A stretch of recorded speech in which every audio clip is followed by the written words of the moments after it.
the women's domestic professional cricket season.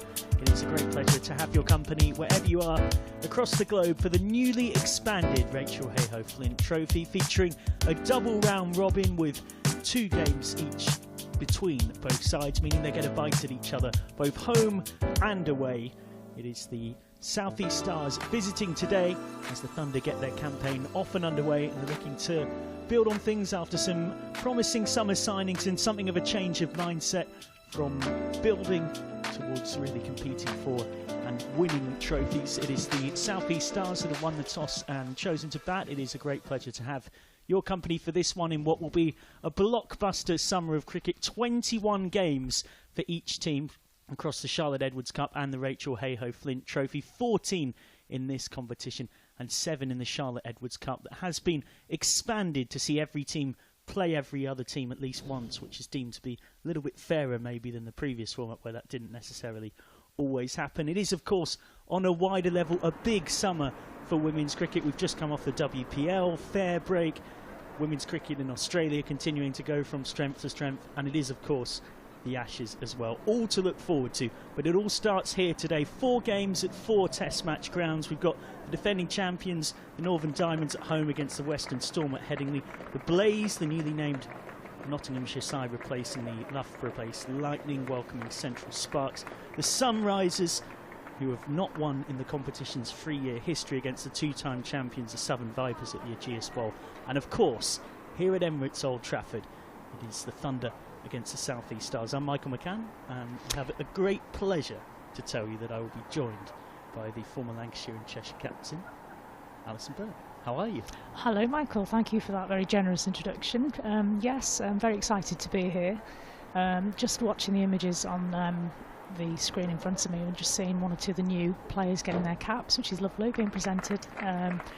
Already there seems to be quite a good team spirit going on there, which is lovely to see, and I'm excited for the new season ahead. Yeah, these are always the moments that you remember. Getting a cap, it just helps you feel like you're part of the group. It's one of those little things in a sport like cricket that can mean so much, of course. And a certain Deandra Dottin is back, but is back for the full season. And that is probably, of all of the various notable signings, comings and goings, the most notable one. Just how valuable an asset can she be? She is, of course, the world boss. But there was some interesting quotes in her re-signing from Paul Shaw. He said, "A Deandra Dottin with a point to prove is particularly dangerous." And in the 100 last year, she played a couple of really impactful innings here against the Welsh Fire and at Headingley against the Northern Superchargers. I think she'll be happy with the 100 contributions she made and slightly disappointed with the impact she had at the Thunder. Yeah, I would agree with that. I think in the 20 version of the game and obviously the 100 version of the game, it suits her game down to a T. She's explosive. She's an aggressive bat. She doesn't like being pinned down from all. You won't see many dot balls against Dottin's name. It'd be really interesting for me to see how her mindset can adapt to the 50-over format of the game. I don't know if she will rein herself back or not. I think the difference this season to last season, from what I can see from the signings they've made, is that generally they seem to have a more rounded batting attack. And I don't think there will be as much reliance on Dottin to stay in and try and hold one end together. I think she can possibly be able to play her own game even in the 50-over format, which will be very exciting. Yeah, plenty of ins and outs, and as you look at the Thunder players getting ready to head out, can run you through those. Naomi Datani, the all-rounder, has signed from the Sunrisers. She'll make her debut today. Fee Morris has joined from the Storm. She again will get her campaign in the Thunder shirt off and running. Tara Norris has signed from the Vipers, the exciting American seam bowler who took a hat-trick in the recent took the first 5 in the recent WPL, getting her and Izzy Wong in a mess for a second. But yeah, there's pay-as-you-play deals for Steph Butler, who joined from the Sparks, Hannah Rainey joined from Scotland, Deandra Dottin, of course, we've already referenced as the overseas, and Olivia Thomas as well, who is involved today. Any thoughts particularly jumping out on those additions, just to cover the outs quickly as well. Georgie Boyce has gone to the Blaze, Rebecca Duckworth to the Diamonds, and Nat Brown and Alice Dyson both released. I'm particularly excited. Obviously, Dottin is a huge plus for the Thunder this season, but I think Tash Norris came out of the blue. Left-hand seamer, which, you know, she makes a difference to our bowling attack in that respect. She offers variety, and as you've already said, she'll be full of confidence after having a five-wicket haul at the WPL. A little bit unexpected, I'm sure, but hopefully she'll go on from strength to strength there and really solidify our bowling attack. So yeah, lots to look forward to. I'm also interested in seeing the development of one or two of the younger players. Liberty Hunt, for example, performed well in the under-19 T20 recently in the World Cup, so she'll be one to watch, I feel, as well. And of course, the beauty of a fixture list expanding to 21 games is that there's going to be plenty of opportunities for everyone across that squad, inevitably, to get their chance in either the 20-over format or the 50-over format to impress us. Here they come then. It is the Thunder against the South East Stars to get the brand new season underway. Opening up for the South East Stars is Kira Chatley and Raina McDonald-Gay, the ever familiar figure of Kate Cross gets ready to get things going for the Thunder. Bowling from the pavilion end, the commentary box up here in the Brian Statham end. You'll have to forgive us for maybe not being absolutely perfectly placed to adjudicate on LBWs, as we're not quite directly behind the bowler's arm. Indeed, from where Cross is going to bowl now, we're sort of over the shoulder of between about first and second slip, maybe. Yeah, the sun's trying to come out a little bit, which is lovely. Yeah, we've been really lucky with the weather. There was a lot of speculation that might prove a difficult day on that front, and for now it is very cloudy, but the sun is doing its best to sort of pop its way through. Your umpires are Anna Harris and Hassan Adnan, and your scorers are Vanessa Halliday and Mike Cregan. And we're pretty much all ready to get underway. It is Chatley to face and Kate Cross to bowl the first ball of the game. Oh, it's a nice start from Cross in that typical channel that she occupies. A little bit of outswing, just helped down to third. That's fielded by Alex Hartley at the expense of one. Interesting to see they've gone early with 2 slips, Mike. Yeah, they've decided to attack, and why not? And particularly when you've got an outswing bowler, of course, even more so. Kate Cross will hope that if she gets it in the right area, she'll bring those slip fielders right into play. As the precocious young talent Raina McDonald-Gay faces up to Cross.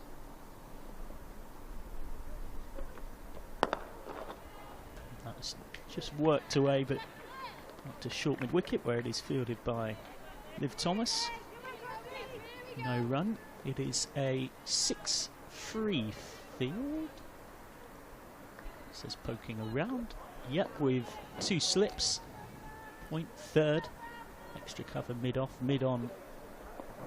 Short mid-wicket and fine leg as here's Cross again.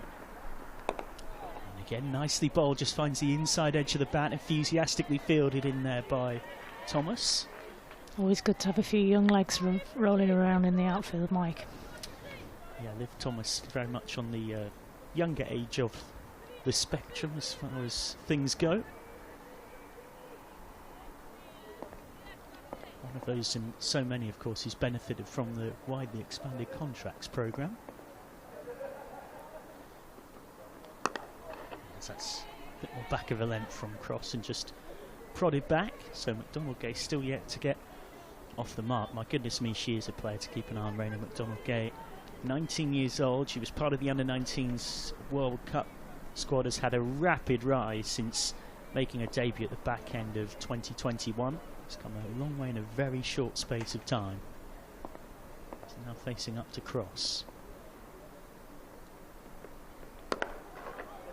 And just driven with a touch of uncertainty up to mid-off, hesitant, aware of the fact that Cross is going to get decent shape with this new ball.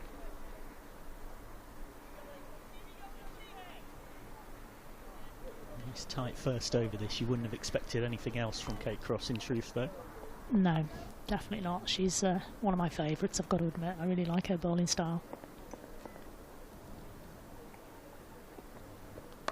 That is a little bit wide. I was just trying to tease and tempt and did get the square drive, which was straight to Dottin at point, who does have a bit of a reputation for taking splendid catches. That one very much all along the ground, of course. End of the first over. Chatley off the mark from the very first ball of it, then no score to follow. One without loss after one. Yeah, nice tight over from Cross. A few of the fielders have had a touch of the ball as well, which is always useful, especially on a cold day. You want to be keeping in the action. One of the things you mentioned about Dottin is her exceptional fielding, and she is a sight for sore eyes in full flies. Dottin at point.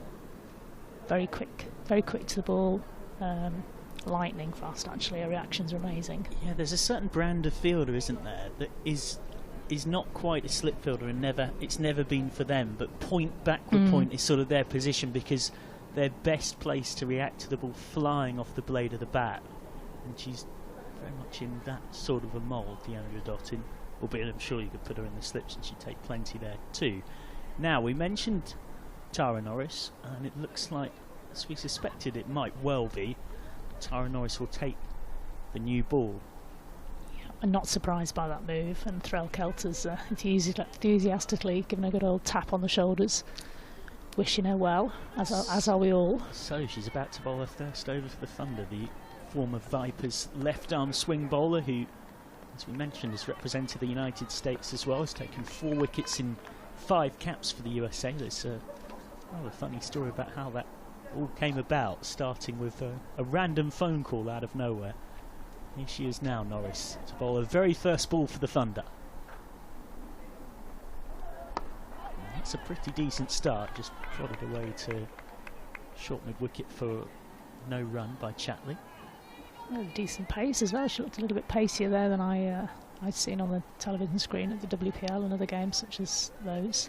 So it's a good sign. She's getting some good pace.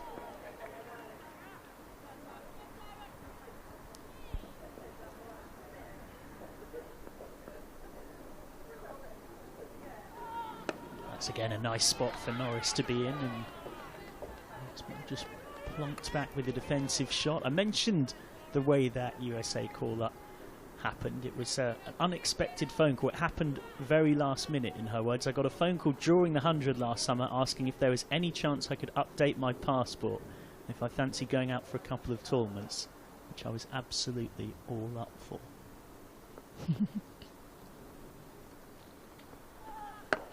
So that's again a nice area, just lovely. Swinging back that one. So it's been no score now for 8 balls since that very first ball of the innings. And I guess the 2 lessons from that Tara Norris story is, 1, always keep your phone on, but 2, do always have your passport updated. Because thankfully, I know from an inside story from the camp, they just about got all the red tape done in time, but it was a little bit tight.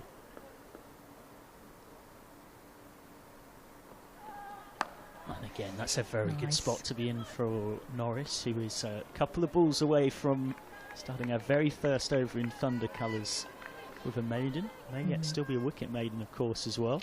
Interestingly, they've taken a slip out and they've brought that fielder in at mid-wicket. Fairly close. Looking for that in-swing, maybe catch the batter by surprise there. And again, they're following the same plan as with Cross. Both fielders that are allowed outside the circle, behind the wicket, either side. Once more, Norris in a decent spot. Just blocked into the covers. So again, they've got the fine leg in the 3rd. And that's the 2 that, of course, are allowed out in this power play period, which is designed to somewhat incentivise boundary scoring and big hitting, but easier said than done on a day like this that is so perfectly set for swing bowling, with overcast conditions and 2 very good new ball bowlers. Again, shaping in, and that nearly got the edge. I got the slip and the keeper excited there. Yeah, and that myself. was the classic left armer's delivery to finish the 2nd over, which is a maiden for Norris. It attacked a little bit closer to the stumps for the rest of that over and just teased it a little bit further outside the off stump and drew a slightly rash swing of the blade. One without loss after 2. Very good start for the Thunder.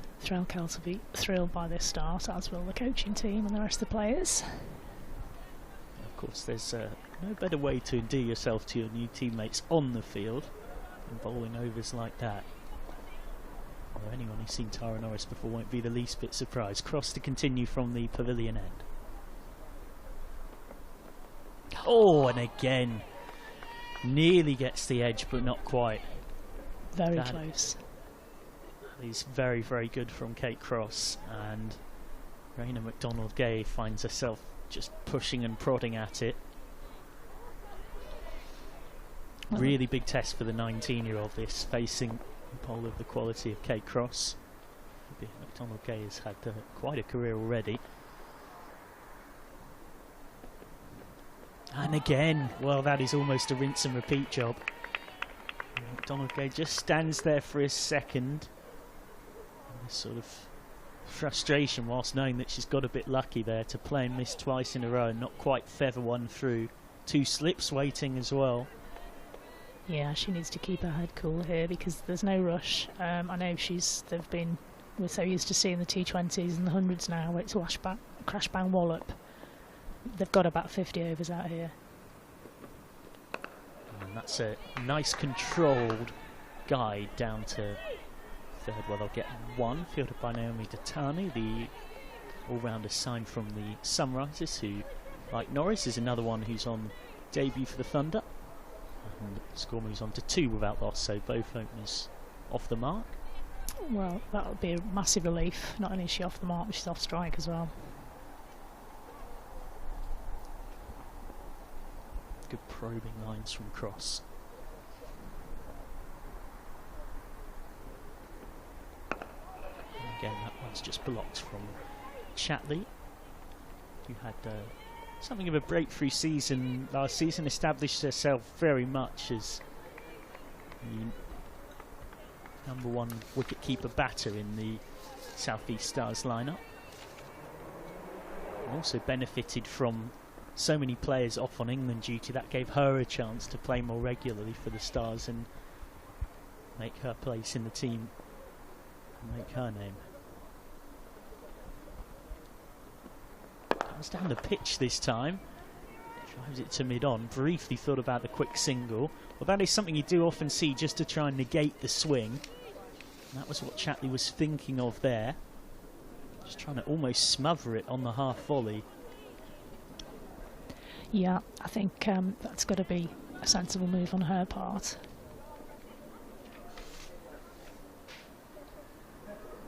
But yeah, there must become some quite excitement in the field at the moment. Here we go. Again from Crossy, just strays onto the pads, and that's nicely flicked away. It is a short boundary out there, and I think that's been acrobatically kept in. That's a magnificent piece of fielding. It's been so aggressively and impressively flicked that it actually needed the... I think that's the youngster again. The chase, it certainly is. It actually needed the chaser to go and retrieve it afterwards. Cross just straying onto the pads. It's nicely timed away. You can see it again there. It was flicked back and then did need a bit of fetching from Liberty Heap, who it got flicked into a different postcode. Score moves on to 5 without loss after 3. Still waiting for the first boundary, but as that shot showed, which was just a push, we've got a much shorter boundary one side of the wicket than the other here.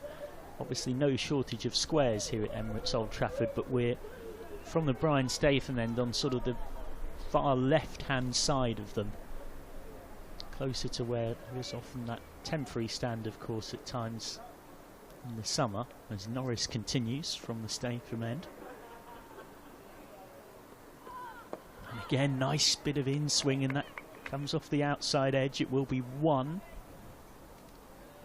Nothing more for Chatley. He moves on to 5, 6 without loss. So the boundary towards that temporary stand, towards the nets as well, is much shorter than on the other way, which is going towards where the new hotel building development is.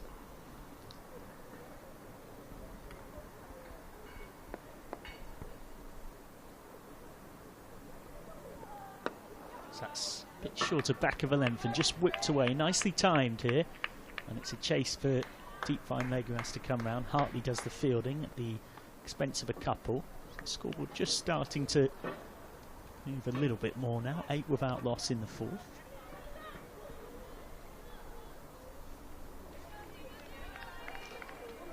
Yeah, Hartley's ploughing a lonely field down there on that boundary, so there's a lot of spaces there if there were passers were to take advantage of those spaces.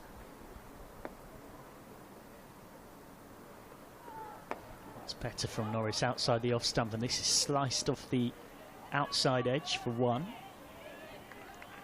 9 without loss.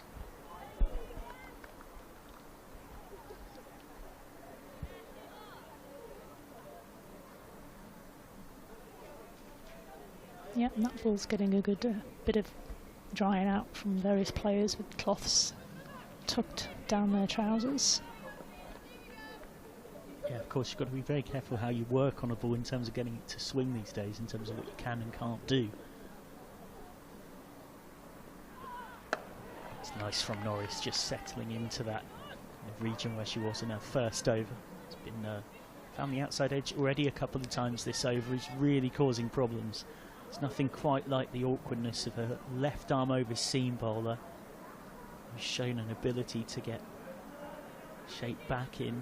It's holding a good consistent line. Creates very awkward angles.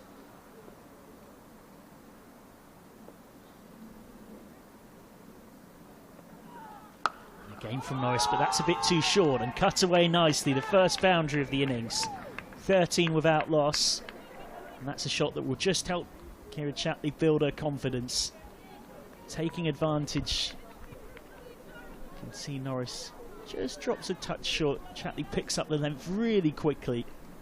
And just guides it in the gap between point and cover for 4. Beautiful shot. Really well balanced.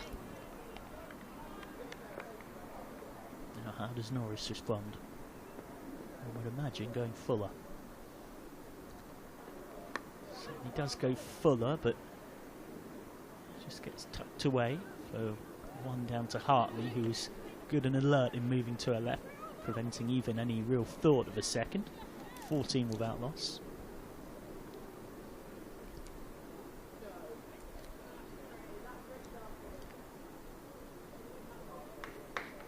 So 14 without loss after 4. And just starting to build very solidly here, aren't they?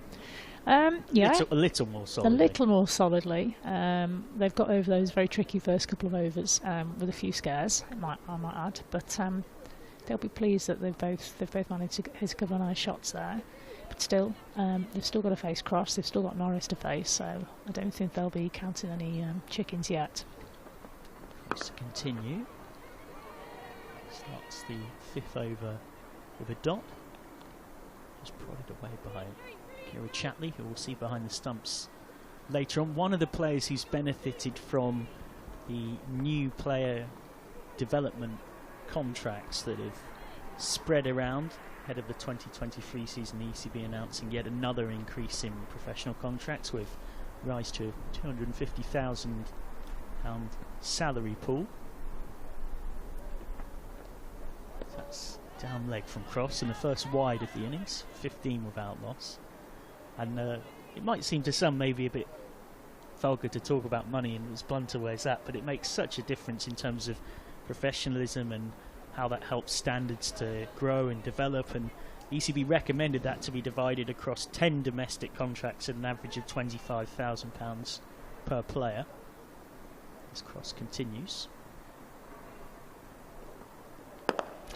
It's driven down the ground. It was with plenty of power, maybe not necessarily quite as well timed as Chatley might have liked. Cross was interested in cause and bowl for a was, second yeah. there, wasn't she? You could see she sort of put the arm out and was thinking, and then just not quite there. 17 without loss. Chatley just starting to be a bit more aggressive here, which brings with it possibilities, but also danger.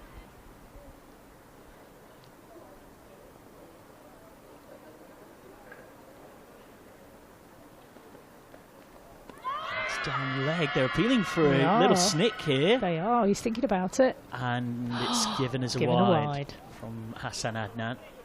Well, cross was up, as was Kiba Frokeld, and the 2 slips as well. It's simply one to be rebowled, nothing more, nothing less.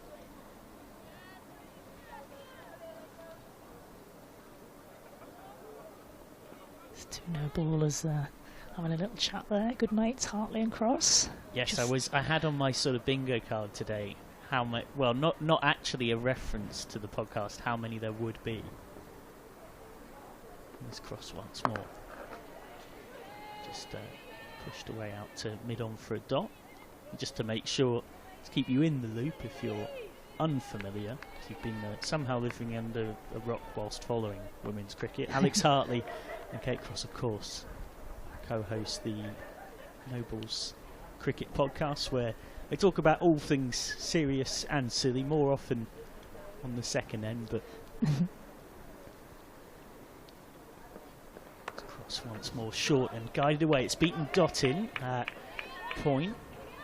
It's fielded by Ditani, who manages to stop 2, 19 without loss. You failed to mention it's an award-winning podcast. But having said that, well, what I was going to say is, in between all of the funny bits, there is also a huge amount to be enjoyed from that on so many levels in terms of what it brings. I mean, I was listening just on the train up to the Danny Van Niekerk episode again. What an interview.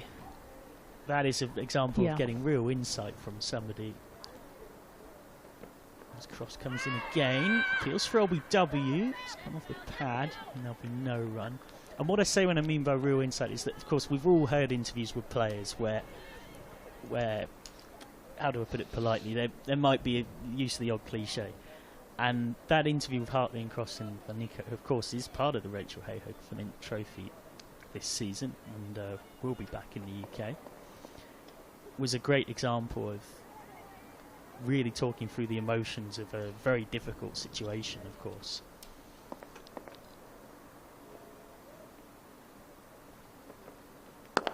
Driven down the ground. It's a measured stroke. Very aware that with this new swinging ball, they've got to be watchful against Cross and Norris. End of the 5th over. 19 without loss.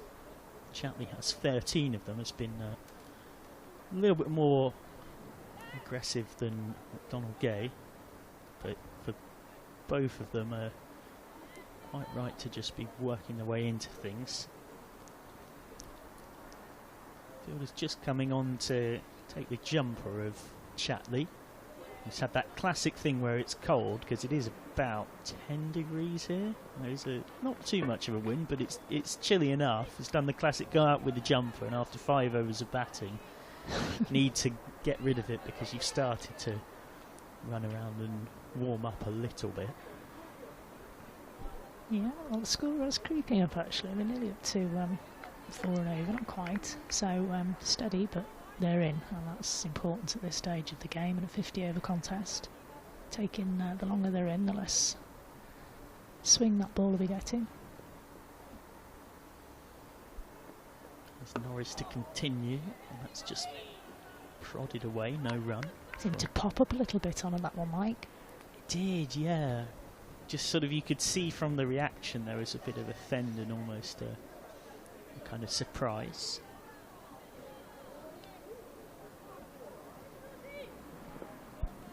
Taking her slip out as well, so putting in another fielder to prevent the single, put pressure on them that way.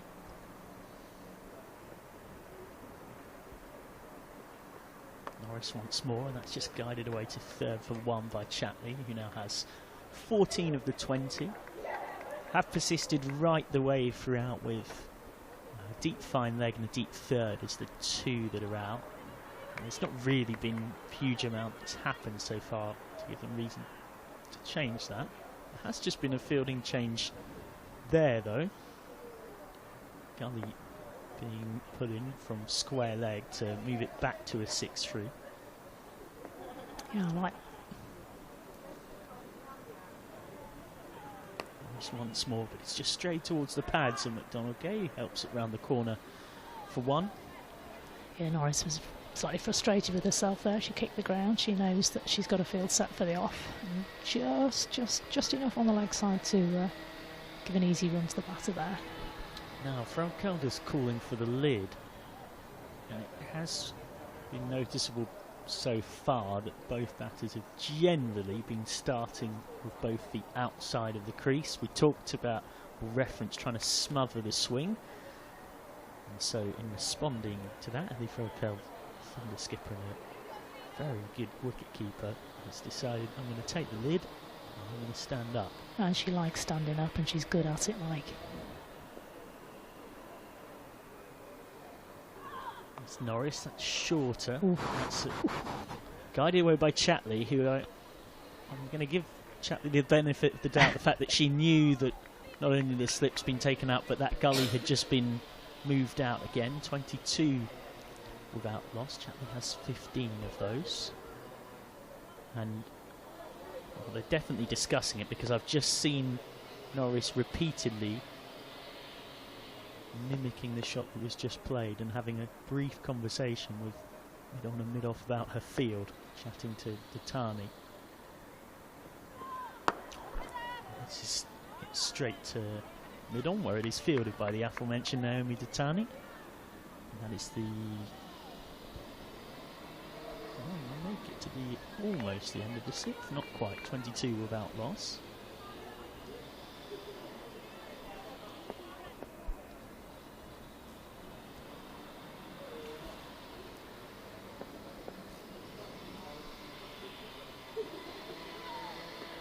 Norris just held that one outside the off stump, and you saw the whippage of the bails from Frökel. That was a gorgeous piece of wicket keeping. End of the sixth now, 22 without loss.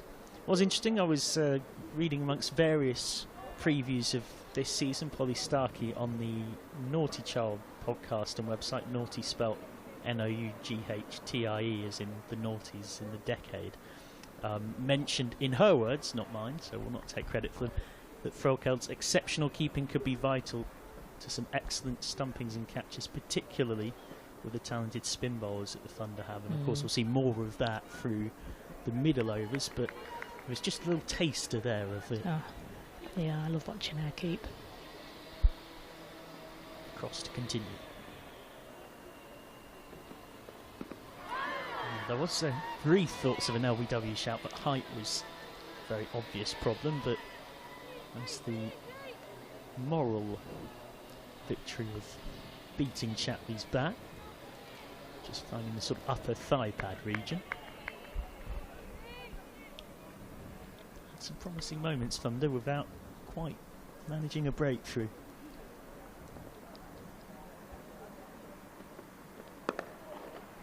Turned away by Chatley, but straight to short mid-wicket, no run. Yes, as you say, they've prodded, they've probed, they've found the edge. They've had a couple of half-hearted LBW appeals, but they'll be hoping to definitely get at least one, from two inside the power play. Potentially three if they can manage it, but we're running short of time for that. But they'll definitely be looking for one.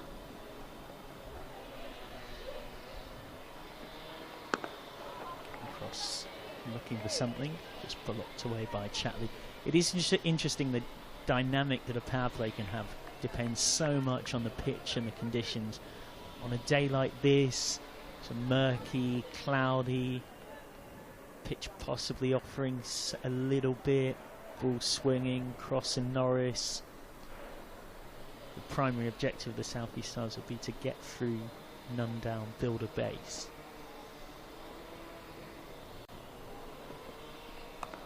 It's a bit shorter, and that's just tucked away. They'll think of two here against Datani, but they won't take it, and they're right not to, because it would have been around. Datani getting around quickly to her right, down at deep third, 24 without loss. Well, they just beat Dot, but they couldn't beat Dat. Sorry. But of course, on another day where the sun's shining and the pitch is something of the proverbial road, and you've got a different dynamic. The power play can become carnage. It's been anything but here. We wouldn't have expected it to, in truth. His cross again. That's nicely driven through the gap in the covers. It's been vacated by moving short cover out to short backward point, and they'll pick up a couple more, so 25 without loss. That's a confidence boosting double for McDonald Gay. He's a touch more watchful than Chatley, but just lent on that one, didn't try and hit it too hard.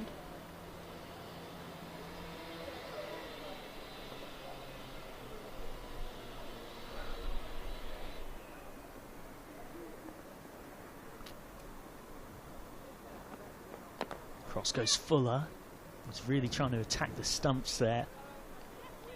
And ends up worked out to fine leg for one. That ends the 7th, 28 without loss, so 27 without loss, I beg your pardon. So run rate is almost 4 and over. Great pleasure to have you with us wherever you are across the world. And do remember, of course, that you can give us a tweet. You can find all things Thunder Cricket on @ThunderCrick. CRIC. All things South East Stars on @SE Stars Cricket. And if you want to get in touch with your commentary team, let us know where you're watching from, what you're doing, what your predictions are, what your thoughts are for this season domestically, the summer of international cricket, anything in between. Or maybe are you out and about or on the way to playing a game of cricket today and hoping that the weather holds out in your favour. You can get in touch with me, your lead commentator Michael McCann, on @ThisIsMcCann. This is McCann, MCCANN. Would be lovely to hear from you as Norris continues with Frelkel standing up once more. It's just back of a length, worked way down to fine leg. Fielded by Hartley at the expense of 1. Chatley on to 18. Certainly looks much the more in of the two openers right now. Of course, she's the most experienced of the two as well, so hopefully from a South East Stars point of view she can carry on, but I'm sure Norris will have other ideas on that one. They've got that gully back in as well.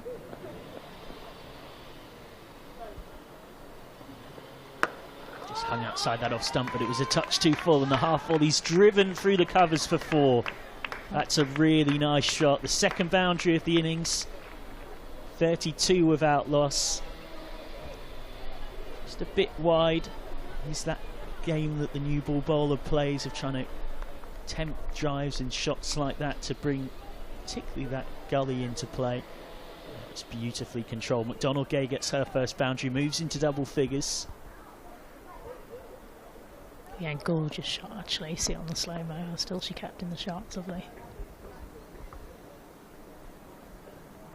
This time McDonald Gay's trying to work it through the onside, but that's well fielded by Thea Morris, diving at short mid-wicket.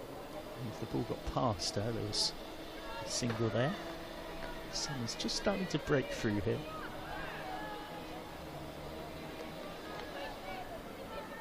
Might persuade a few more spectators to come out. That sun does come out, Michael. There's a few slowly coming into the ground. Once more, back of a length. It's driven with a straight bat out to mid-off.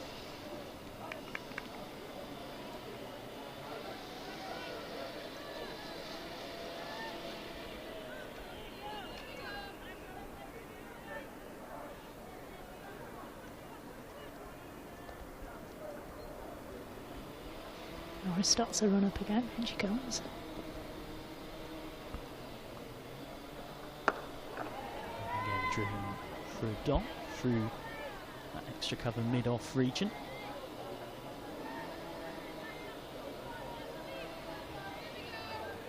We're not quite there yet, but we will get soon to that decision-making point for Frelkel and Thunder about just how long do you keep Norris and Cross going here.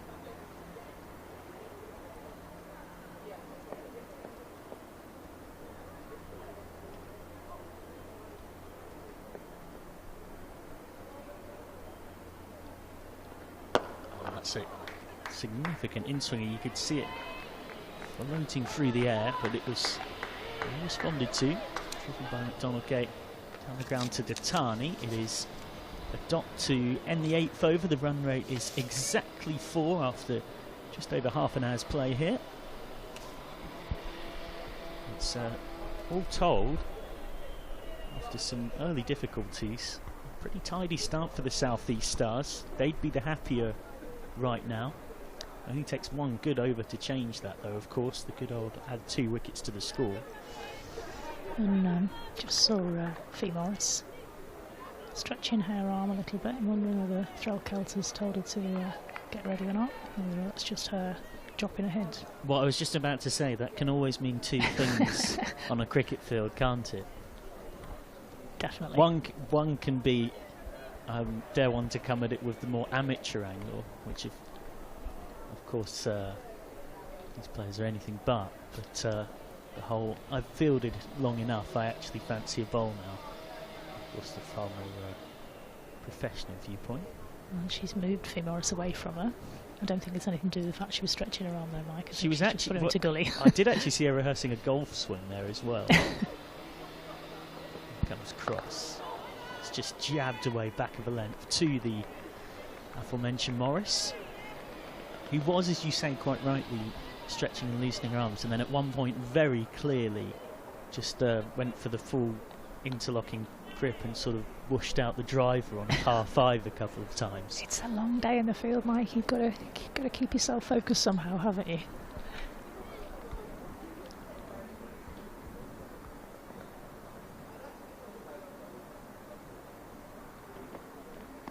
Once again, just back of a length, and saw that in her last over as well.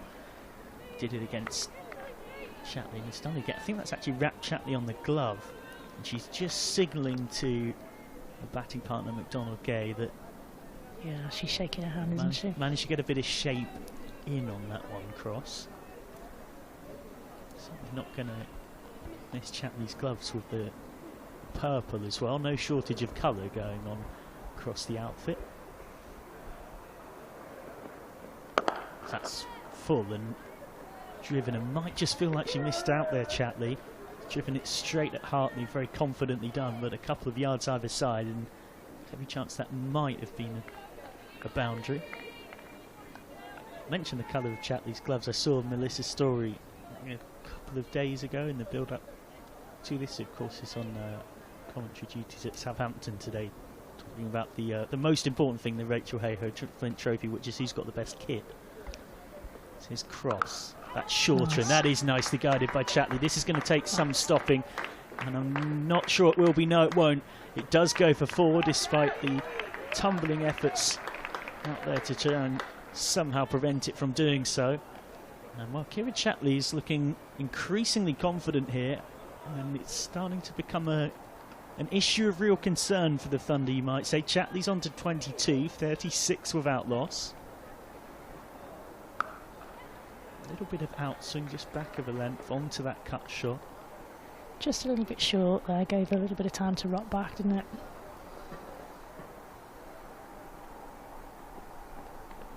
And this one doesn't quite have the outswing on it, and I think that was, my impression was that was maybe more of an intentional short ball. Just trying to rear up Chatley, who guided it out to Morris at gully. I'd agree with you there. I think that she meant that. It was a bit closer into the body as well, though, so it cramped up the batter. Couldn't really loosen the arms there and force the ball away. So once more, well, that's a full toss outside off. The low one came off the inside edge of Chatley's bat, and that is the end of the 9th. The run rate is exactly 4 and over, 36 without loss after 9. A great pleasure to have your company wherever you're watching across the world. I'm Michael McCann, and Alison Byrne is alongside me. I mentioned earlier this expanded format this season, so 21 games for these teams across the Charlotte Edwards Cup and the Rachael Heyhoe-Flint Trophy. We've now got more than 100 women's professional cricketers in England as of last week with the expanded contracts. So depending on how many England players who are centrally contracted are released, we could, for the first time, quite regularly across the summer, have playing 11s that are all full-time professionals. Just how momentous a step forward is that? Like, you're someone that would know better than most from your playing days how far things have come. It's a world away, absolute world away. I mean, you know, just picture any local men's village team and what their captain has to do, what their team does to get on the pitch. Here we go. As Norris continues. And that's chipped away. It's not necessarily timed brilliantly. It plugs out at deep mid-wicket. Datani has to run around from mid-on to do the fielding. Yeah, as I say, just picture any village side and imagine that was a county team having to coach yourselves, book your umpires, book the pitches, pay to play, behave your own kit, no coaching other than yourself and perhaps somebody's boyfriend from down the road who could come and give half an hour of his time. Norris goes for the bouncer. That is pulled away, did well to keep it down, had to be wary of the presence of Eep down at deep fine leg. And that's another single to the total. That's pretty much what the county standard was like. Not the standard of play, I might add. I can name quite a few players who would, you know, slide, I think, into this scenario now. Not all, because obviously these ladies and young ladies have had a lot more coaching, etc., etc. So technically, outside the off stump that time by Norris and missed by Chatley, 39 without loss. Technically, most of the players here, I would say, are technically better than we were, but certainly ability-wise, there was a fair few women and girls who I played against who could have made it into sides such as these. Not all, but yeah, it's a million miles away. It's a million miles away.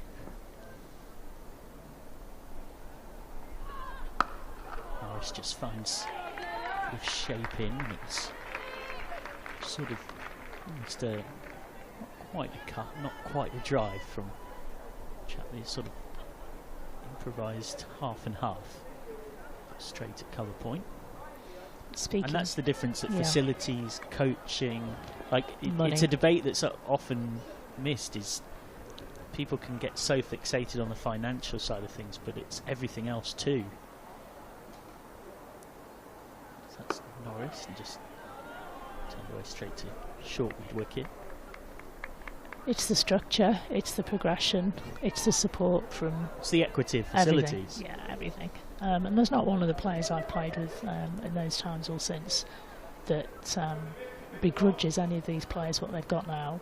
All of us are absolutely thrilled by it, enthralled by it. It's very satisfying to see this now.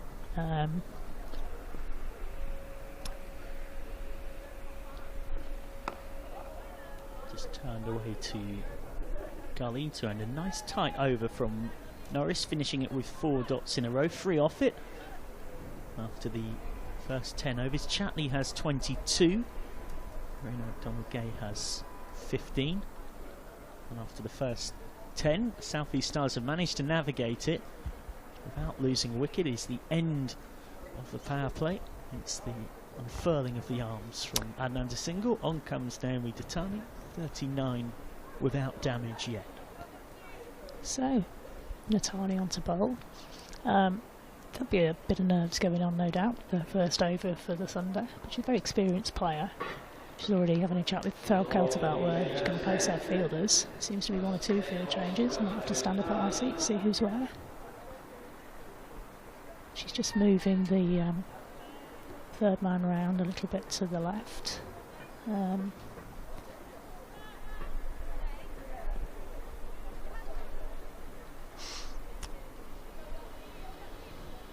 Still deep in discussion over there, Mike, what they're discussing. She's just marking a run-up. A nice orange marker. Don't think she'll miss that, even if it does get very grey. So the game's evenly poised here, Mike, I feel. Yeah, they haven't taken a wicket, the Thunder, but they've kept things pretty quiet, all told. So we've got another left-handed bowler coming in. Always challenging. The right-handers, especially if you've not had much experience of left arm pace bowling in your team yourself. It's always handy if you've got a left arm seamer in your team so that you can net with them. Interesting to see where Rachael is going to be standing. Yeah, she's going to be standing back to Ditani. One slip. In she goes. Oh, and on. Yeah. No ball. Unlucky. The score moves on to 40. Without loss. Not the ideal start from Ditani. No. Perhaps trying a little bit hard there on her first ball. Could have been worse. Could have been smack for 4. So no harm really done. And it's a free hit. There was a little bit of a delay in signalling it, but it is confirmed. Let's see if she takes advantage of the free hit.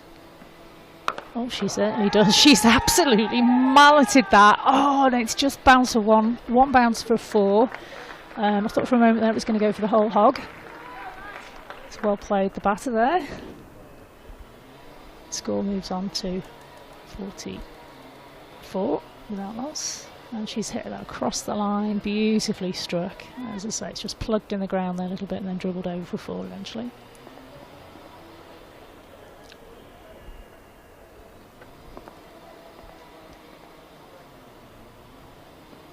That's a better ball. She's wrapped her on the pads there and they've all gone up, but perchance it's going down leg side. Hard to tell from where we are.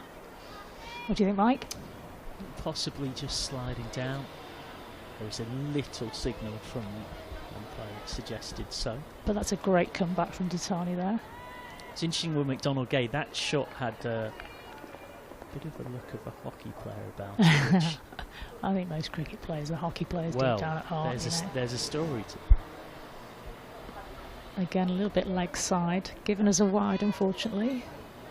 Just the way that she opened the hands out and that bottom hand came through. It was sort of slapped through the mid-wicket region.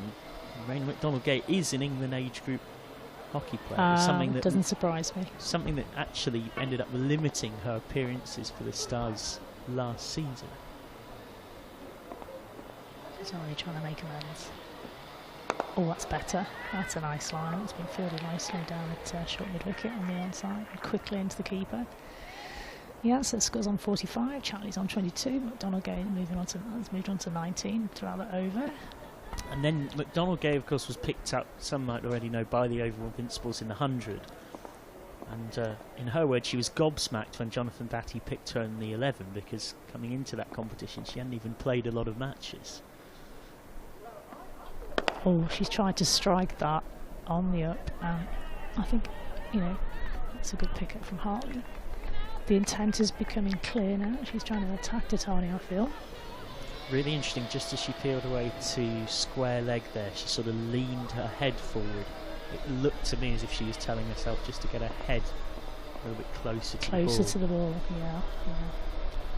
Maybe these inconsistencies from Ditani will pay dividend. You don't know what's going to happen. Ooh, she's tried to slice that one right. It was wide, but she was close to getting the edge there. Well, this is the thing. This is the odd game that is cricket, of course, in that sometimes, in a very strange way, facing a bowler that's having quite an inconsistent over can in its own way be quite a challenge, because you'll know in there that there's every chance there might be one that's actually a gem of a delivery that's got your name written on it. You never quite know what's going to come out of her hand at the moment. Oh, and again, she's beaten the outside edge with a great ball. You called that one, Mike, yeah. Scores on 46, Shatley still on 22, McDonald-Gay on 19. But with McDonald-Gay, the other brilliant thing about that story was, in her own words, she said, I was really nervous. I remember for the first game, I was honestly shaking. We played the later game, the men's slot at the Oval, the opening. It was a massive crowd.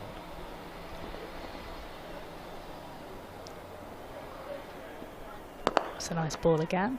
She's driven it straight to Hartley for a dot ball, which to her relief. And Ditani, that's Ditani's first over. Well, the word interesting springs to mind. Certainly got a bit of pace. 7 off it. Yeah. And the total remains at 46. And crucially, the South East Stars, they've yet to lose a wicket. And here we go. Another bowling change. I'd have heard of this name. Don't know if any of you heard of Deanna Dottin, but she's about to bowl. The world boss. Well, that's an interesting story as well, because you know who named her the World Boss? Yeah, she did. So the lady's not short of confidence. Yes. Quite good for branding as well these days, of course. So everybody, not least freelance cricketers. Well, and this was before she was freelance, of course. Well, yes, of course, yes. It'd be interesting to see what comes out of Dottin's hand. I watched her bowl a couple of times last season. I don't know if you saw much of her, Mike, but there was certainly a lot of pace, quite a few short balls. Yeah, best of 3 for 49, but was often not necessarily the most as economical as she might have liked to. I would be surprised if there wasn't a deep fielder on the leg side, to be honest. Okay, and Rachael standing up, which surprises me. Now then, dot ball from Dottin. She's coming off a short run up, Mike. Now I saw her do a little bit of this in the fair break actually, and she was quite effective. So maybe she's decided to reduce the pace and increase the accuracy. Interesting. We'll see what progresses. It's just slid down leg side for wide. I think it's going for 4 wide, so that's unfortunate. 5 wides. The score moves on to 51. Let's watch that again. Yeah, just beat Rachael there. She nearly stopped it. She's quick. Yeah. Now, what do you make of the grip Dottin's got on the ball there? It's almost like a spinner's grip. Can you see? Yeah, she's got all sorts of variations. No, she's got the seam up there. Oof. Well, that seemed to move off the seam a little bit, Mike, didn't it? Another dot ball there from Dottin. Yeah, she's one of those box of tricks sort of bowlers. She's got all the little variations. Very skillful canny It's almost like watching a different player bowl this season as to last. It's such an incredible transformation. But obviously it's something she's been working on. Taking out an extra fielder from the offside onto the leg. They put somebody to keep the square leg umpire company there, forward and short. Now any bowler worth their salt uses that opportunity. Nice from both players there actually. A good tight ball, well defended and swept up in the field beautifully. Another dot. If you're a bowler fielding next to the square leg umpire, you take that opportunity to have a little chat, see how their day's been, how's the journey to the ground. Another nice ball. Again, a little bit leg side. Got away with the wide there. Now, of course, here we're dealing with Anna Harris and Hassan Adnan.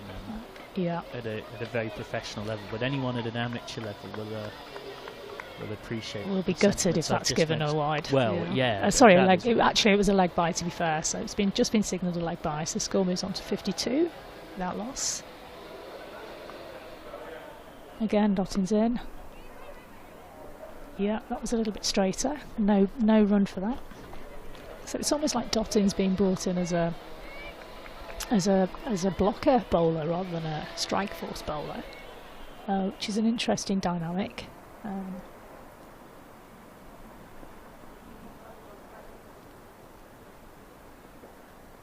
Well, there you go. I've actually double jinxed myself there.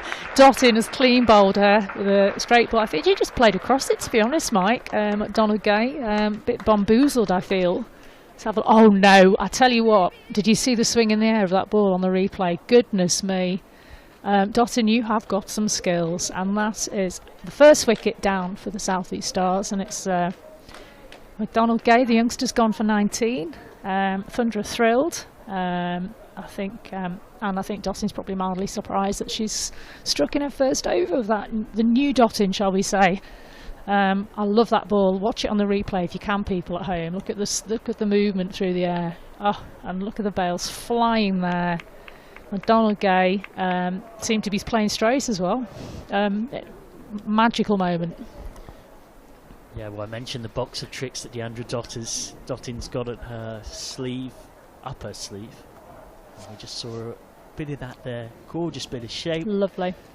And you have to feel for Raina McDonald-Gay, the 19-year-old who built very solidly for a period of time there and has gone for the same number as her age, out for 19 of 32. This is the skipper's coming in, Bryony Smith. Very experienced. Got a few England caps under her belt. And has got a bit of a point to prove. Possibly, England setup, you might say. Yeah, I'd say so. She was definitely on the fringes, and for some reason last season she was sort of overlooked. Was part of the Commonwealth Games squad, but then not the easiest setup, of course, to fight your way into.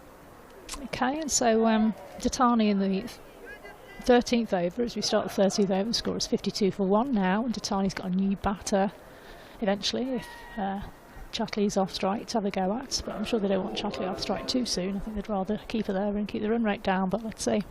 Datani into bowl.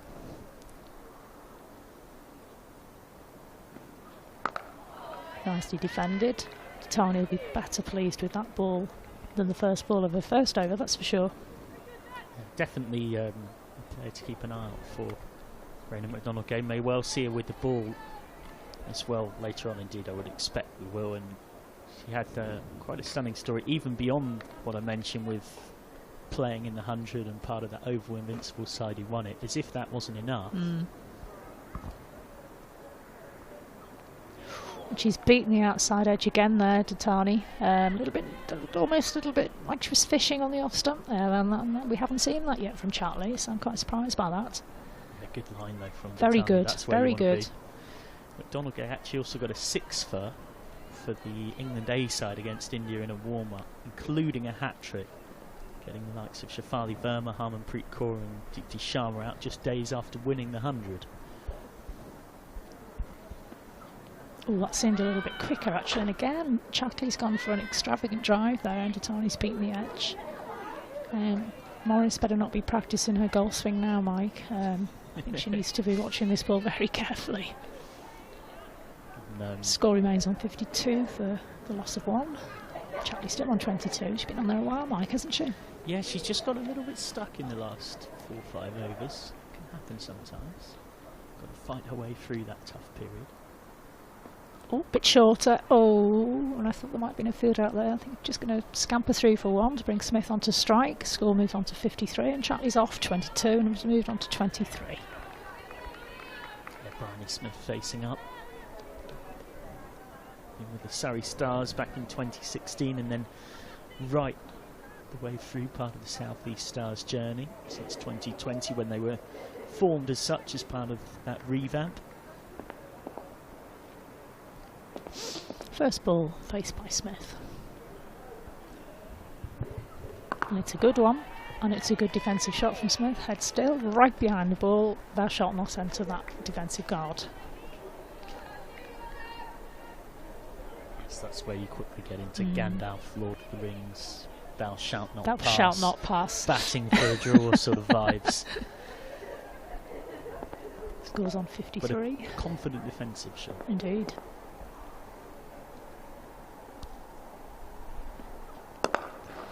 Oh, that was a confident attacking shot there from Smith. She took it right off her toes and she's flicked it through mid-wicket. They've run 2 already. They're going to come back for a 3rd. Not on that arm. So 2 really very different shots, but 2 very effective shots from Smith, showing her class. Scores moved on to 55 for 1. Well, an interesting passage of play, Mike. Things are starting to move along and happen, and not quite sure what's going to happen next. Datani's found her line and length, which is great from the Thunder point of view. And Smith looks in good nick. Though, if I were a Thunder supporter watching at home, I'd be mildly concerned only by the confidence of those 2 shots from Bryony Smith. In some ways, cricket's a strange game where sometimes even a defensive shot can be disheartening with the certainty with which it's played, and then to get off the mark like that, flicking through sort of wide, mid-on kind of region, says a lot about your balance and timing. Here's Dottin. Dottin into Chatley. Oh, and the move. Has she got it? That was a boomerang ball, Mike. Yeah, we're... how's she doing it? Not quite in line here, but she's... I just watched it on the replay, actually, to be fair. And it's also to do with how she's gripping it. Yes. Seam up.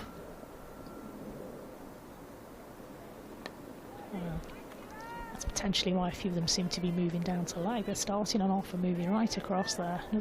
Another quickly taken single brings Smith back onto strike and moves the score to 56. And that's also the game within the game of trying to control all that swing and make sure that you get it in the right place. Easier said than done. Well, she's slowed her pace down. She's coming off far less strides. She seems to be focusing on the delivery action as opposed to the run-up. Dead ball signalled there. Smith wasn't quite ready for the run-up from Dottin. Let's go again. And again, it's swinging in. It's going in every time, and it's picked up sharply at short mid-wicket there. Listening to Alison Byrne, former captain of Lancashire Cheshire, Mike McGann here at Lancs TV. So if you feel like giving us a like on YouTube, go for it. A lovely ball again, it's beating the outside of Smith's bat. Rachael standing up again to Dottin. Smith goes down, taps the ground, as if to say, that wasn't me, that was the pitch. But excellent pitch has been prepared here at Old Trafford today. Ground staff worked their socks off as usual. And that seems slower. And that's really well stopped because there's nobody behind Datani there at in between mid-on and mid-wicket there position. Well placed, but still didn't get it completely away.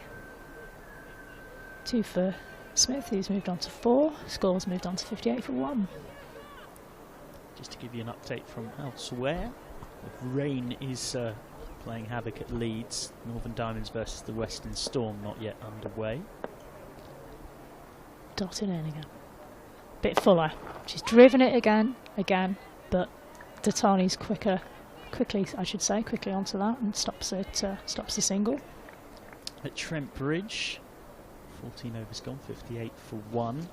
The Blaze have just lost their second wicket. Emily Arler and Grace Potts have both taken 1 each.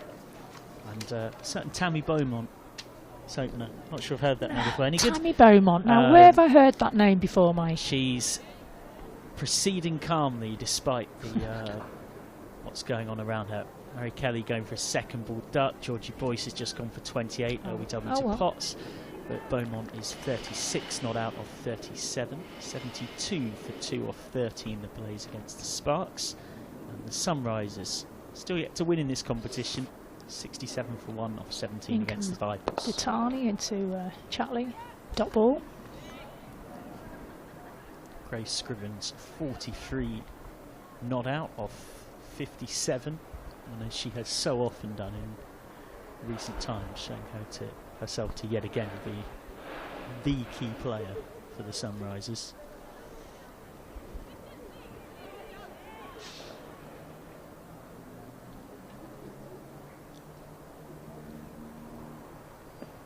A little bit full there, and it's turned into a full toss, and she's flicked it off their ankles almost into the deep square wicket for 4 runs. Good shot, lovely shot in fact from Chatley. Yeah, didn't try and hit it too hard, just leant on it.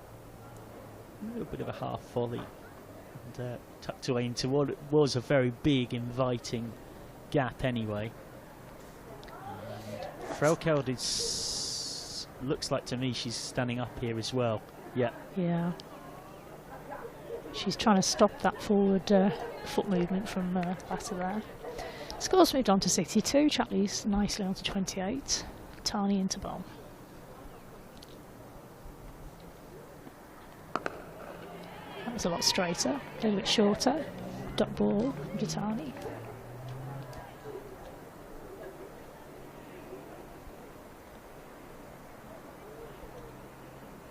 In the middle of the 15th over as we speak.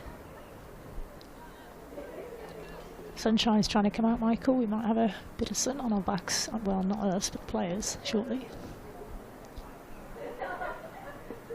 Bit short and wide. Oh, Dottin dives to her right, sticks out a paw. That's what we're here for. Throws it to the stumps and shakes her hand because it's a bit sore, but we'll forgive her that. Amazing. It's cold. Yeah, you know, and she's West Indian, you know, add these things up together and it makes for a sore finger or two, doesn't it? But she's safe 4 runs there, just by sticking out a great big, wonderful hand. That's vintage backward point fielding.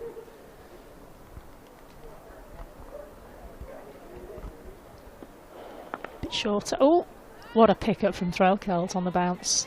Dot ball. Score still on 62 for 1, despite a couple of aggressive strikes in the batters there. Dottin, I think, is still feeling the effects of that one.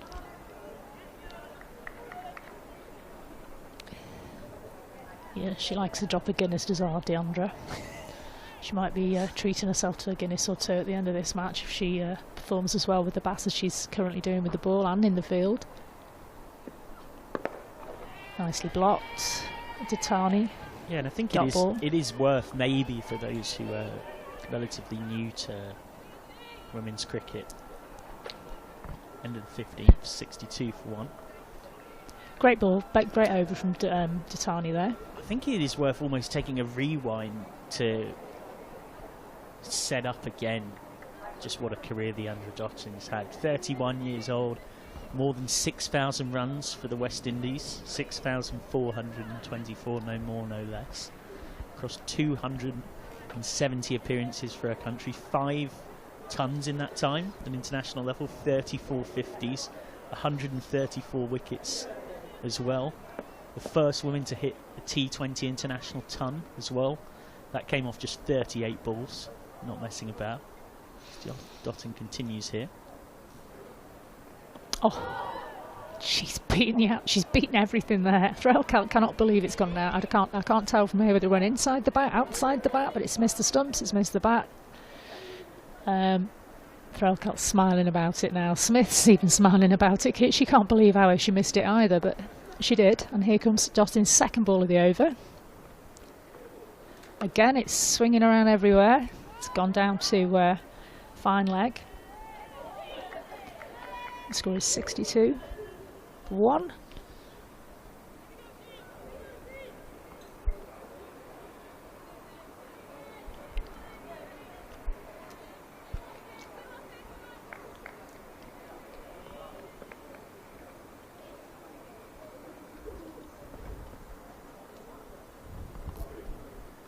Shorter from Dottin, and that sort of flayed away, wasn't totally in control of the stroke. It's a big chase for finally coming round, dealt with by Liberty Heap.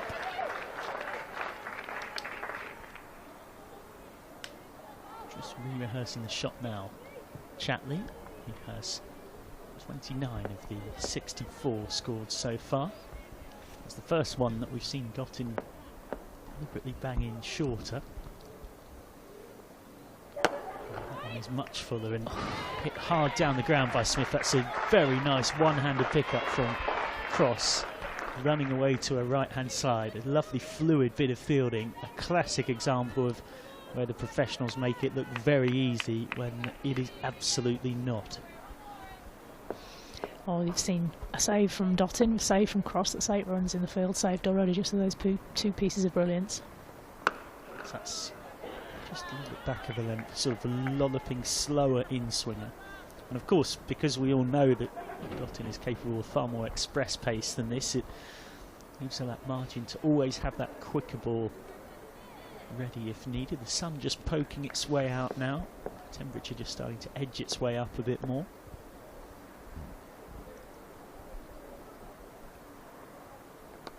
It's just flicked away.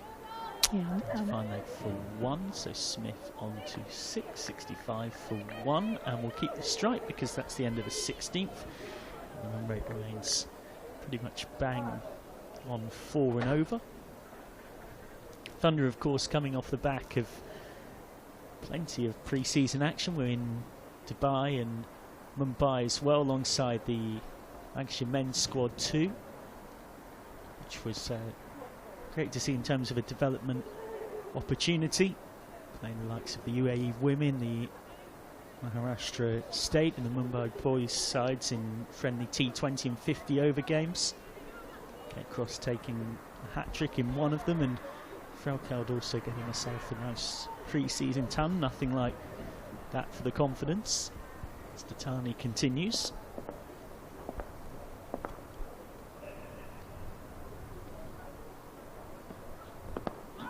It's just around the leg stump. Smith just looking up at the umpire, but it is given his leg by 66 for 1.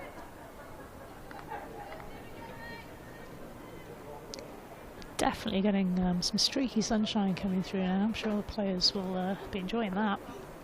Bit chilly out there still, April after all.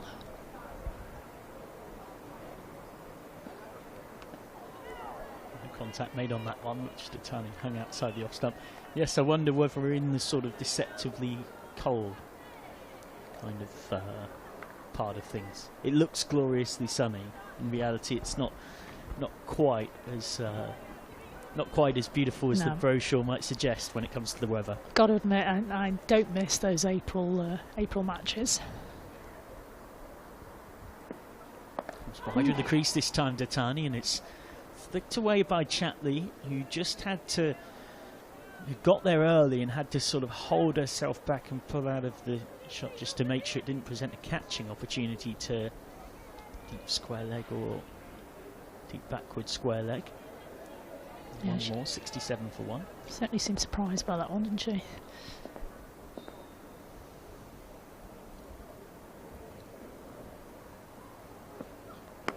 That swung away straight out to deep square leg, and it's dropped out there. And I think it's gone for 6 as well, just to put salt in the wounds. It was short from Datani, banged in, swung away merrily, but very close to the fielder. It was hit hard. Wouldn't have been an easy catch.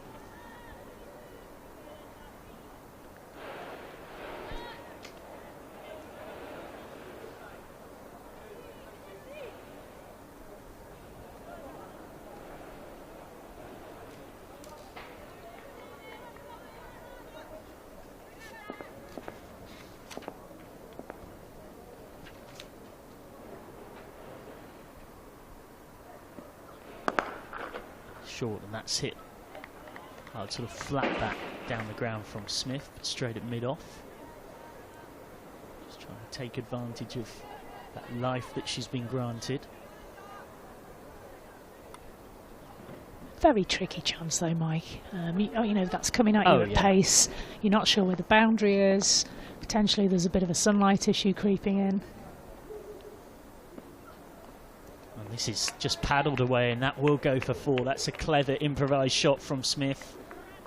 77 for 1 at the end of an expensive 17th over for Naomi Datani. And that was outside the leg stump and just turned away, swept round the corner and swept decisively, swept well. So it's a big over in the context of what we've seen so far. It has gone for 12, up towards 4.5 and over. Just taking a look at the ball as well, because I think in the process of being hit there, it's come into contact with a bit of metal work. Of course, depending on where it gets hit here, could end up in a building site, albeit because of how far across we are, it will take quite something. It's Fee Morris out there who just couldn't quite hold on, but as you mentioned rightly, Alison Byrne alongside me here on Manx TV, that would have been a stunner. Here's Dottin. Straight back, top ball. Wasn't necessarily too far away from her, but it was hit very hard and it was pretty high as well. Had to time the jump perfectly just to get there.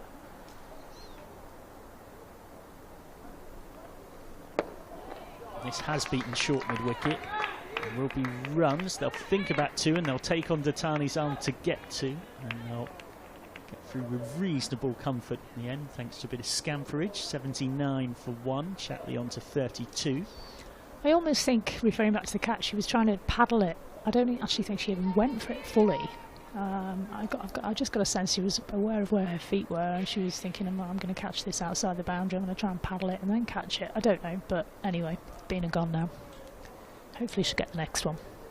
Always looks so simple up here in the commentary box, and of course it is not.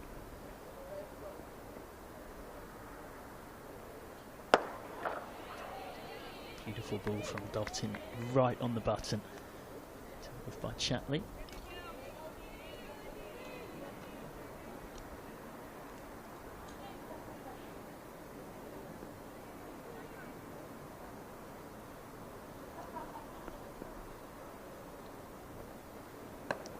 Once more, just back of a length. Play into the covers. Up from Chatley, who had a fast start. He's been somewhat becalmed in recent times. One wonders at what point there might be a shot to try and sort of break the shackles of that, almost following on from what Smith did with those 2 boundaries against Datani in the previous over.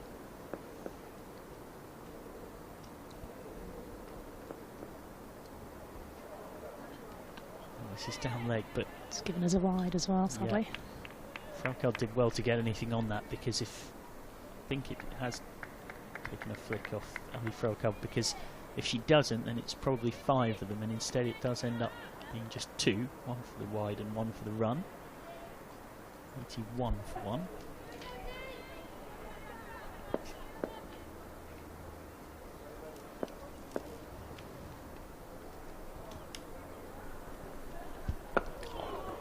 Just beating the outside stump again there. Again, how did that miss? Not great bowling from Dottin, Mike. Great bowling. Yeah, with this slightly shortened action. Worked on it at the Fairbreak Global event in Hong Kong when playing for the Barmy Army.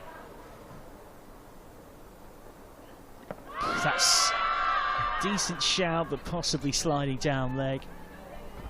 Indeed, not given by umpire Harris. End of the 18th, 81 for 1. You do sort of feel a little bit of sympathy for Anna Harris stood at this end watching Dottin bowl as to how she could possibly give anything LBW, because the ball's just moving so much down leg side that, you know, it's going to be really, it's got to be, there's only perhaps 1 or 2 spots on the pitch where it'll actually hit the stumps because it's just swinging so much. Yeah, of course, and then when you factor in as well the issues that you get into outside off, hit outside the line, it's testing bowler to deal with. Dottin will just have to bowl them all out, won't she? Well, or she has got that cross seam one that's a variation ball that just goes straight through. That would potentially, in terms of angles and swing, make things slightly simpler decision, one might say. Are we getting a new bowler, Michael? I think we are. It's Alex Hartley come on to bowl left hand. Certainly are, the very familiar figure from the pavilion end. Here is Hartley. Way to mid-wicket. Alex Hartley, a name who needs no introduction really for those maybe relatively new to women's cricket. Of course, a World Cup winner in 2017.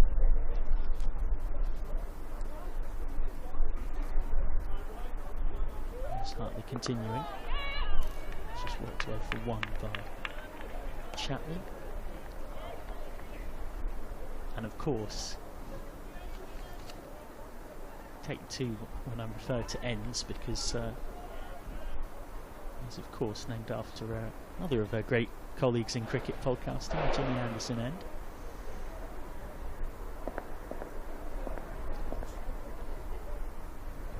Floated up by Hartley, it's a low full toss, long on is out, it plugs for 1, 83 for 1.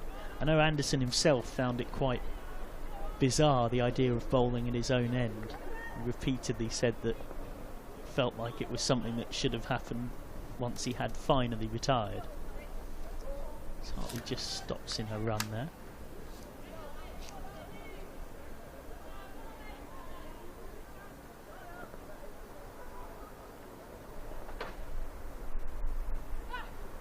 He once more driven down the ground, that's hit the stumps. They can run, but they won't, because it's deflected kindly for the Thunder off the stump straight to Naomi Datani at mid-off. Jimmy Anderson, of course, took his 54th fifer in playing for Lancashire earlier on this week.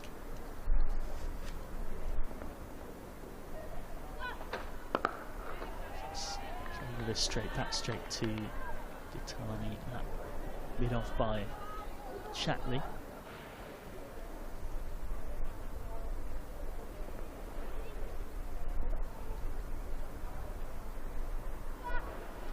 Oh, clever little bit of reversage from Chatley. Didn't try and hit it too hard. In fact, didn't really try and hit it hard at all. Just let the ball hit the bat and paddled it away. A bit of field manipulation to end the over. 84 for 1 with 19 gone. That's a tidy set from Alex Hartley, who was Thunder's top wicket taker in this competition last season, picking up 10. And does have some good history as well against the Stars too. Took 6 for 24 in this fixture last season. And, yeah. In a beautiful bit of commentary symmetry, pretty much just as I'd mentioned her being Thunder's top wicket taker, Alison Burns started writing something down next to me. By the time I got to the end of the sentence, shook her head disapprovingly as dotting continues. I quickly realised it was because she'd written down 6 for 24, exactly what I'd just said. And I was there actually. It was an astonishing game. Yes. Up in Southport. Up in Southport actually, and at this point South East Stars were dead and buried, and then they had a young lady who came in at number 8 or something and just saw the game through. Stars, it was unbelievable. 100 partnership, something like the 10th wicket, something like that, the 9th, 10th wicket.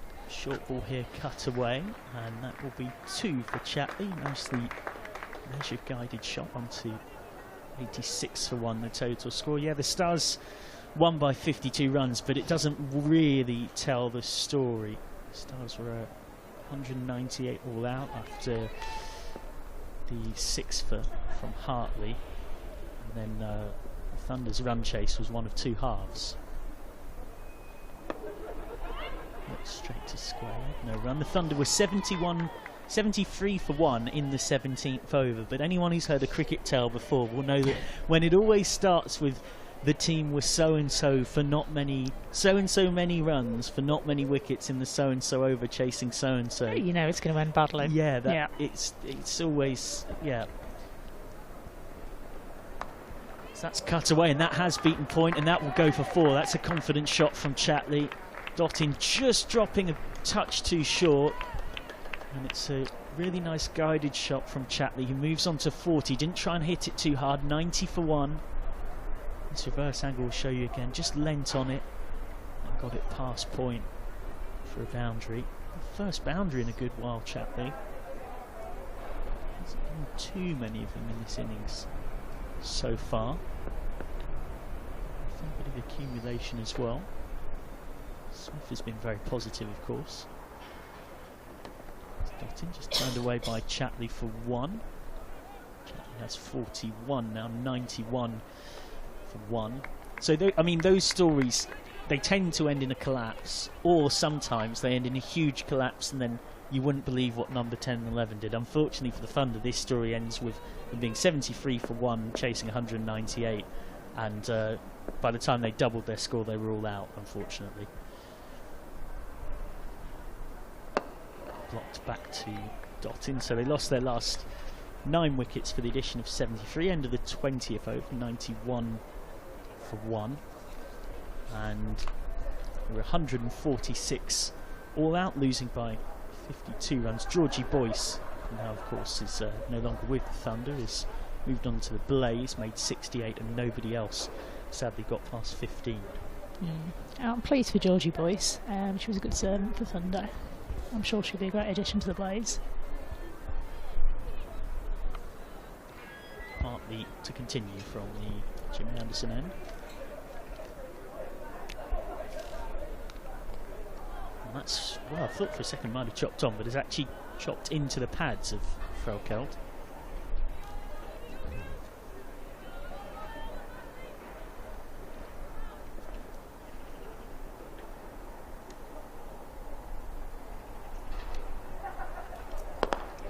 Low full toss, hit straight to Datani. Mid off, another dot. You're just trying to build that sequence of dots.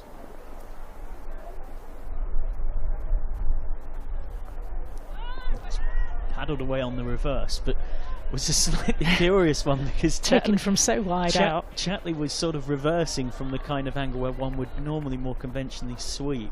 And I think Hartley actually saw Chatley doing it and anticipated it very well. It was a clever piece of bowling. This time it's more conventional, hit hard down the ground from Chatley, and that will go for 4. That's a very nice shot. Takes her within one clean blow of reaching her half century. 45 for Chatley, It's a lovely, lovely shot. 95 for one. One of the shots of the day, I'd say. Yeah, I love it. I love a straight drive.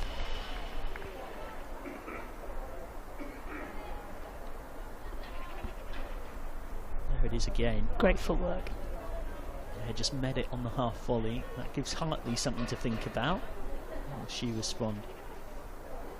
And I'll tell you how she's responded. She's putting somebody out on the a little bit deeper on the off, but almost on the boundary, halfway between the circle and the boundary.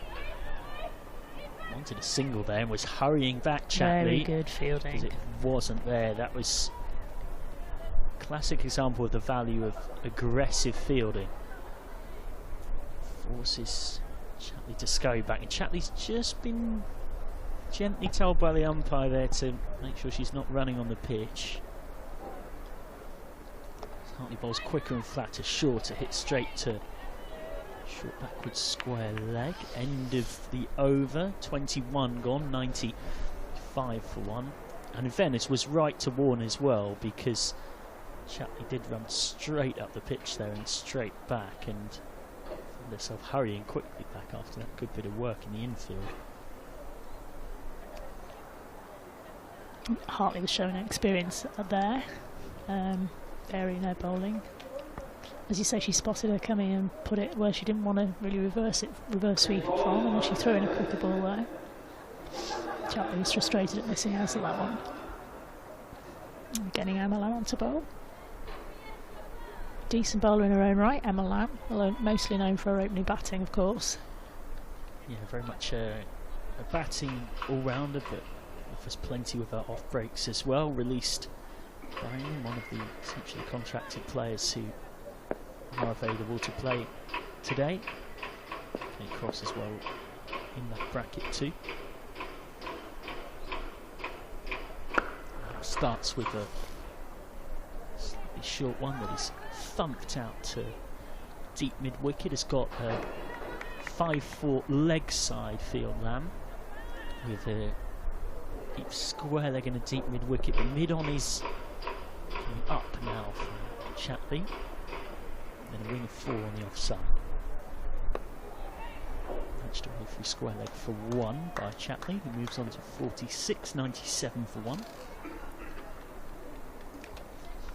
Of course, Thunder are missing 2 of their other spin bowlers in Sophie Eccleston, of course, number 1 T20 bowler, as we know, and also Hannah Jones has not been selected for this game, so Lamb stepping up to the fore. That's sort of a bit of a hockey shot, slightly bottom-handed cover drive from Smith to get one, just dropping her hands in it. Timed it nicely. It took a good piece of work out there to make sure it was to be only one. Smith looking very confident for her 19 off 21. That's for the reverse, missed. LBW appeals. Umpire unmoved. Chatley survives. I think maybe she even got a tiny little inside edge on that one as well. Yeah, had she got decent contact on it, that was probably 4 on her 50. You could see what she was trying to do. There is nobody behind square on the offside at all. Was this one in the corner? Straight to short backward square leg. Still on 46, Chatley.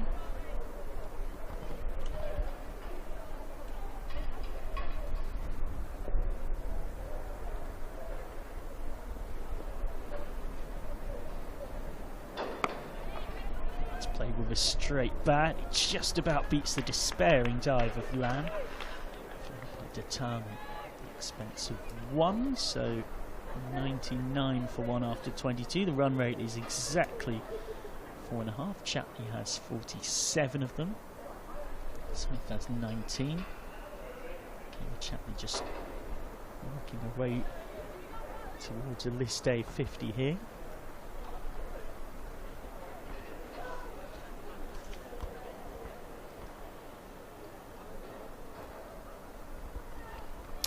So I think Chatley might just be starting to get collie wobbles here a little bit. Yes, it is a game where landmarks can do funny things. Hartley to continue. Shorter. That's the 100 up for the Stars. Yep. Chatley whacks that away for 1 to move on to 48. They'll be pretty content with this. They have, to use a good old commentary cliche, laid the platform, laid the base for what may follow.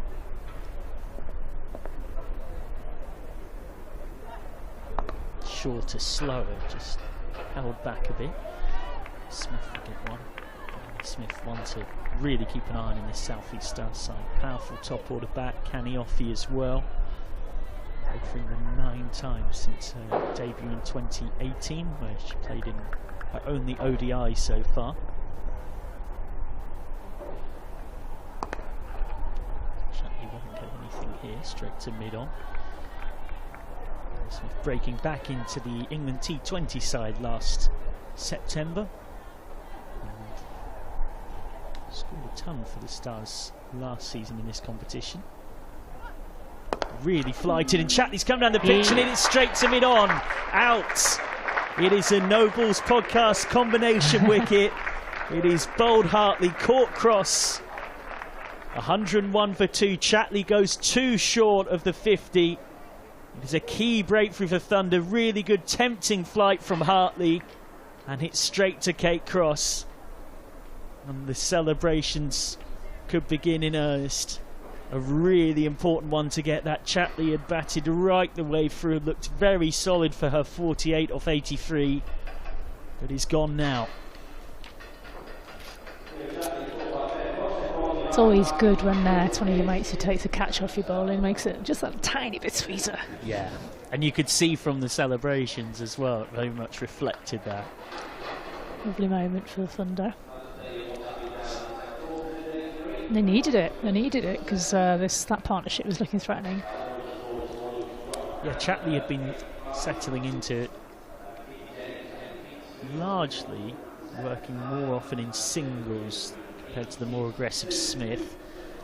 Decided that just couldn't resist the teasing, tempting flight of Hartley.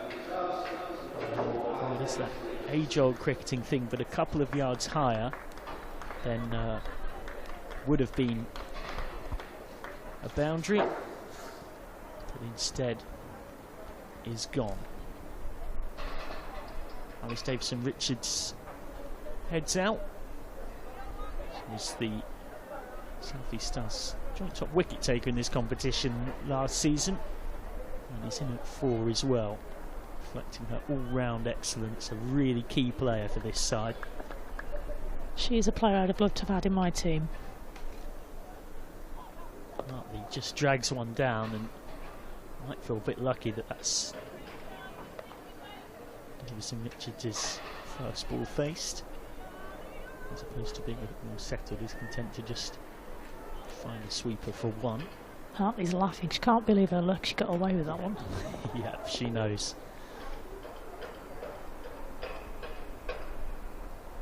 That is short, and that has been hit out towards the car park. That is a massive hit from Bryony Smith. What a shot.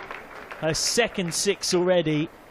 She's going at more than a runner ball, and she looks in the mood. Wasn't going to miss out on this. She didn't get away with that one, did she, Mike? Oh dear. That might have a few dents in it, and security guards being brought into play there. Come on, my friend. There's a game going on here. We need that ball back. And to just gently usher them across to fetch it back. Oh, there's 2 of them. I think, is that one of the Thunder squad in the red tracksuit who's taken the decision to go and get it? 108 for 2, and well, it was the point I was just about to make, and then it was aptly demonstrated by the repeat with a different outcome, which was that if you bowl the ball like that to someone from their very first ball, there's a chance you might just get away with it and it might just go for a single, whereas you bowl that to the quality of a set batter like Bryony Smith, and there's every chance, as it was, that it gets hit towards the car park. I'm quite sure what's going on here, Mike, because the other umpire has gone and told them, is waving frantically at them as if to say, come on, we'll have that ball, we don't like the spare one. She's now going into the car park where I've parked, actually, which is about 100 yards away from the entrance to where we're sat now. Yeah, they seem to have almost lost track of where it went, actually, which is a funny one. But yeah, I mentioned that Bryony Smith got a ton in this competition last season, scored 114 to help the Stars reach the Rachael Heyhoe-Flint Trophy eliminator last September, dominating a final day group stage win against now defunct Lightning. Lamb to continue. That's just guided away off the back foot by Davison Richards, who's been with the South East Stars right since their formation in 2020.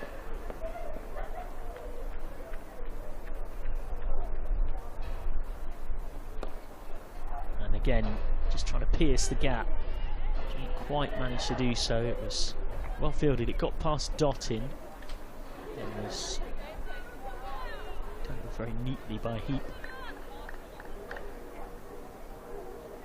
I've got the ball that was hit back now. It's in Square Leg's pocket.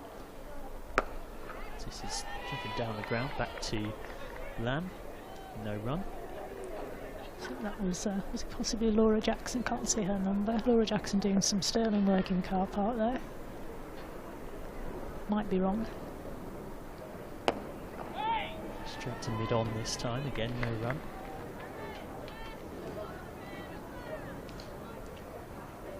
Betlam's thinking she's glad she's bowling from this end, right? Yep. So that's smashed down the ground. Oh. That's a beautiful shot from Alice Davison Richards for 4. Convincingly done. That's a real statement of intent.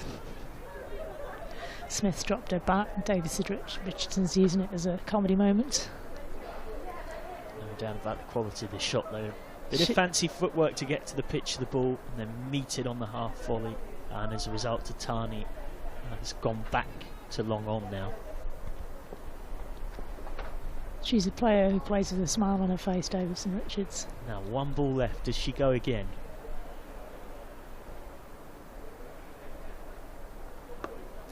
Just nurdles it from Square Leg for 1. Keeps the strike. 113 for 2. A little period where there's plenty happening here. We've seen that wicket of Chatley, but Smith is looking in exceedingly good touch, and that run rate is starting to creep up quite rapidly.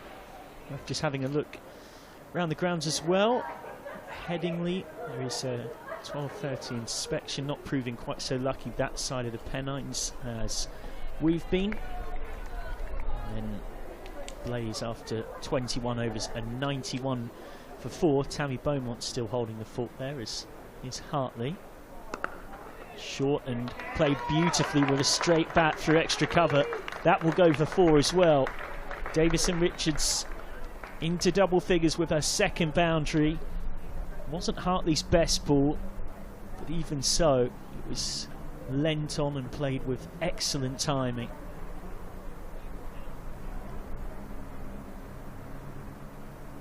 Yeah, beautiful balance. Not tried to overhit that and found a space for which there are quite a few on that side. Once you pierce that first ring. Straight back to Hartley. Tammy Beaumont just 1 short of 50 now, 49 not out, but has been losing partners frequently at the other end. Grace Potts taking 3 wickets for Central Sparks. This one is hit straight to cover point. Sarah Glenn has just got out there to keep Tammy Beaumont company. And that match between the Blaze and the Sparks, and then the Sunrisers are 116 for 2 off 28 against the Southern Vipers. So it comes off the inside edge. Goes away for 1. And there was a shy at the stumps. 118 for 2.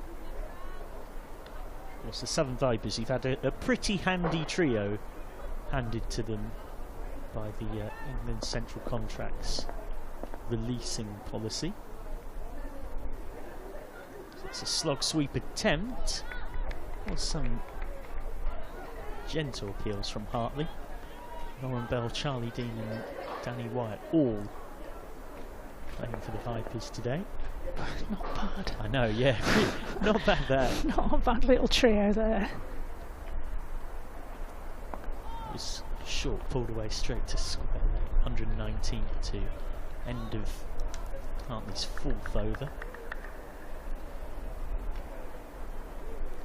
Yeah, looking down the list of England centrally contracted released players, you couldn't help but feel like the Vipers had somewhat lucked out with those three.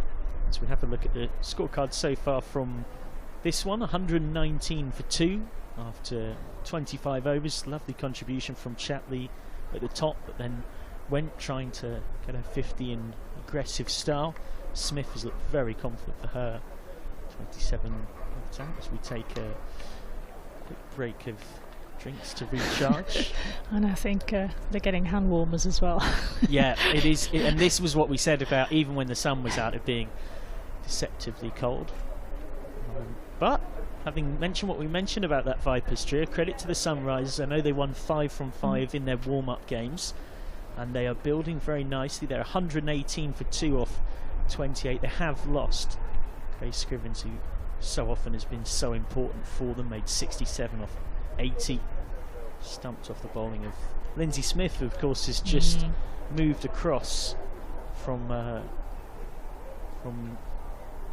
Northern Diamonds, having been a big part of them winning last season with her left arm spin. Had taken 13 wickets in this competition and now has her first of the season in Vipers colours.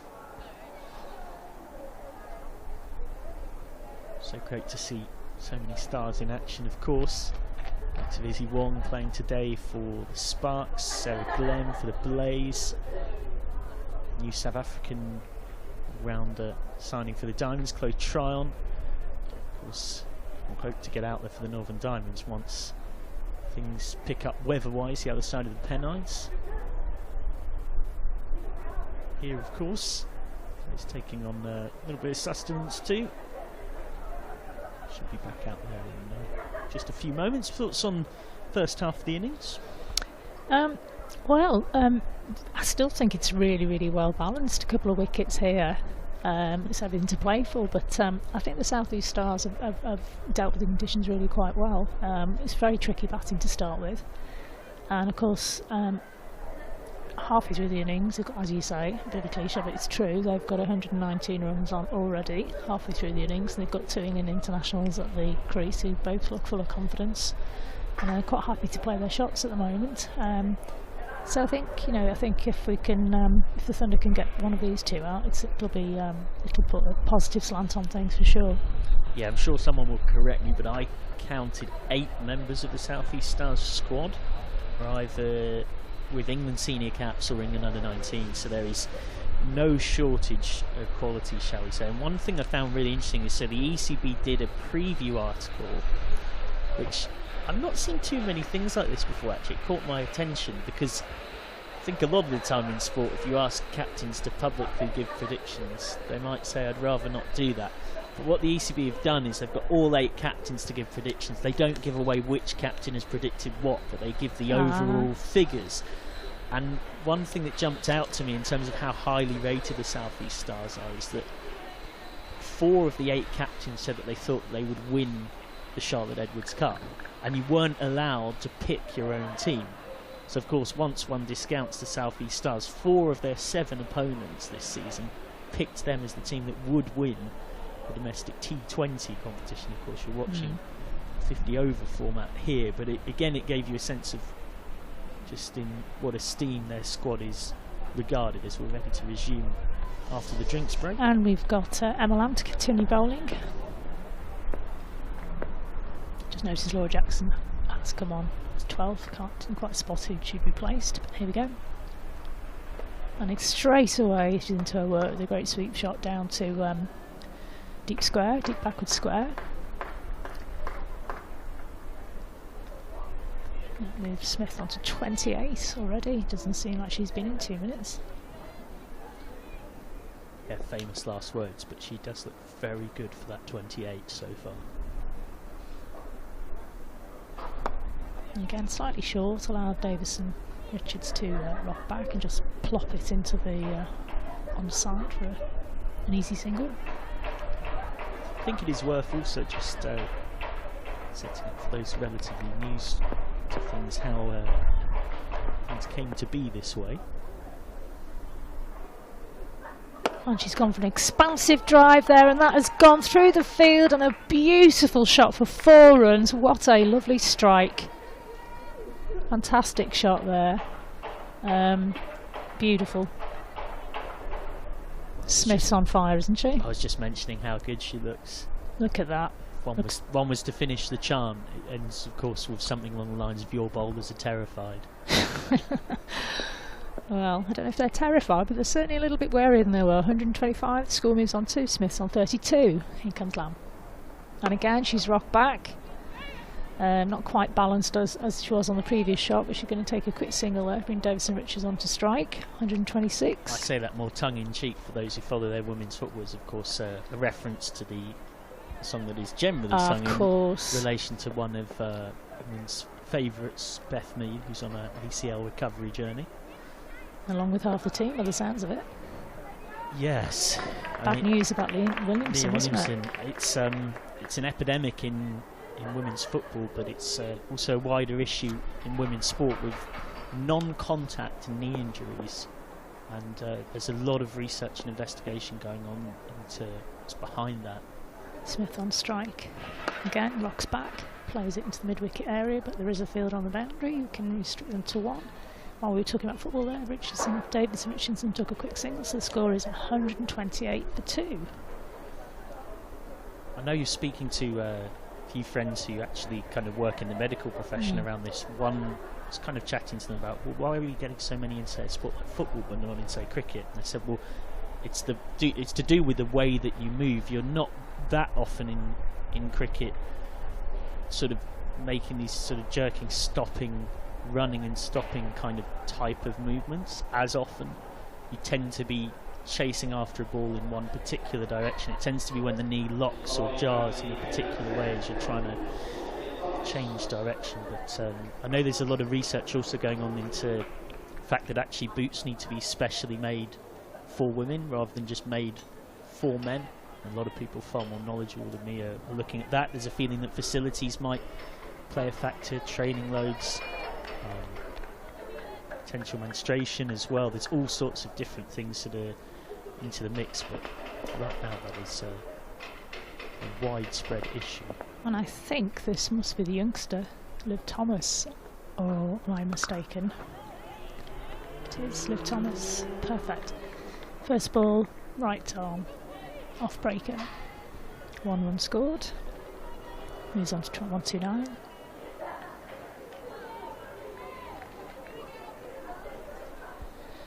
She'll be a tad nervous, especially if she's bowling to the end where her previous spin partner was malleted for 6.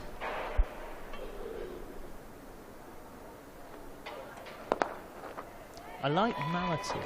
It's a great word, isn't it? It's walloped, smacked, tonked. Which Yeah. one? Malleted, you prefer that one? I like malleted. Cool. I don't feel like I'd heard that very often. Well, there you go. Sorry, Welcome to the north.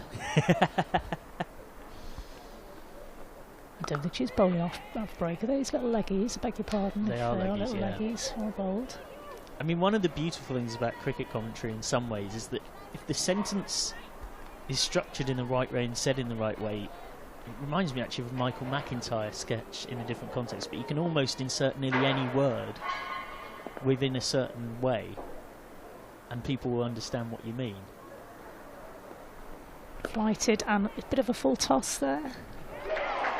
And it's out. I didn't see it. It was behind my screen. Is it the same fielder who dropped the other one? Oh, fantastic. And that's a really well-earned wicket there from the fielder's point of view. What a shame she got out to a full toss because she was looking well. Let's see the replay. Well done, Thomas. Get yourself a wicket for the Thunder. Down on one knee and taken on the boundary. That's better, she says to herself. Well batted, Smith, and well taken on the boundary. And fantastic news for the young bowler, Mike. Yeah, she's going to be absolutely fuming. Smith, yeah. To be playing as beautifully as she was, and to get out like that.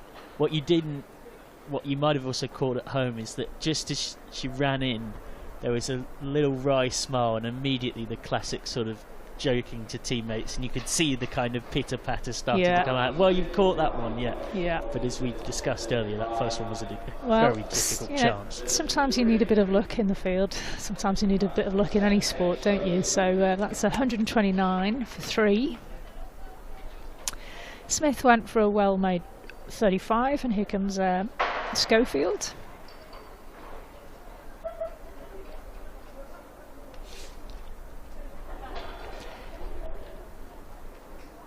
And the young bowler is trying to keep her hands warm there. She's blowing on them. She's getting a few high fives, which will help get the blood circulating around.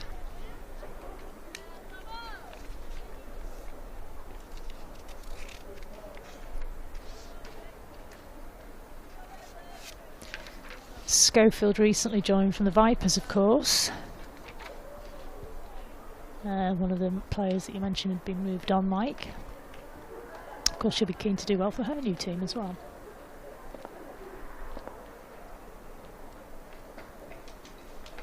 Here comes Thomas. Dot ball. Score remains 130 for 3. Yeah, I feel like we were maybe actually responsible for what happened to Smith, though. We'd said so many times that she'd been looking so good. Oh, and it's another full toss. It couldn't possibly be another. No, it's not. It's 4. Well placed. This time she kept it down a little bit better. The fielder divingly, despairing dive there on the boundary. Fist pumps from the bats. Just relieved they didn't find the fielder again there. Almost an identical shot, really. It's a free hit as well. Hands are cold. You can see she's really struggling to keep her hands warm, the youngster. Yeah, this is the classic leg spin in April dilemmas. You know, it's not easy, is it? Best of times to be a leggy. Oh, another one. Oh, she's missed out on that one, has Schofield. Scores on 135 for 3. Richards is moving nicely onto 14. Schofield's got herself 5 already. But the youngster's got a wicket. Moving to the 28th over now.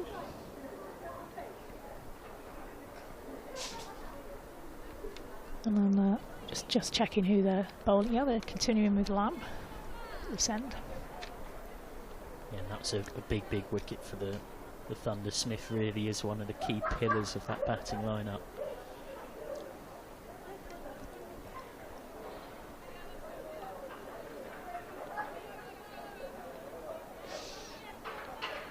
So, Lamb takes a first look at Schofield.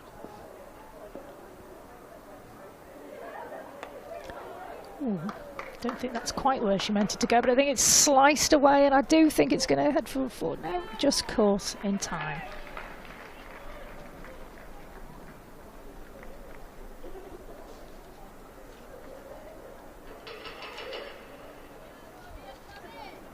Taking a 2 there, 138 for 3. The score moves on. Schofield's quickly onto 7.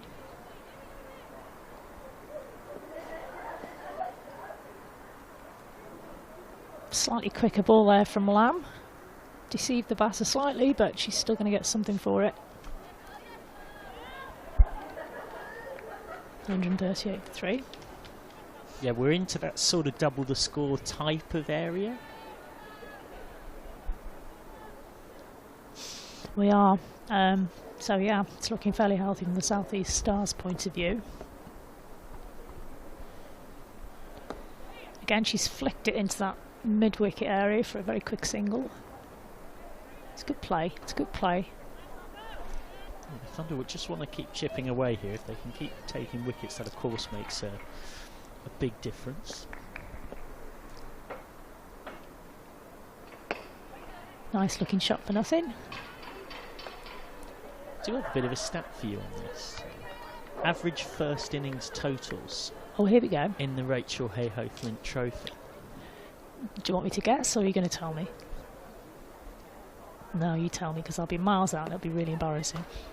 Go on, have a guess. Have a guess. Have I a don't guess. know. 235? That's really So very pessimistic I've of got me. them in. So this is thanks to Hypercourse on Twitter. Credit the statistician always.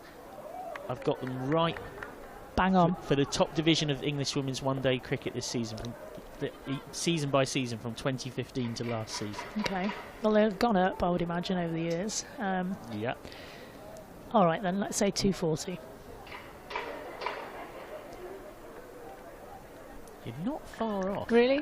End of the 2841 for free. Right. So, if you had to guess what it was in 2015, I mean, I'm not going to make you guess every season. That would be ridiculous. But 2015. Guess what it was in 2015 and guess what it was in 2022. Right. Feel free to play along at home. All the right. average first innings score, because obviously if you include the second innings, it can get distorted because teams chase targets with tons of time to spare. Looking at 8 seasons ago, the game's come a long way in 8 years. I'd say 180, possibly 245 now, 250 now. You're not far off. Really? So 2015 was 170. Oh wow, okay.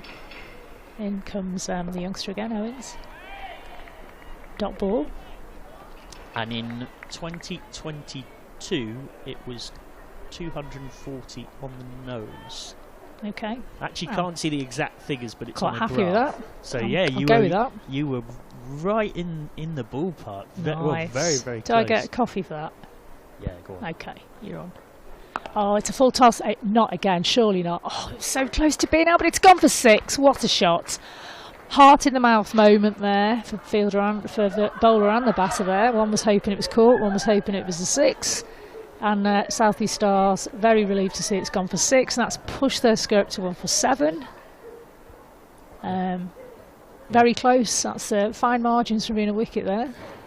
Yeah, Thomas is just... You can see her breathing with her hands on her hands. You know what I'm trying to say. Her mouth over her hands, get the nice warm air into those fingers. It would be unusual if it was the other way around. Emma Lan fielding from the car park. I wonder how many times she's had to do that in her recent career.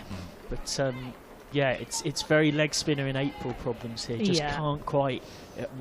I say we've all been there. Any leg spinner will know the struggles, and anyone who's played cricket with a leg spinner in April in the UK will know the struggles. Maybe I'm wondering whether or not they should have pushed her at the other end. Maybe, but who knows? Toss a coin. Who knows? Come on, youngster. It's one a bit shorter. Oh, it's gone through the legs of the fielder. That doesn't help the figures, and that's gone for 4 as well. Oh, I feel for her. I feel for her. That's another 4. Takes a score. South East Stars. That last 50 has gone very quickly. 151 for 3. 150 up as well. Yeah. Okay.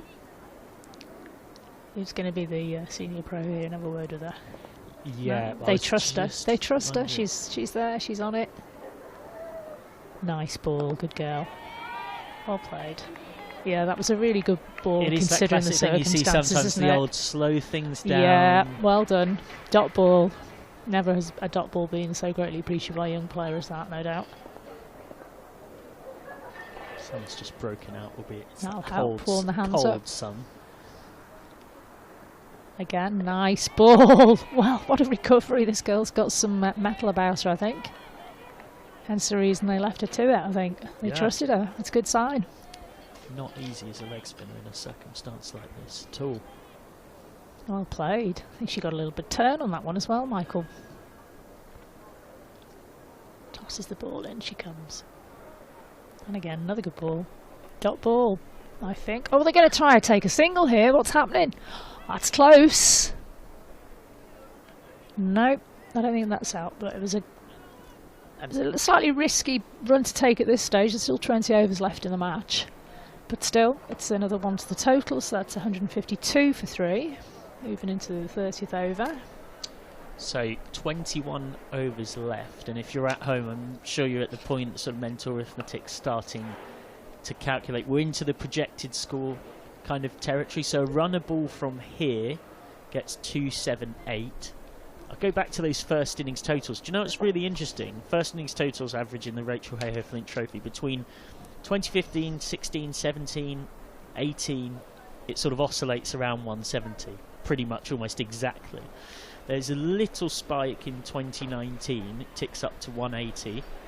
Then 2020, suddenly, it's 220. 2021, suddenly it's 230. And last season, it's 240. And that is definitely the influence of T20 cricket in the 100 as well. There's Lamb's coming to bowl there, taking a single off her. 152. And the Kia Super League, increased professionalism, etc, etc, etc.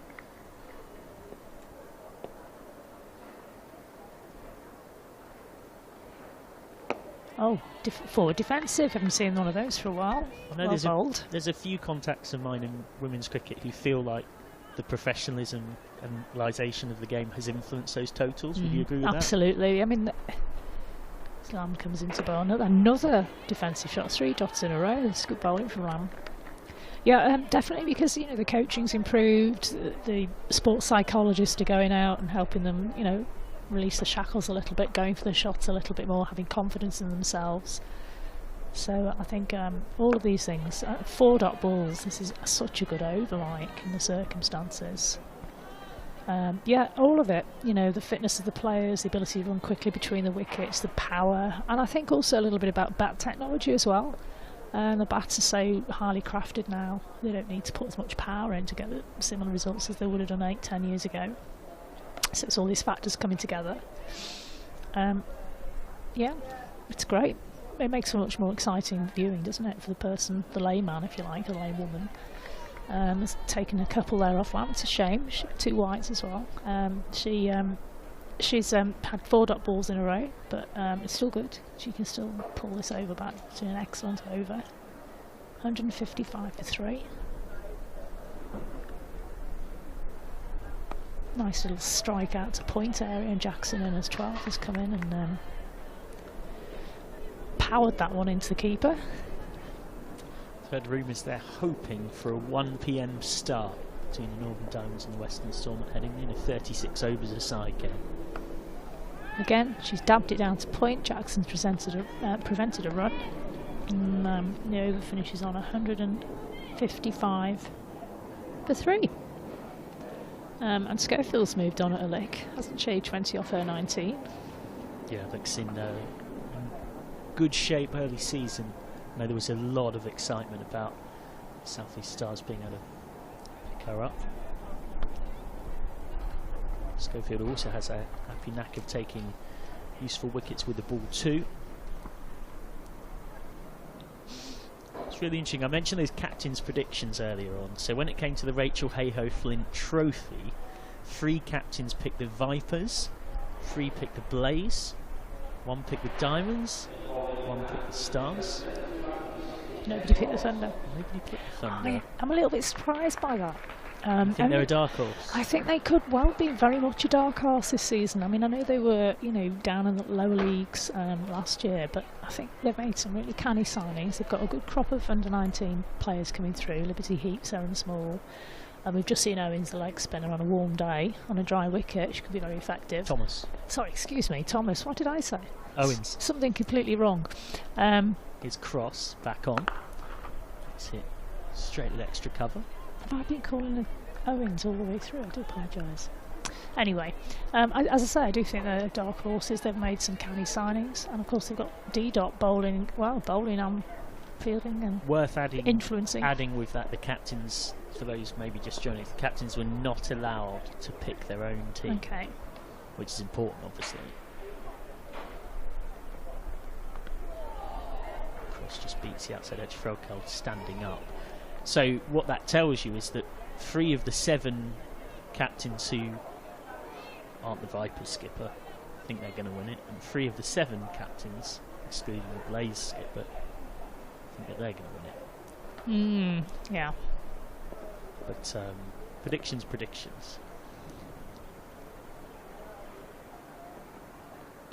So once more, that's off the outside edge, down to Datani at 3rd. It's the kind of edge that early doors potentially is in the region of 1st or 2nd slip, but we're very much past the point where they're in play. 156 for 3. I wonder quite how they're going to divvy Cross up here. Is Cross going to do a couple in this spell and come back at the death? Is Cross going to bolt all the way through in this one? So that's just its way through mid-wicket. She's the type of bowler who you can bowl anywhere in the innings, though, isn't she? She'll open, she'll finish, she'll keep things at height in the middle part of the innings. She's such a quality bowler in that respect. Yeah, so handy to have a seam bowler that you can pretty much put anywhere, really. You know they're going to do a good job. Just turned away, but straight to the point, kind of jabbed away.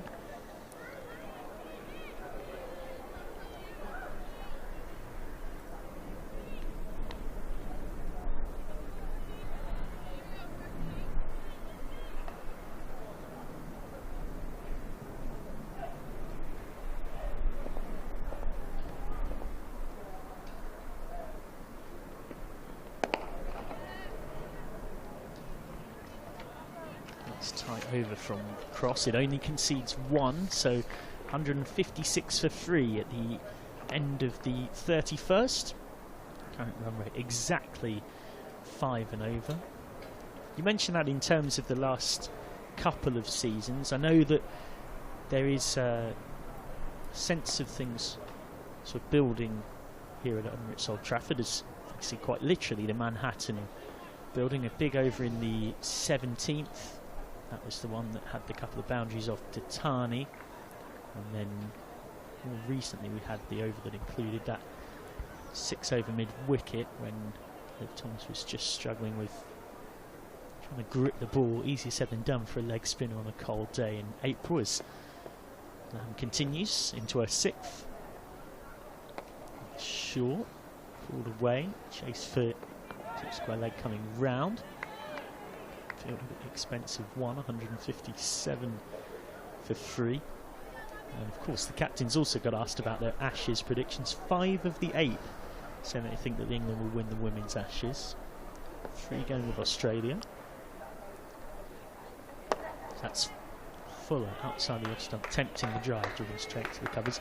More confident overall when it came to England's chance in the men's, an 8-0 split on that side. I'm not going to lie, I'm quite surprised as many of them said 5 out of 8. Australia's a team full of superstars at the moment. That has come off the outside edge and could go for 4 and does trickle away for 4. Well, it was off the outside edge, but there was an element of thought behind it from Schofield, because there is no fielder behind square on the offside, so she knew that even if she didn't quite get it off the middle, that the odds were of course very much in her favour. 161 for 3 and a runnable 24 so far for Schofield. Was looking in very good order early doors. Paige Schofield. It's pulled away for 1. Schofield, new signing this season on debut, joining from the Vipers, who is going to collect 4 more here. Not quite cut off by Norris coming around, and it's back-to-back boundaries for Paige Schofield. He's on to 28 off 25 now. He's giving Milan some thinking to do.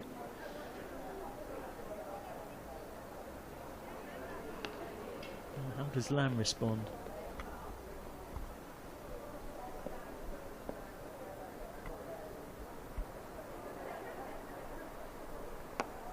Slog swept, but straight to square leg.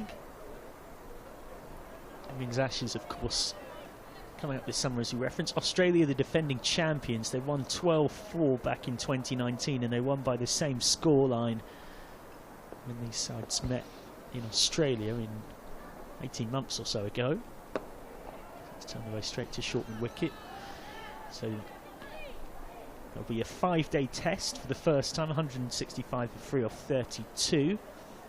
5-day test at Trent Bridge from Thursday, June the 22nd to the 26th, then 3 T20 internationals, July the 1st at Edgbaston, 5th at the Oval and the 8th at Lords, and then 3 one-day internationals follow swiftly afterwards on the 12th of July at Bristol, the 16th at Southampton, 18th at Taunton. Of course, using that points-based format once more. What do you make of that as a format? Personally, I think I prefer there to be a series of tests as they have for the men. I think it's good for the development of the game. I can understand commercially why the format that they're going with works better, because I think a lot of people who view women's cricket do so from a, oh, let's have a look at the women's cricket, and are used to the T20 and the hundreds one-day international format. Cross continuing. But I would like to see a lot more test matches being played. Well, there's going to be a buzzer here. There was a shy towards Frelkeld. I must say I'm a little bit surprised there was, because to me it didn't necessarily look like there was a huge amount of interest in taking a run from Davies and Richards, but there was enough to persuade mid-wicket to throw, and it was wide of Frelkeld, so that's a single to the total. Straight to mid-on. Yeah, as I say, it just gives the players a bit of time to settle. You know, the players with slightly better techniques may perform better over the longer format of the game. You can perhaps show a bit more artistry in your game rather than all-out attack, which is fantastic. Don't get me wrong, I love watching one-day cricket, but I just think there's a place for both, and I think because the players already have a T20 and a ODI at this level, it'd be lovely to give them the higher quality players, the elite players, if you like, the chance to really show their cricketing brains as well as their cricketing brawn, if you like. Would you have it still within a points-based system in this ideal Alison Byrne universe? I'd have it separately. I think if you want to do a test series, have a test series, and why not have an ODI or a T20 series? Why not? You know, and do what the men do. They have slightly different teams for different events, and I wouldn't say there'll be perhaps enough quality players to run two separate teams. I'm not saying that, but you could certainly tweak the teams to suit the nature of the game. One thing's for sure, they're certainly not sure of the team, Australia. No. My goodness me, the names just... Well, the names that aren't in the first 11 are incredible, let alone, you know... LBW appeals. Nothing given for Cross, of course, who will hope to be a regular part of inside through that summer. 73 appearances for a country. Of course, there is a bit of an interesting sideline to Kate Cross's season. Has moved from the Manchester Originals to the Northern Superchargers in the 100 across the Pennine, so we'll be playing at Headingley as in the home dressing room, which will be a new experience. Shorter and sort of slapped away through cover point for 167 for 3. Slapped, not malleted, Mike. That was yeah, slapped. It was backward of square is a slap. You've got to mallet it forward of the square. Okay, right, I see. You need to sort of like one of those diagrams for the fielding positions. Vocabulary. Let us know at home, kind of, if you've got your oval there, where is everything sort of... You know, what's the appropriate adjective? I feel like whacked is a down the ground one. Guided. Guided square. Guided's got to be backward, behind, you know, down Tonked. the offside of legs. Tonked to me is a mid-wicket cow kind of situation. Yeah. I think malleted, possibly square. I feel like malleted is sort of mid-wicket kind of towards square legs sort of. Malleted to me suggests power more than timing. It suggests that it's sort of DeAndre Dottin rather than Amy Jones. Maybe. Right, we've got a bowling change. So Thomas is going to try a luck from the other end. Now, I know hindsight's a wonderful thing. Why would I here? I wonder whether this will suit her much better. Nice ball. That is a nice way to start. And the reason we say that is you can't necessarily see this due to the camera angles quite fully at home, but the boundary that Thomas is protecting now, this leg side boundary, which is going towards the new hotel building development, bowling from the Brian Statham end where our commentary box is much bigger than the other way round. Shorter and wide outside the off stump, and got some turn there, Thomas, but the problem was it was slow turn, having dropped short, and all too happy to take advantage of South East Stars. That's a nicely guided boundary from Paige Schofield, who looks in fine touch and picks up 4 more here. Can't win, can you? Move her to the other end and she still hits it to the short boundary. Never mind. Yeah, just dropped short there, just trying to find that in-between length. It's Fuller. looking for that sort of Goldilocks length, if you will. I'm not even going to ask what that means. We know the story of Goldilocks. You know, they have the porridge and one's too hot, one's too cold. And that one's just right. Yeah, like that. Yeah, Got exactly. it. Something like that.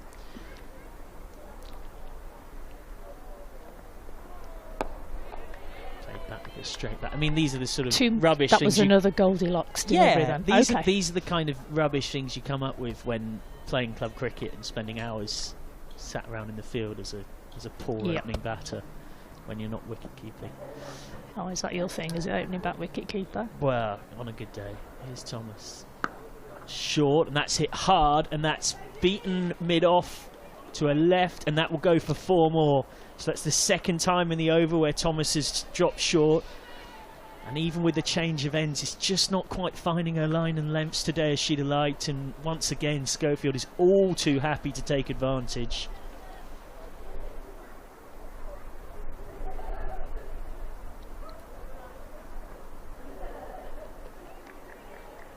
Thomas has got a bit of thinking to do. This isn't easy for a youngster. Can you see the breeze as well? It's quite windy down there. Yeah, a lot of factors against you. Leggy here.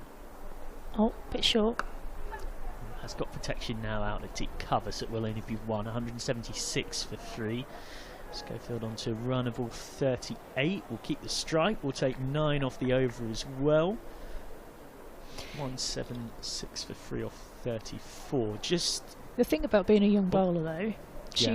Every time you have an experience at her age, it's a good experience and you should bank it and remember it. And next time she's asked to bowl at an end and she's not happy with it, possibly, I'm not saying she was today, she talked through it with the captain. You know, where to bowl to which different batters, she'll remember this. Do remember as well that you can get in touch with us on social media. Let us know where you're watching from, who you're supporting, what you've made of the Rachael Heyhoe-Fint Trophy so far. 4 games on today across 4 test match grounds right through the country. Oh, that's lovely. Kate Cross has just put her arm around her. That little word in her ear roll. You can give us a tweet on the main account, which is Thunder Crick at Thunder CRIC. If you want to get in touch with me, your lead commentator, Michael McCann, you can do so on at This Is McCann, MCCANN. Here's Cross. It's played straight to mid-on. And I have got the Australian Women's Ashes squad in front of me. If you're English and you don't want to be frightened, it's probably best to mute your audio for about 35 seconds or so. Meg Lanning, skipper, of course, Alyssa Healy, vice-captain, Darcy Brown, Ashley Gardner, Kim Garth, Grace Harris, Jess Jonathan, Alana King, Phoebe Litchfield, a teenage sensation, Talia McGrath. We're not done. Alyssa Healy. Banged in. Top ball. The clever bouncer. Now, there will have been a pre-rehearsed signal for that from Cross and Frelkel, just so that the skipper and wicketkeeper had an idea of what was coming. Talia McGrath, as mentioned, who often finds herself struggling to necessarily break into the side or even get a decent spot in the batting order, such as this team's ridiculous excellence. Goes Fuller this time, cut away. It was almost nearly in the region of a dotting catch, and she's so dangerous in that position. In the end, it was actually a very good sort of stop on the half volley, and was backed up by deep cover coming in to keep it to further damage. Then Beth Mooney, keeper, Megan Schutt, Annabelle Sutherland, Georgia Wareham, and last but not least, can you guess who I missed? Was it Alyssa Healy? No. Oh, did I hear her name? Elise Perry.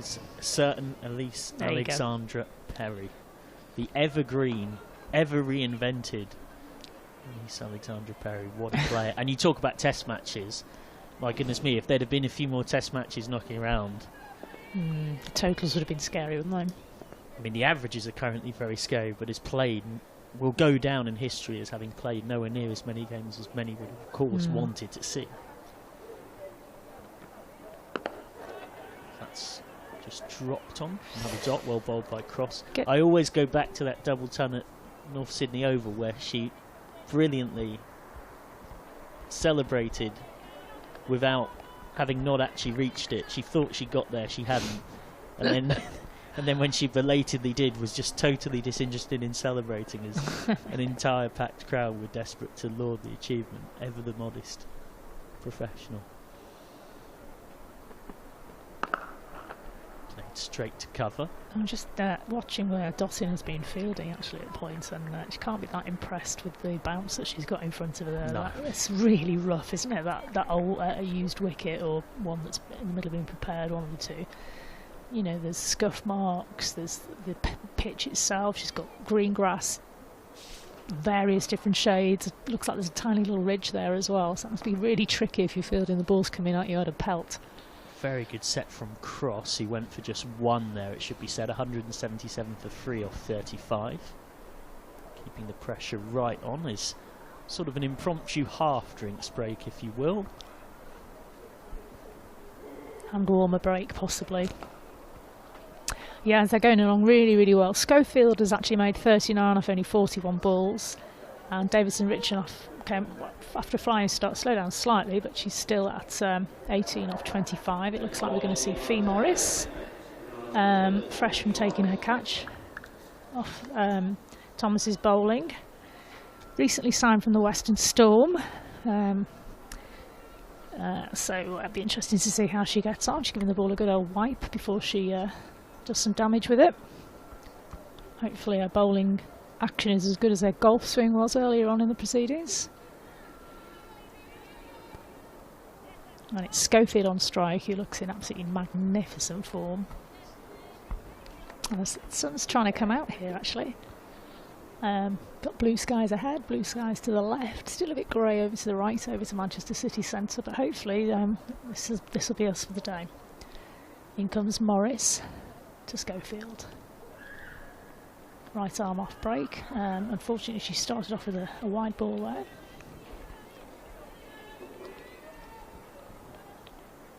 Still 178, so 1-7, the score goes 178 for 3.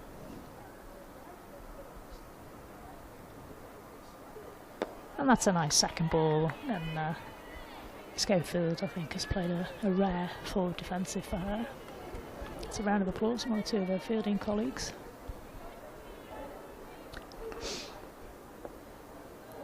She'll be keen to do well. First game for the Thunder, of course. A little bit shorter, she's tried to force it off the back foot, but it's a really acrobatic stop from Liv Thomas there. Still 178 for 3.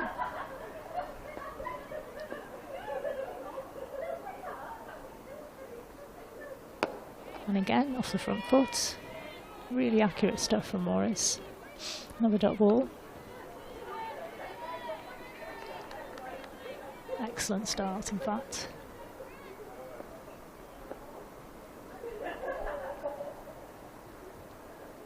Bit fuller, a bit wider. Sadly, that's a wide. Takes the score to 179.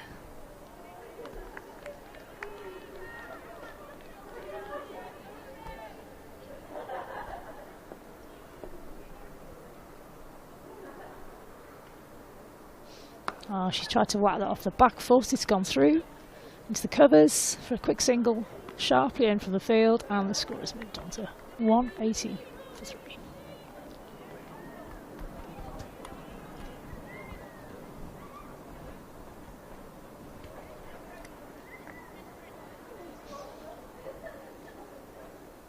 Batsman's taking guard again, and we're ready to go.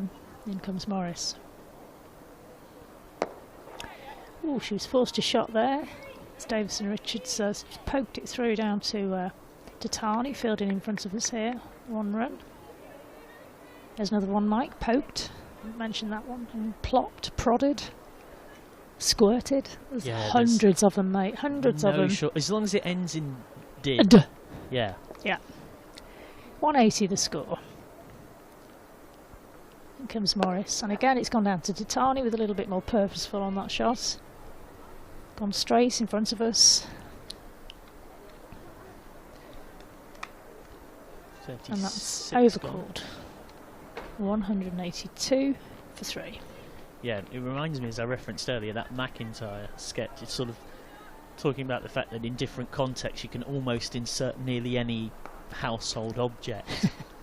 And, you know, trolleyed, chaired, lampshaded. Couched. Yeah. Sort of, I mean, it gets more ridiculous the more you do it, of course.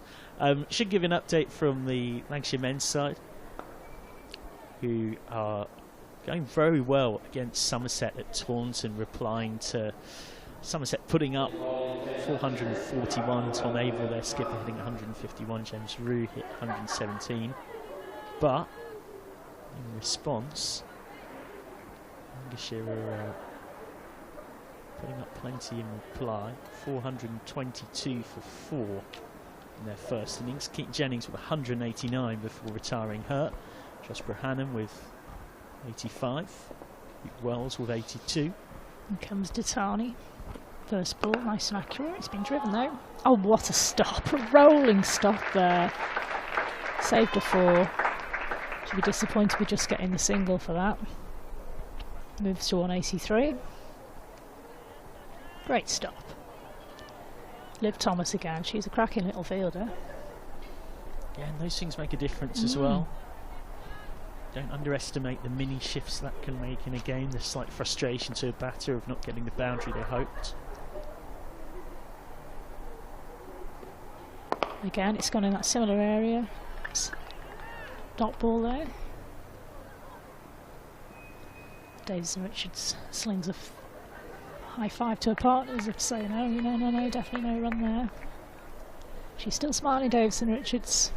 Doesn't matter what's happening in the game, she will smile. One of those characters. Great. I'd love to have, as I said, I'd love to have had her in my team when I was captain, and she bowls, bats, smiles, helps the youngsters. She's a great player to have around, I would imagine.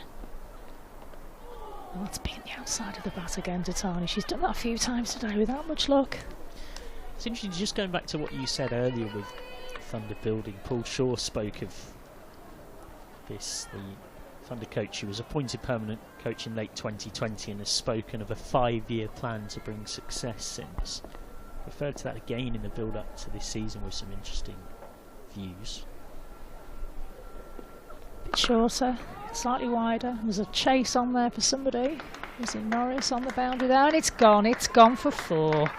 Good shot, very well placed boundary. She's given herself a little fist bump there as Alice Davison Richards. As I say, she enjoys her cricket and she'll have enjoyed that shot. Well played. So Shaw said that this year is a pivotal year. Year 3 in any programme is a seesaw year. One where we have to push that little bit harder. Oh, that's flicked down to leg, down to deep fine leg. There's a fielder there, so it'll be restricted to a single. That's moved the score on to 188. Davison Richards has moved on to 24. Brings on Schofield on strike, who's actually slid away all the way into the 40s now. She's at 42. I'm sure she'll be hoping to get her 50.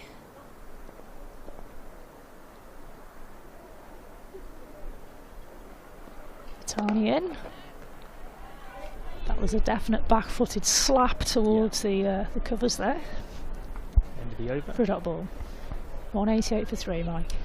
So he added on this 5-year plan, we're on course for our 5-year plan and this is a big year. The last couple of years we've spoken a lot about building really strong foundations, but the team is growing a lot, it's developing, it's maturing, and the ECB preview also touched on this. It said the big question for the Thunder, and this was in the ECB's official Rachael Heyhoe-Fint Trophy preview, it said the Thunder have always had the talent and the infrastructure, but they've lacked the experience and know-how to challenge the top sides for silverware. But the messages from within the camp have changed now from be patient with a developing side to we genuinely believe we can win trophies. Morrison to bowl. Forced it off the back foot again for a single towards Ditani. Said preview finished with the addition of those aforementioned signings has been key to an increased belief, as has significant development from within. Now can they deliver? Yes, of course. This is what we'll find out this season.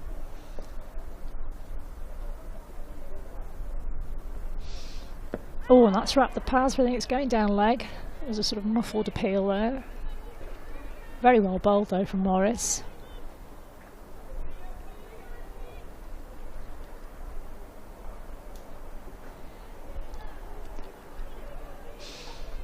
There's a quick chat with Crossy there. Always good to share your ideas. And again, oh, unlucky there, fielder. Good dive. Again, Tatani's being kept busy here at long on. Do you know what, though? It is amazing. We as commentators are very good at reading between the tea leaves. The amount of times chats like that happen between batters or fielders or keepers, and we say, "Oh, I bet they're talking about." And the amount of times it turns out it's actually anything but cricket. What are you having for tea? That's slid around towards fine leg for a single. And if there's anything I've learned in being fortunate enough to be a professional broadcaster for going on a decade now and getting to know lots of different players across different sports and different contexts, it's that actually more often than not, it is not quite as serious always as we make it out to possibly be. Maybe not. Sometimes it is, though. This is true. 191 for 3. Actually, that's moved on to 192. Schofield's moving on nicely with 43, and Richards on to Davison Richards 26. Sorry, Mike. Even more so in the glorious sport that we know and love and are watching and enjoying now, where there is so much time and space. Back-footed strike. Had taken a really quick single there. That was a risky one. Yeah, 192 for 3. Sorry, 193 for 3, I beg your pardon, and that's the end of the over. A fairly good one from Morris there. Tatani on next to bowl, I believe, unless there's a change. Just a quiet bit of accumulation here. Yeah, you can see the sort of the urgency is more so. You can see they're taking those quicker singles and looking for spaces as well as the big shots now. So I read, just on the point of sort of filling in rubbish, which is more of a self-assessment than anything else, to be clear. I read something years ago about how cricket has the lowest percentage of time that the ball's active of pretty much any sport. Oh, well, that doesn't surprise me. Yeah. Tatani. Oh, she put a bit of effort into that one. You can almost hear the grunt from here down to third. Because this is what had me sort of thinking about this in relation to the sort of talking nonsense in the field type of thing. And I'm going to say the figure was something like 6 or 7% of the time the ball was actually active in the game. Ah, but the brain's active for 100% of the time, isn't it? Exactly. Let's be right. Nice strike again. Ooh, that could have been nasty, but well done, Thomas. She got a body right behind that. A couple of quick singles there. Any guesses, Alison, or anybody at home, feel free to tweet in about what the sport is that was right up there, if not with the ball active, or the ball or whatever is going on active even less of the time? Less of the time? Yeah. Oh, gosh. No, I couldn't think of that. I'll have to focus on the scoring at the moment. All short ball. Oh, she got lucky there. She was trying to pull it down to the square leg boundary and it just sort of bottom edge down to squirted down to third. It'll still go down as a single, which takes them on to 195. The sporting reference for that was the sporting reference for that shot was a bit more chalk needed on the snooker cue. No, that's not the answer, is it? It's not the answer. Oh no, I was going to say there's lots of balls to watch there. Tatani comes in before I make any comment further. It will destroy any. Oh, Dottin's just stopped that one. It's a good stop. That was hit hard. Very good. Nice distraction. Thank you for that, D-Dot. 196. Getting it in singles at the moment, but the score still ticking on really well. I'll give you a clue that's probably going to give it away. It's a favourite cricketer's pastime. Oh, it's golf, of course it is. Of course it is. Fee Morris gave me the clue earlier on, didn't she? Yeah.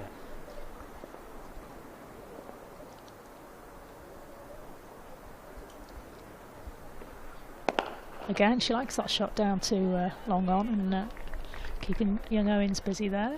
Dot ball. I've done it again, called her Owens, don't know where I got that from. Thomas, young lady, I'm so sorry. You're a cracking player. I admire your fielding. It's just I've got an old brain.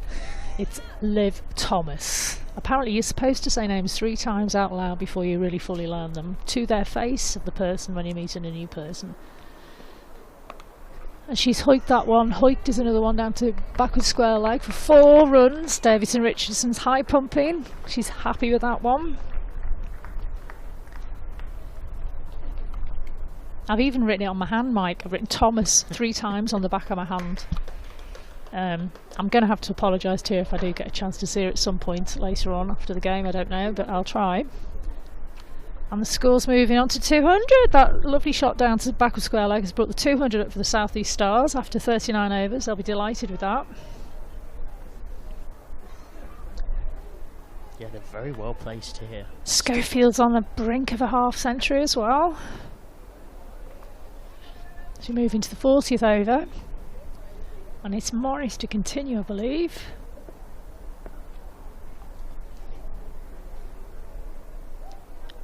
And she's up against Davis and Richards.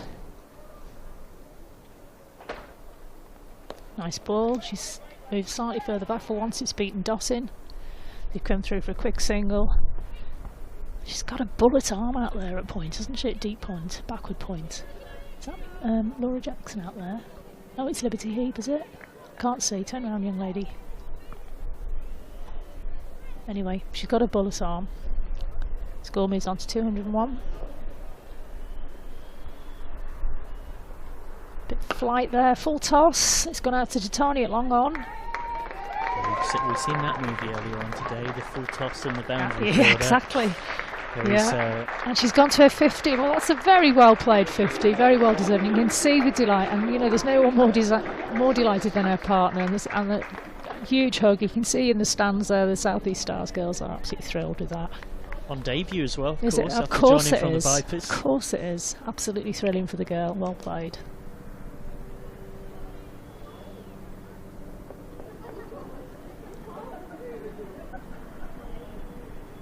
Bit shorter, but quicker. Oh, Threlkelt is lightning. Your hand's as quick as that behind the stumps, Michael. Oh, you're laughing. Oh, okay.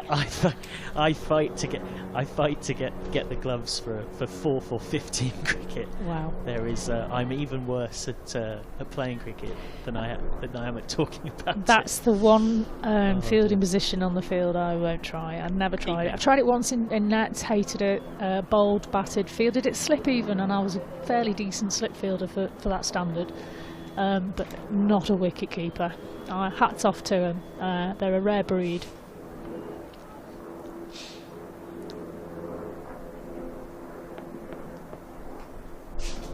In comes Morris.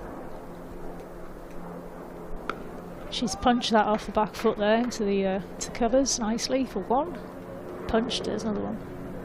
Worth saying as well, do you remember to get in touch on social media at Thunder Crick? But if you wish your tweets to be seen by us up in the commentary box in particular, feel free to tag yours truly in on them. This is McCann, MCCANN.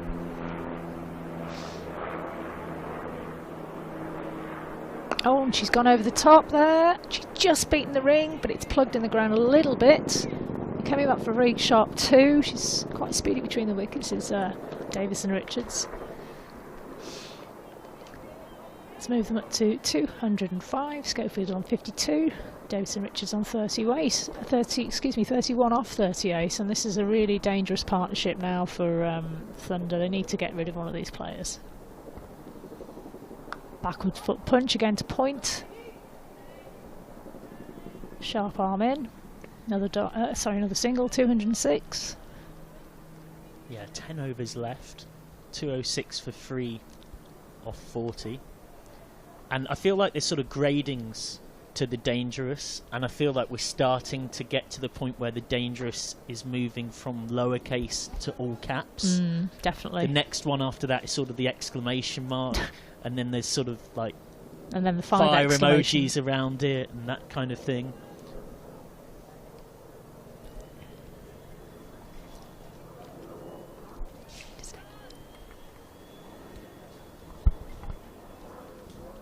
Ten overs left. Probably from here, 7 and over would get 276.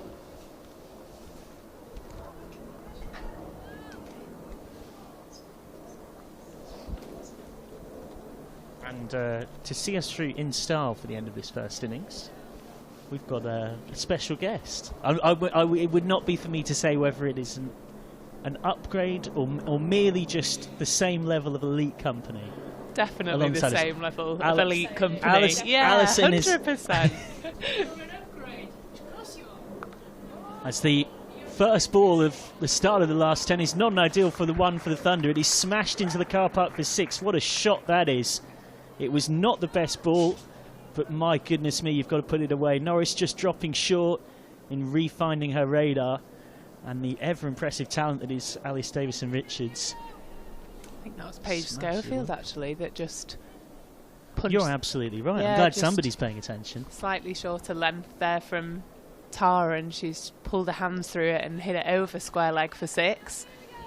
Lovely shot. She's batting well, is Paige, isn't she? These two found a real rhythm between the two of them.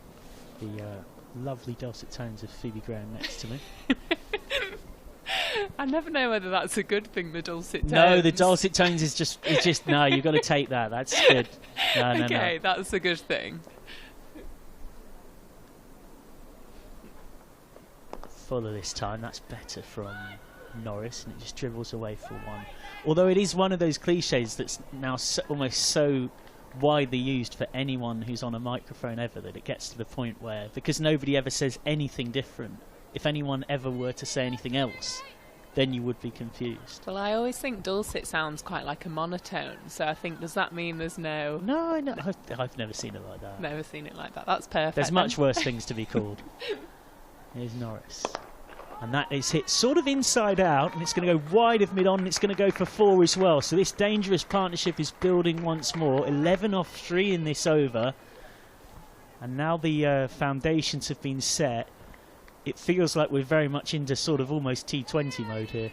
Yeah, I think the two of them have found a rhythm. They've batted themselves into this pitch, which hasn't looked to have done a lot here at Old Trafford. I think you'd have expected it to have nipped around a little bit more early on. The girls have bowled really, really well, but ADR and Schofield are just letting the hands through the ball a bit more and giving themselves a bit more freedom in this last 10 overs. Be a huge wicket now for us girls to get. Tell you what, it does feel like in the blink of an eye the partnership is worth 87. Yeah, they've not taken any risks either. Norris once more, and this is just maybe a bit too full down the ground, but that's a beautiful shot, and sort of on the half volley, on drive. If you want a sign that somebody has been doing everything right in pre-season and is in majestic touch, then that is it. That is one of the shots of the day. 4 more. Yeah, that's a beautiful shot there from Alice David-Richardson. She's just let her arms through it, through mid-on. Beautiful strike of the ball, and Tara's just brought a third man up and dropped long on off onto the boundary. Shorten just flicked away, and this is into the gap at mid-wicket. It feels like the runs tap is very much flowing here for the Stars, and that will be 4 more as well. 3 consecutive boundaries, and this over has gone for 19 off 5 balls. Norris proving to be very much to the liking of Davison-Richards and Schofield. I think they've just targeted this over, really, and Tara's not bowling terrible deliveries. Like, I don't think the over necessarily shows what she has been bowling, but they've just picked up that line and length that with the new ball was nibbling a little bit and creating a bit more danger.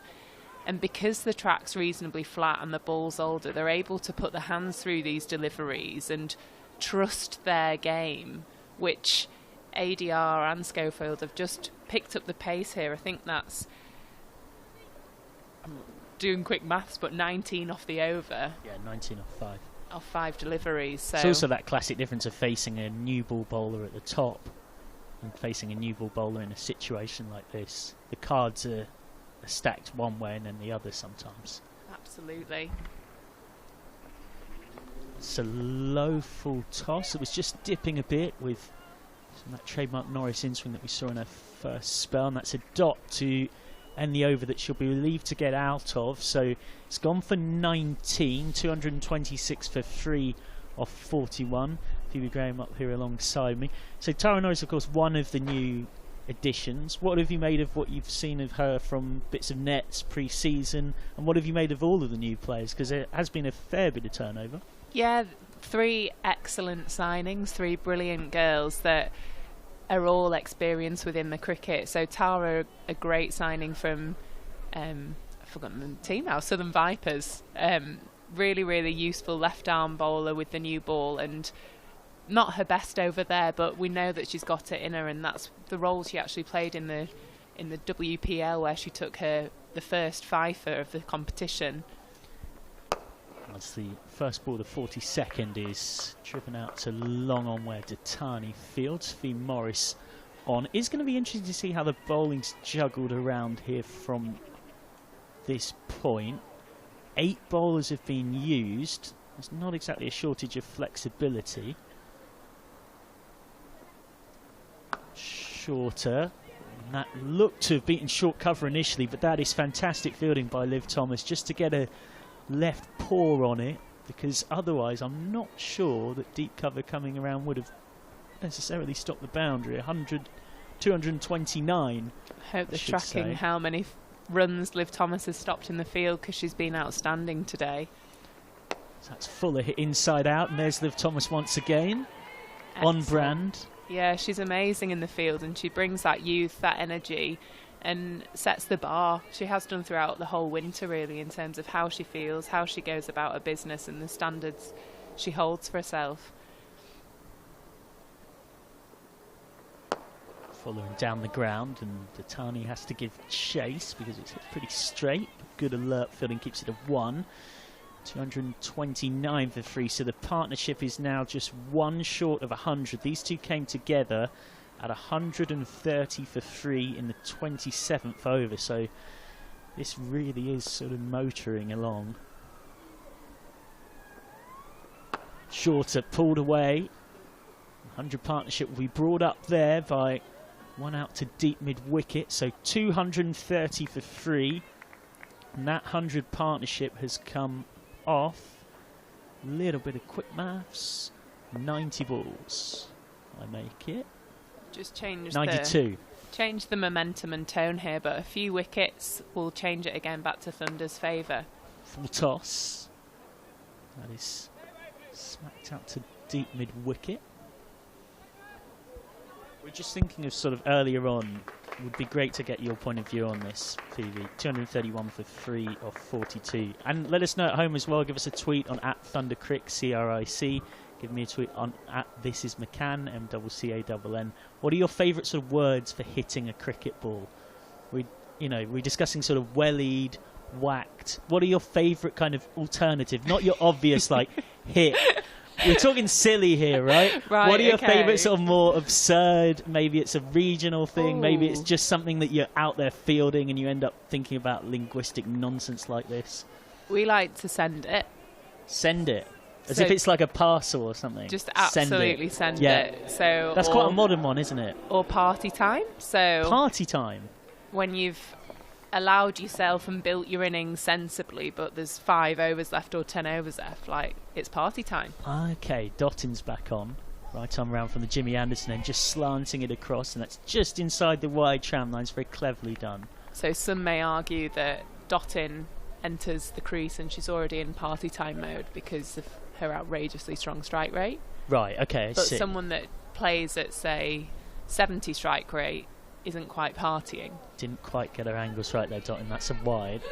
I'm so immersed. There's so much going on here. This is brilliant. Because you confused the heck out of me, because I thought you were going with an analogy for Dottin bowling when we'd started on batting. No. So this is more for a player that has to work their way into an innings. Yeah, or okay. they change the gears. The gears have changed and they're in party mode would be my favourite. So that's hit hard. That's hit straight at mid-on, who can't take the catch. That was hit very hard, though. That was not an easy one. A real stinger to get in late April for Kate Cross. Couldn't quite take the catch. That would have been a really important breakthrough. And at the non-strikers end, a very expressive shrug of relief, almost looking up to the heavens in delight, Alice Davison-Richards, but also frustration that she gave away the chance. Absolutely, that was a huge opportunity for Thunder then. They'd Straight at cover. Really So party time's that. only for a very specific set of circumstances. Yeah, like T20 cricket, it happens a lot where. So is this party time now for Davison, Richards and Schofield? Schofield? Since that over from Tara Norris, they've gone into party time mode. I'd say from a bowler's perspective now, they're setting more T20 fields to be more defensive. It's dotting once more. That's off the outside edge. That is a hack in the nicest possible way, and it looks great when it comes off. And it doesn't matter. It's 1 in the book, 2, 3, 4 for free. Sometimes it's knowing when the right time is to change the gears and to party as a batter. Yeah. So these two have timed their innings perfectly and built really slowly and sort of changing the momentum because they're only 3 down. Full toss straight at mid-on, fielded by Cross, and it's got away with that one a bit dodging. Well, she hasn't because it's a no ball. And so a free hit to follow. Well. Yeah. And I think the big thing here is, for example, at times like this when you've got a free hit, is keeping your shape and not trying to hit the ball too hard. And if we go back to the party time reference, you don't want to be too drunk at a party, so it's that kind of. This is smashed away off the free hit, and it could well be a 6. Not quite sure if it's just about gone or not. Either way, it's a boundary. It's a 1 bounce 4 instead. 239 for 3. So right now it is definitely party time for the Thunder, who take full advantage through Alice Davison-Richards, who brings up her 50 in style.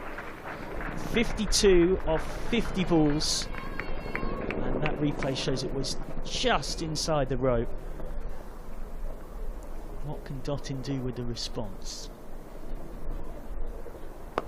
This is hit hard down the ground. Well, that is the kind of one that has an umpire ducking for cover, and thankfully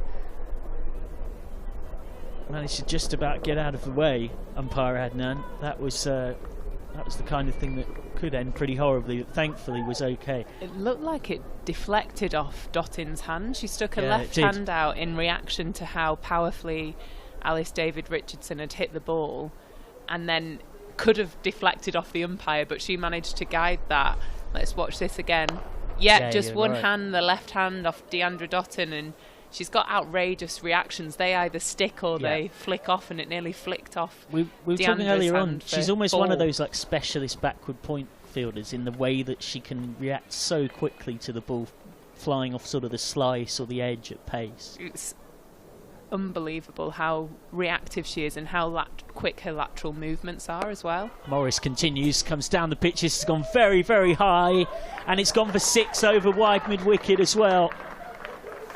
Well, it really is time for the Stars to charge, and they are charging. Beautiful shot from Alice Davison-Richards. I don't mind that from Fee Morris's bowling though, because Alice David-Richards has hit it over the fielder's head, so it's to Fee Morris's plan. If she doesn't quite make contact with that, there's a risk of her getting out. Comes down the track this time. This is hard, straight and flat, and it's 6 more. What outstanding batting this is from Davidson-Richards. That's just a really, really lovely shot. That's really well played. That is straight off the golf course. Yeah, that's straight over mid-off. Par 5 driver, 350 yards. Thank you very much. I'll look to be on the green in 2 with an eagle putt. But Fee's an experienced campaigner, and this is where I think her experience will come into it now.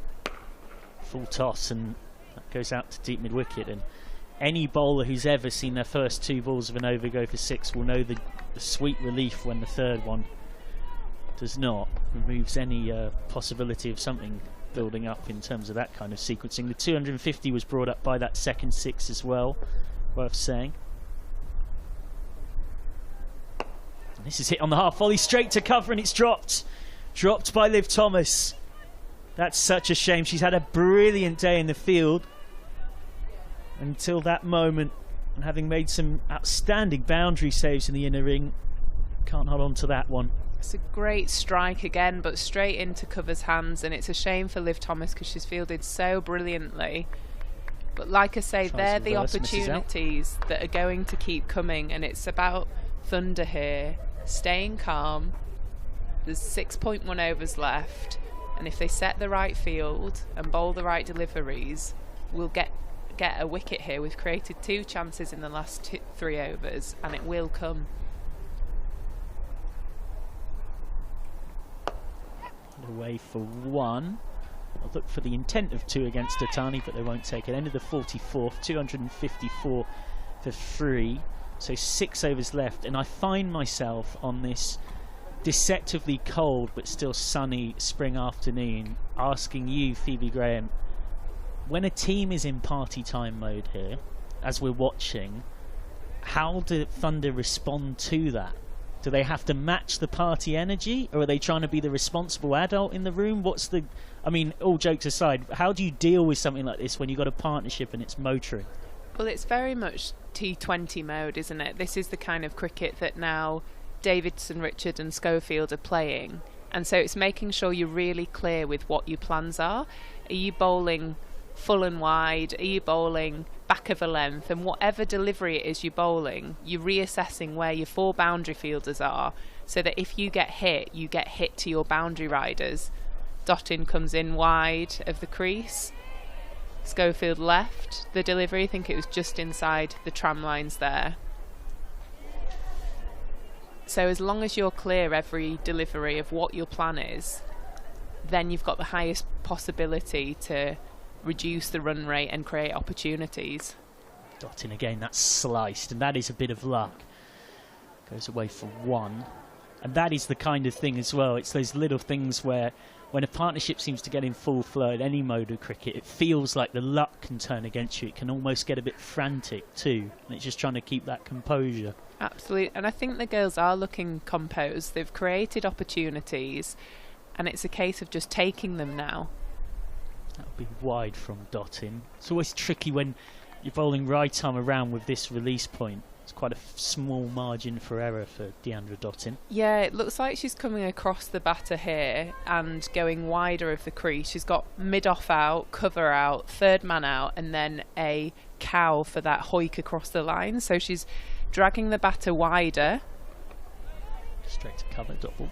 And a lot of the time in this phase of the game, it's also celebrating the ones. So if you're going at 4s and 5s at this stage of the game, that's a successful over. So it's being positive with your boundary riders and really clear. So the fact Deandra is coming across the batter, bowling wide, that's where her field is, where it is. That's it, straight back at Dottin again, whose brilliant reactions, sort of Matrix style there, see her ducking to get out of the way of the ball and yet somehow also being in the frame for a caught and bowled here.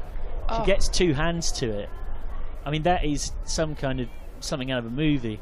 The way she's able to get her head out of the way and yet still think, I've got 2 hands here, I'm going to have a serious go at catching this. And yeah, she got herself into a great position there, but I think the ball just kept coming at her at speed. And this is absolutely mullered. That's 6, that's towards the car park, that's going to take a fetching party to get it back. Smashed away by Schofield, who just rocked onto the back foot. And he's playing one heck of an innings here. And that's another maximum to it. It's an excellent shot from Schofield here. We've got short boundaries on the leg side, so limited protection, which is why Dottin is bowling wider of the crease, but Schofield has stepped across, accessed that leg side, and is a brilliant shot for 6 runs. So 265 for 3 now. Groundsman's getting involved, throwing the ball back. Oh, he's that's unfortunate. I'm not sure you quite saw it on the picture. He threw it, but he actually hit the fence that is protecting a little bit of that car park that's had some work done to it. And then at the second time of asking, the security guards had a go and has managed to at least get it to the boundary. So very much got there in the end kind of vibe to that bit of cricket. I think this is where the girls and the experience of Kate on the pitch, Alex on the pitch is going to really help in the next 5 overs. Dottin bowls, that's just about okay. It's well bowled, to be fair. She's followed Schofield, who's followed the ball wide, and Dottin's gone wider, and that's executing, as we just spoke about, plans from Deandra. These are the wickets from earlier on in the innings. The Nobles podcast combination wicket, as mentioned there, Hartley and Cross in tandem, and then Thomas getting her first wicket for the Thunder. caught out on the boundary there. Thank you very much to Phoebe That's Graham. okay. I'm going to drop out and let Satchi Pai have a little chat for the last 5 overs. I'm thanks intrigued for to having see. me. No, it's been an absolute pleasure, and I think more than anything, contributed with some intriguing metaphors there. There we go, and hopefully I'll be back for the second half. Got Absolutely. a bit of gym work to do in the meantime, but after that I'll pop back and have a chat with you guys. Thank you very much. Our pleasure. The problems of earrings and headphones. Hello, Sachi. Hello, thanks for having me. Our pleasure. So, Norris to continue. Now this is going to be tricky. Went for 19 in her 6th over and now is brought back. Swung away out towards deep mid wicket, and it will go for a 1 bounce forward just to her left. The boundaries just keep piling up here. That is a beautiful shot from Alice Davison-Richards. Just keeps getting better and better and better for the South East Stars. Now this is a real test of an example where the game tests you mentally almost more so than anything else for Norris. She went for 19 in her 6th. She got brought off. She would have been the go-to def plan. She's now come back on to close things out. And that's a slow ball. That's clever. Beating her in the flight. Might get the reward with a wicket, but it's just short of Dattani. Yeah, I don't think Tara's done anything wrong. She's not bowling badly at all. You can tell that she's bringing in her variations. I think the first shot was just a great shot, and again she's picked that pocket that we keep talking about. And like you said, with the second one again, it's just a bit unfortunate that it was dropped a bit short, but not doing much wrong here, Tara. This hit hard down the ground towards long on, fielded by Dattani on the bounce for one more. 272 for 3. So from here, well, the South East Stars are behind 300 plus. You would say that Thunder would think that keeping them to under 300 for here would be reasonably content with that from where we are now? Yeah, no, absolutely. Like we say, cricket's a funny game, and especially in women's cricket, one brings 3. So I think we just got to keep at it. Just got to keep backing ourselves in the plans. Just turned away. There's 4 sweepers back on the onside. That's 1. 273 for 3. I do have to inevitably ask you, after the contributions of Phoebe Graham, so what is your sort of favourite cricketing but not really cricketing terms? So for both hitting a ball, and then Phoebe Graham's now extended this to a wider conversation. So Phoebe contributed with send it, and then that developed into party time. I'll tell you after this ball. This is swept away, sort of slog sweep, and brilliantly caught out at deep backward square leg. Excellent. The Thunder have finally broken the partnership, and it's Liv Thomas who dropped that catch at cover a few overs ago, who takes a really good one. That was travelling flat, low and at pace. A really important take. The partnership's finally over. Alice Davison-Richards has to go. She didn't do a lot wrong, had to go for it at this stage of the innings, and did. But perishes in doing so for a magnificently made 73 of just 58 balls, 273 for 4, 8 4s and 2 6s. What a knock from Davison-Richards, but what a catch. Yeah, I think she'll be really, really satisfied of taking that catch. But again, that was a brilliant catch. Dipped in on her a little bit as well, and it's quite difficult with that angle as well. Yeah, she's a great fielder. We've seen that throughout today, and yeah, brilliant catch from Liv to sort of dismiss that partnership. And you know, this is the key moments that we speak about quite a lot. And Phoebe touched on it, and we spoke about keeping them under that 300 mark. So I think Thunder have done really well here. But like you said, fantastic innings. Yeah, superb innings. And that partnership, just to dot the I's and cross the T's, was worth 143 for that 4th wicket put on in 18 overs or so. They came together in the 27th. That really is quite something, properly motoring along. Out comes Emma Jones, who is one of a number of players right across the country, of course, benefiting from extension of so many new contracts. He's on the domestic player contract as of this season for the South East Stars. There's Norris bowling to her. hard down the ground. Well fielded, tumbling stop there by Cross. Still 2-7-3 for 4 at the end of the 46th with 4 to go. Cricketing terminology. Yes, I was coming back to that. So, again, like you said, that's a great shot. I'd call it. She'd gone past it. Smoked. Smoked. Okay. Pretty good word that is. Oh, okay. She smoked that. Is that just you like the word? Is it you just like a bit of cooking? Is it just it runs off the tongue for you? Or? I think if I'm anything smoking whilst I'm cooking, that's a really bad sign. But Salmon, smoke just sounds thing, good. Like you know, just absolutely smoked that ball. It's great, and you're like, yeah, I know exactly what she's done there. Are there any others that is that the sort of pinnacle for you, or that'd be pinnacle? Maybe closely followed by a bit of tonked. Okay, dotting to continue. That's short, and that is tonked. That is tonked for 6. That is absolutely minced by Paige Schofield. She is in. She is seeing it like the proverbial football. It was short from dotting. It wasn't that quick, and Schofield, in her magnificent form, seemed to have all the time in the world to absolutely send that a good 10-15 yards past the boundary line. I mean, it is a short boundary, but she's cleared that by a long, long way. Yeah, and that's like she's done that a few times today. Schofield has, and I think she's batting beautifully. I think the way she started off her innings, she's done very much risk-free cricket, and now she just, she's got her eye in. She's really just backing herself to hit those shots, and like you spoke about, it is a short boundary, but she's still got to hit them. So we've got smoked from you. We've got tonked. Yeah, that was tonked. That was a definition of the tonked. Yeah, exactly. Have you got any sort of wider ones on the party time thing for a specific phase of the game?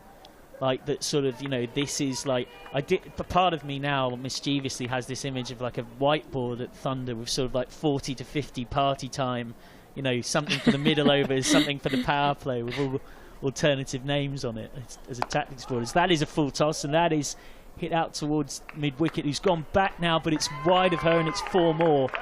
Well, that is not Dotting's best in truth, and Schofield is only all too happy to take full advantage.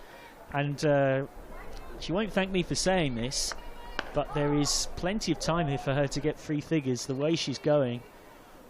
Yeah, definitely is, but I think, she just carries on the way she is. Hit hard down the ground. This could be 4 more.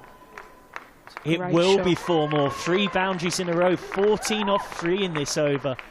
It's an absolutely great shot, and it's clever cricket, really. I think she knows where she wants to hit the ball. She knows what her strengths are. She's absolutely playing according to that. She'll definitely be eyeing up those 3 figures, but I know for her right now, she is in I'll say the boom boom party time. Boom boom party time, okay. Is that like sort of the next one up from party time? Like 6-4-4, boom boom. Yeah, I hear you. This is come off the toe end and out to cover, no run. So sort of boom boom party time is when it's party time but it's going well. Like the party's up, the lights are on, everyone's happy. No, it's quite funny. So it's actually a Danny Collins phrase that she introduces to me. I think it's before it's going into. I'll tell you the story after the ball. Short from Dotting. That's hit hard down the ground. That could well be 4 more. Instead, it is well cut off by Liv Thomas, and Oskemper 3 for 2, 289 for 4. Yeah, so actually Danny Collins was the one who introduced me to that. I think, when it's time to sort of up the run rate, you need to go big. She just loves the word boom boom. That means we've got to go. We've got to go from ball 1 here. No time to mess about, and that's exactly the approach that Schofield's taking right now. She's going to be looking to push on above the 300 mark by the looks of it, even though the key for Thunder here to try and keep her off strike. I think Emma Jones being the new batter at the crease, we know she can strike the ball well, but it's still hard for her to come in and go from the get-go sometimes. Really need to work on sort of keeping Schofield off strike. So that's hit inside out, but straight to extra cover. No run, priceless dot at this stage of proceedings. So 3 overs left, 289 for 4 then. Schofield has 90. Let's have a look at those partnerships graphs. You can see how earlier on it was built at a more sedentary pace. by Chatley in combination with McDonald-Gay. Smith came in and upped the tempo a bit, then would have been filthy with herself for getting out, hitting that full toss straight to deep with wicket. And then that big partnership between Davidson, Richards and Schofield, 143 coming off 117 deliveries. So they were going at about 7.5 and over between them. And that is what has driven it up towards this level. And I guess it's also an example of how T20s changed the game. The old school metric was you get to 25 to 30 and you double the score. We've now seen in an innings like this is a great example. You can be building it around 4 and over, but actually in a way that both in men's and women's cricket didn't exist a generation ago. In the blink of an eye, an hour later, can be in a totally different position. Well, I think Alice Davidson-Richard was, if you looked at her first sort of 40 balls or so, she actually was less than run a ball. The way she played her cricket was risk-free. She was just rotating the strike, but that's the key, because she always knew back end of the innings she could catch up. Cross on to finish things off from this end. That's gone through absolutely everybody, and that's going to dribble away for 4 byes. 293 for 4. South East Stars will take them however they'll come. Cross on to bowl the 48th and the 50th from this end, the Statham end. Just bowled well there. I think that's just unfortunate. I think it just took off a little bit from the pitch, and yeah, Ellie was a bit unable to stop that one. A difficult take that would have been. Cross once more, hit hard down the ground. It was miscued just a little bit, but it will plug as it's fielded up there by Norris. I think that's really well bowled by Kate Cross again. I think this is the key moments, like how long can they keep Emma Jones on strike. I think that's the important, because what that will also do is sort of ease that momentum or stop that momentum that Schofield got from the other end. This Cross once more shorter, trying to bring all their experience to bear in trying to put the handbrake on this death hitting. Easier said than done, even for someone of Kate Cross's extensive experience, of course. And we've got a pair that are going this well. I think, you know, with Kate Cross's experience, I think this is key for her. Sort of see how she bowls to Schofield. Just jabbed away into her pads that time. Top ball. 296 for 4. With 14 balls left. I think I'm interested to see how sort of Schofield takes on Kate Cross. I think she's bowled extremely well today. I think she's looked in really good rhythm.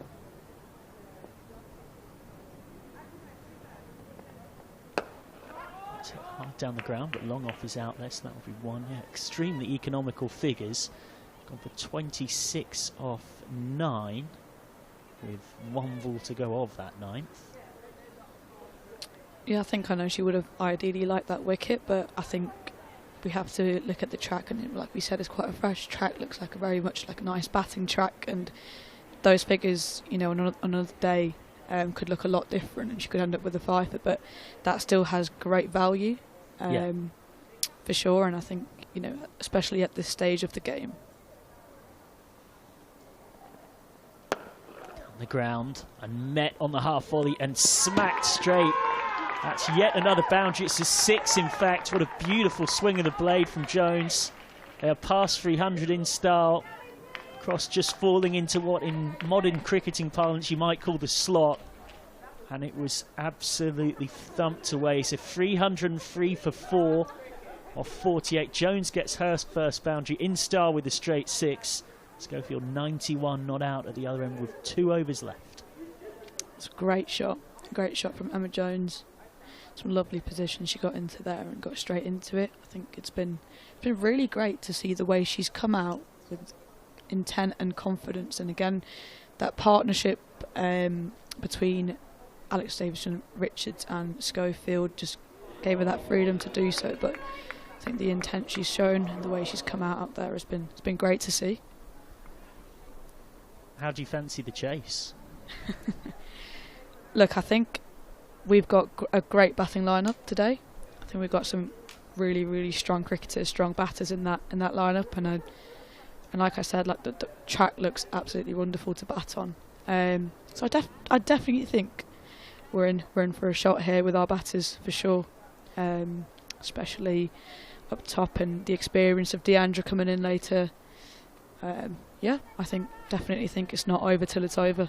Yeah, it's not a pitch that has looked like it's had a lot of demons in it, in truth, at all.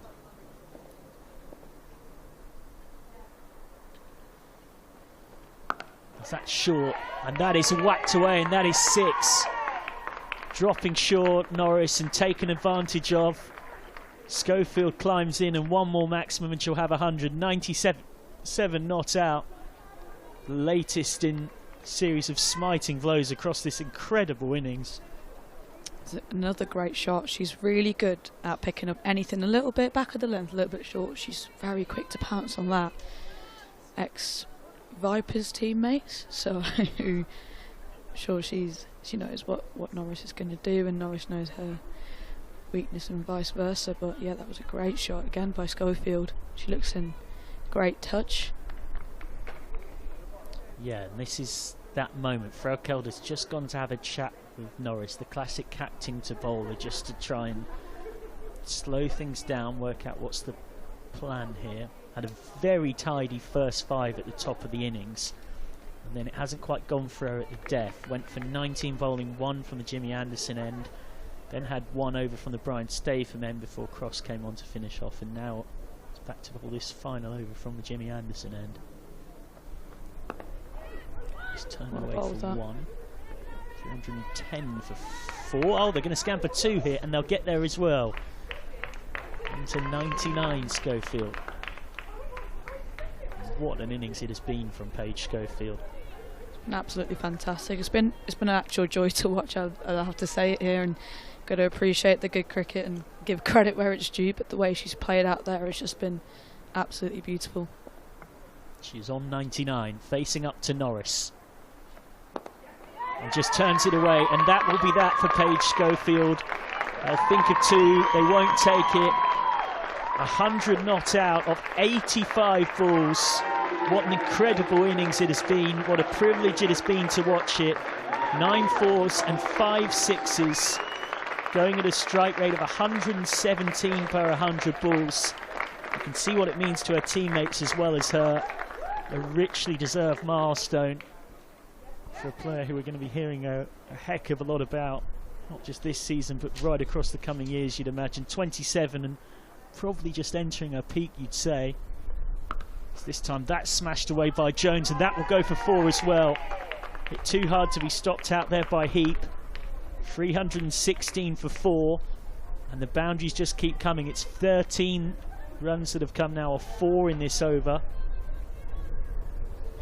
Yeah, again, a bit too short by Tara, but again, a really good shot there. I think for Schofield this has been great, as it's her first game as an official Stars player. That's correct, yeah. Not a bad signing, eh? Shorter, and this is pulled away, and this is just backward of square for 4 more. Norris not quite getting her lines and lengths right. Twice in a row dropping short, and they're not quick enough to be sort of out and out bouncers or anything that's going to overly trouble either of these 2 at the death. Rachael standing up, of course. Just now having a chat with Cross. 7 balls left in the innings. Jones playing her part as well. She's got 16 off 7. I was about to comment on Jones' innings here, as like, we know that Schofield's batted beautifully, but the way Jones is contributing right now, like those 16 runs are key. We were talking about, Thunder trying to keep them under the 300 mark, but Jones's contribution here has been vital. Fuller this time. They smited out towards deep mid wicket for 1. So Jones will keep the strike. 321 for 4. There is still 1 over left to pile things on. You referenced the contribution of Paige Schofield at the Southern Vipers. Played every game when they won this competition in 2020. When you look out across the 8 teams this season, what are your sort of thoughts on the competition, but also the format as well. Going to a double round robin, you might have seen at home as well, you may or may not, the Charlotte Edwards Cup, which used to not have you necessarily play everyone. You now play everyone at least once. There's a feeling on the circuit that that's a bit sort of fairer as well, the fact that you get a crack at every team. Yeah, I think that's sort of the best format to play, because or like the best way to play, because we would play teams like 4 teams or like 3 teams, for example, which would be in our group, but we would never have the chance to play T20 against sort of the southern teams sometimes. So I think it sort of gets like a better idea, but also, like you said, a fair crack, and then the best then qualify for the playoffs. And I think that's the best way to sort of go about and do it. Final over the innings, Cross to bowl it.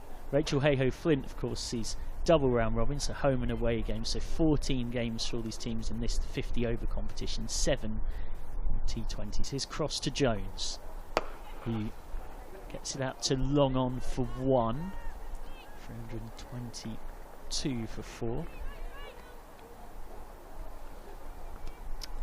Yeah, I think Schofield will be really looking to hopefully be there till the end. She's got 5 more balls to face, but what a start for her as a Stars debut. Still got a bowl yet. And it's in my notes here from the Women's Cricket Chat preview, in their words, not mine, knack of taking important wickets. So whilst plenty of Thunder fans on the stream won't thank me for mentioning it, she will think it's going to be her day. Once again, just makes room and slaps that through the offside. What a great shot that was. I think it was really, really clever batting. She knew that no one was really out on the offside and just gave herself a little bit of room and just freed her arms.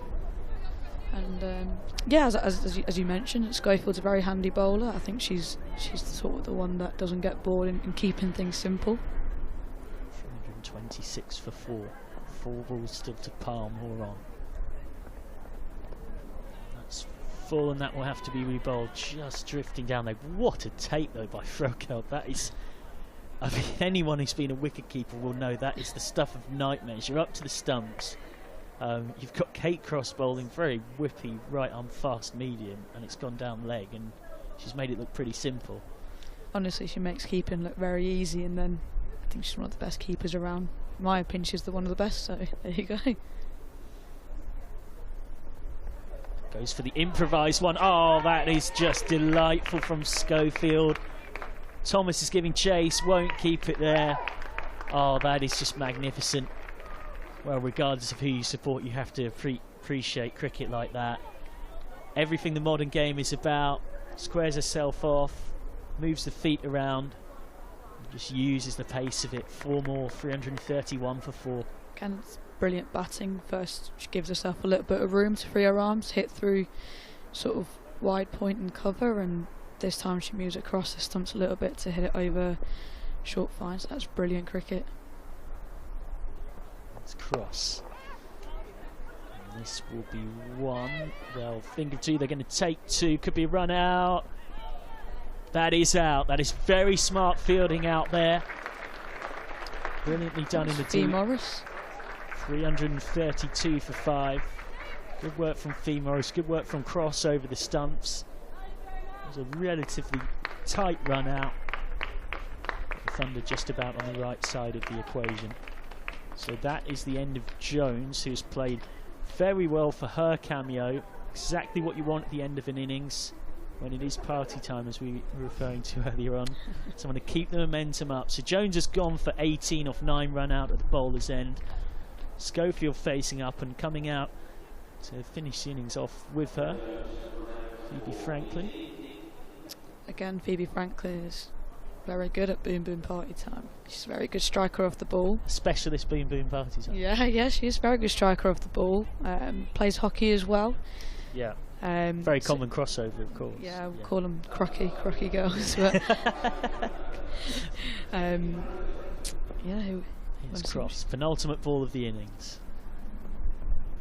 Full toss, just tried to use the pace but didn't manage to beat Dot in at point. Schofield faced the last ball of the innings, 109 not out.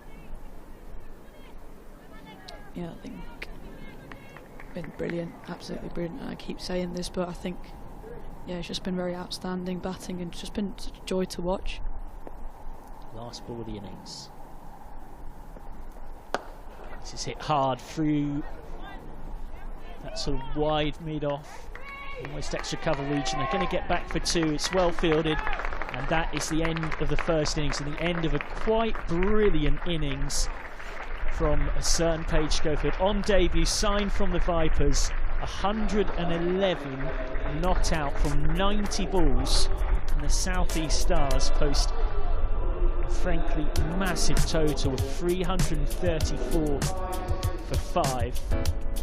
Chatley with a good contribution, 48 at the top. Davison Richards with 73. Just get some closing thoughts from Sachi Pai alongside me on what we've seen. Yeah, I think they've batted really, really well here, especially towards the back end. Obviously they have a good platform to go up, especially towards the back end, but I think we've also got a good depth in our batting lineup and some quality batters, and you can definitely see us get over the line. So yeah, I think a good second innings and see how we go. Thank you very much for your time and contributions, very much appreciated. You can see the bowling figures on the screen in front of you. Cross the most economical, going for 45 off her 10, not quite taking a wicket. With Norris, Dottin, Hartland and Thomas all taking 1 each. Norris taking 1 on debut, a bit expensive when coming back later on, but it's very difficult conditions to bowl. You can see from the fall of wickets at the bottom, 143 added by Alice Davison-Richards and Paige Schofield for that 4th wicket. That was the partnership that really took the innings in the favour of the South East Stars, who've posted a very imposing total, albeit the pitch does look flat. There don't look to be too many demons in it, and there is a short boundary on one side. Thank you very much for your company here on Lancs TV, but don't go anywhere mid-innings because we've got plenty to show you over the break with the pre-season tour diaries from Dubai and Mumbai, where alongside the Lancashire men's side, the Thunder had games against the UAE women, Maharashtra State and the Mumbai boys in friendly T20 and 50 over games, with Kate Cross taking a hat-trick and Rachael, the skipper, scoring a ton in one of them as well. So we'll leave you now as we take a quick break with the score 334 for 5 from the first innings with those Dubai and Mumbai video diaries.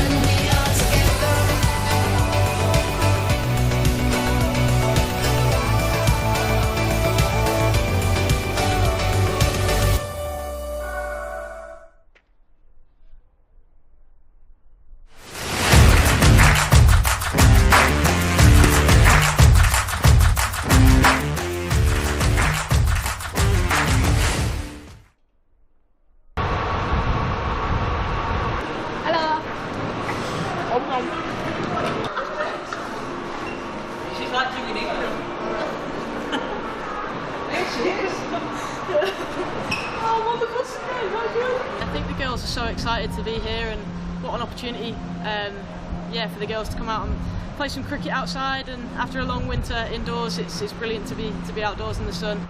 I always love coming back to the Thunder and being around a great set of girls, and you can see the excitement from them that they're getting the opportunity to be outdoors. I think, you know, being at Emirates Old Trafford for a winter can be quite a slog sometimes, so I think getting the opportunity to get out here, you can tell there's a lot of excitement in the group, and I think they're all chomping at the bit to play a bit of cricket now, which is a great place to be. Good morning, let's go.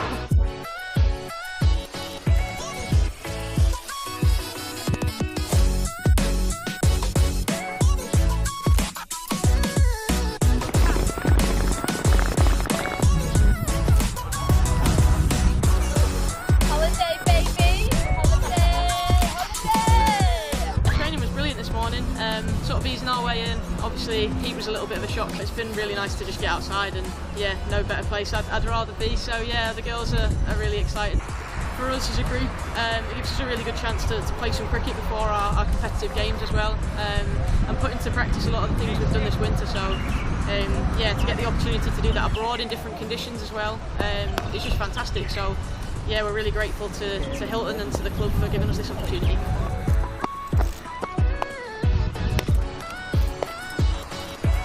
It's great to test the fitness that the girls have put in over the winter. It translates into being able to hold your skills longer or concentrate longer in the field. So it's good to see how the girls are developing. Obviously been away from the group for about 2 months now, and that skill level just seems to keep going up and up, which is obviously what you expect when you're professionalising more of the girls and they're getting more time on task.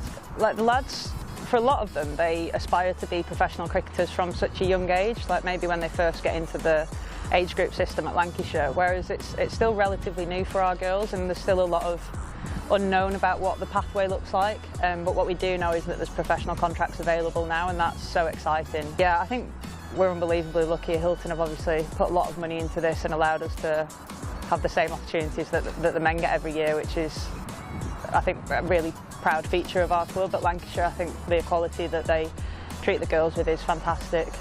So yeah, I think we're all really grateful, but equally we know that there's a lot that we can learn out here, and we're trying to use the opportunity to get us all better at cricket. Gonna get her out, LBW. Over the wicket, slide it on. Ah! There it is, that's the one, yes!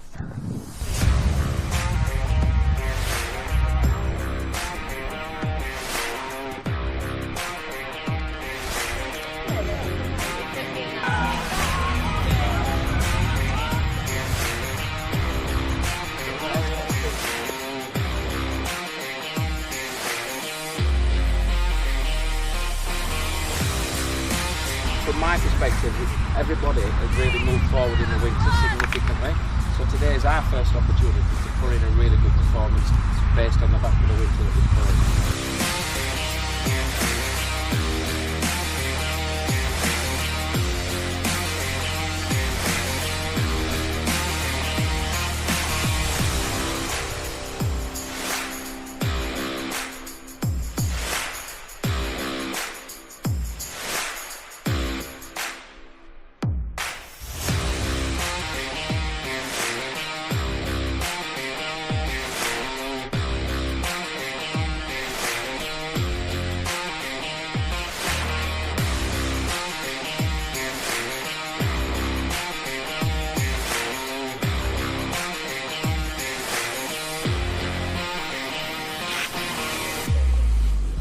I think that score doesn't just reflect how we've batted. I think that's a really good score on this pitch, okay? And what I'm really excited for is to see all this stuff that we've done in the winter will pay off in this field, okay? So, be thunder. Ready thunder and go. Go on then, team. Oh, Sarah. This one.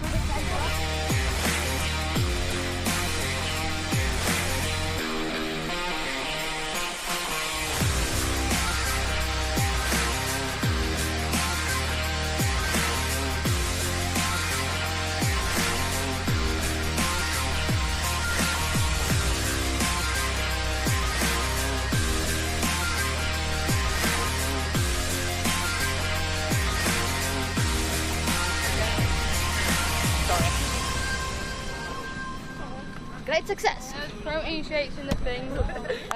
Results aside, I think the way we went about our cricket today was exactly what we spoke about, we wanted to do, and from my point of view that was really pleasing. And yeah, at half time we said that was a pretty good score on this pitch, so let's go out and defend it, and the bowlers bowled really well to back that up, so yeah, it was a good day. Good morning. Hello. It's hard not to be envious of the young girls and the opportunities that they're going to get now. Obviously, I feel very lucky that I'm still part of it all, but this is how you do all your learning. Obviously, you cover your basics through the winter and you work hard on your fitness, but when you're leading into the summer, these are the opportunities that get you really prepared for that first game that we're going to play in April. I think, from my point of view, this is the exciting part of my career in terms of you've done all your learning and all your training, and you're trying to now implement what you've learned and how best to use conditions or how to adjust to conditions, and hopefully from my point of view as well can maybe try and help some of the girls with a bit more experience and giving them any knowledge that I do have that they might not have. So yeah, it's just been a great couple of days so far, and we've obviously got India to look forward to as well.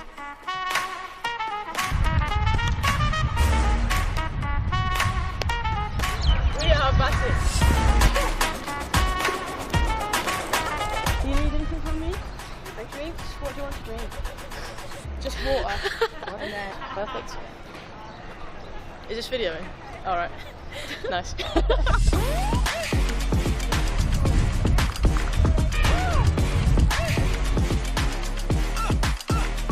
When me and Liv first went in, we had a little bit of rebuilding work to do, and we just looked to knock it round, and then she was whacking it everywhere and I was just getting one, and then she was hitting sixes, so it seemed to work quite well together.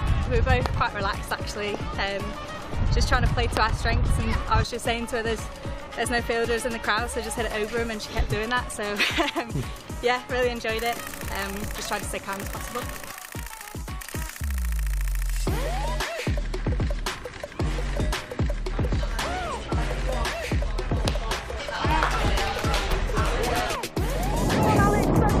Content for the GoPro.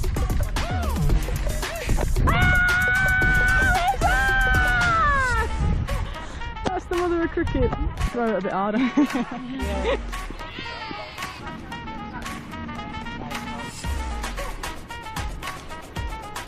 It's such a good group of people and really talented cricketers as well. I think the best thing about this team is that we all celebrate each other's success. So Ellie scoring 100 the other day, everyone just really got round her, and I've obviously been the one to have a good game today, and everyone's been really supportive, so I think that's massive for the team. It's just to celebrate each other's success, so I've loved it really.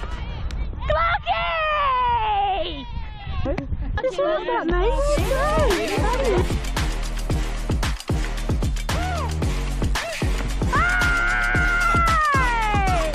Hey! Mo, what a day, girl!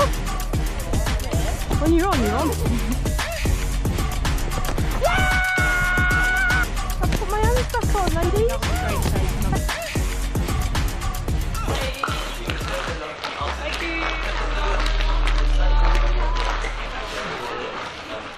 I've not been to Dubai or India before, and I've always wanted to go to India to play cricket.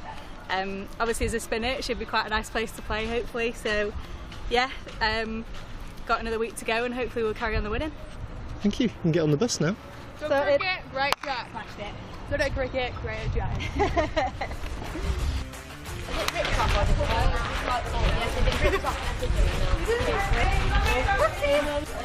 There you go, right, just can you on.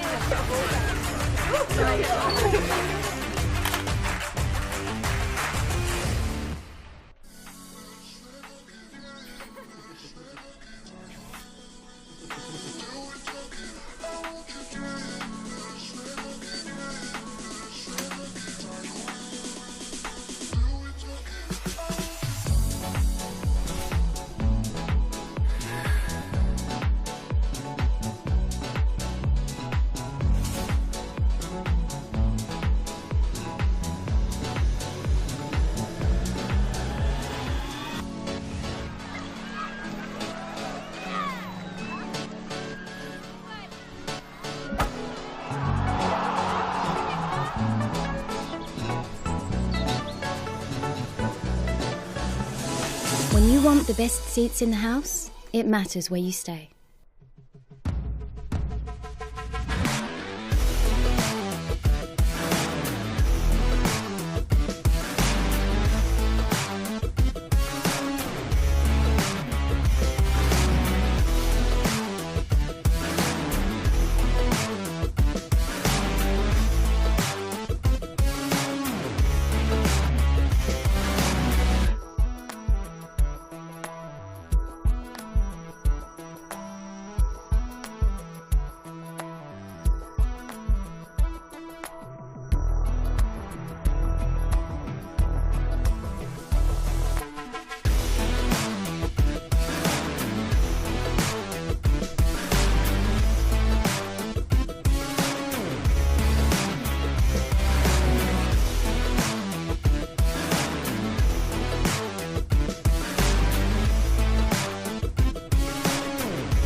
It's incredible.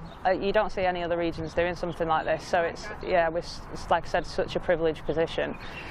And obviously there's so much excitement about women's cricket in India at the moment with the WPL going on.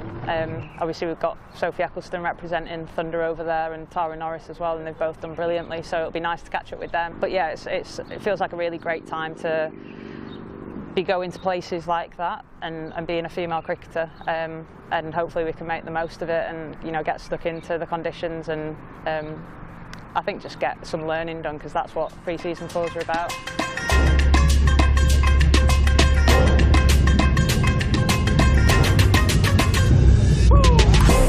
The training sessions that we had in Dubai, the Sevens ground, at the ICC Academy was absolutely fantastic. We obviously played 3 games there and played some really good cricket. So we're really happy with how the players have developed, really, across a fairly long and intense winter.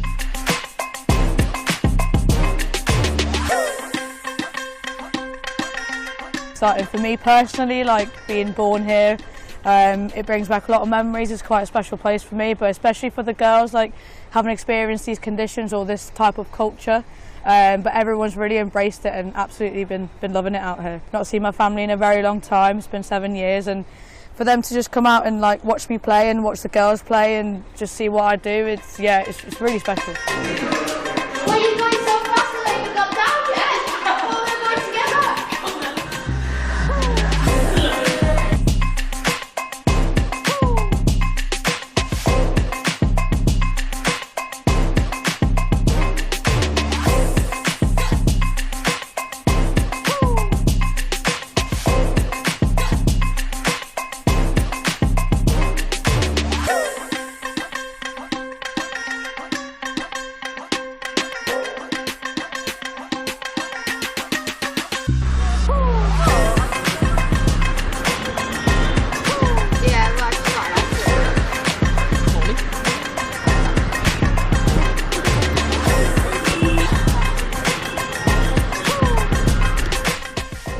Obviously it's quite famous for its spin tracks, and you know the facility we got was absolutely fantastic. I mean, last year we were competitive in vast majority of games and we're unfortunate not to get over the line and get a few more wins. I'm hoping this year we can do that and really push on.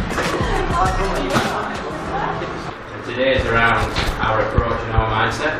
Our focus can only be on performance and making the best of today. Basil, the few things that you want to share about this ground, etc., isn't it? For me, I remember coming here with England, and the reason why we come here and train is because they took 10 Dulkers from here. It has got some real legacy to it. Ready to go? Yeah. I'm so ready. Looking forward to captaining, are we? Yeah, I am actually. Yeah. Well, I've never done it before. Something different. Girls? Yeah. See? Good all. Yeah. Here we go. Yeah. Oh yeah.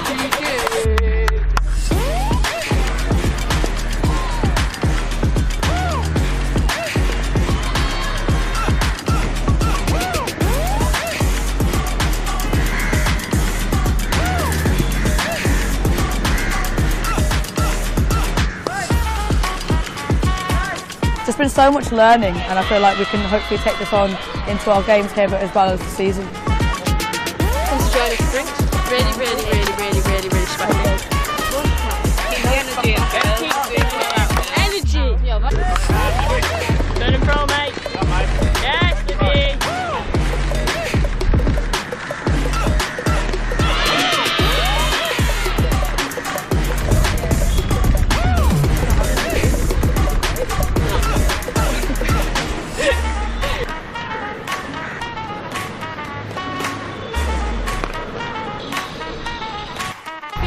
I was a little bit slow in Dubai. I think I've not played much cricket for a while, so I think it just comes down to that. But it did click that day. I think obviously it got quite a big score and I felt great, and I think it finally came together.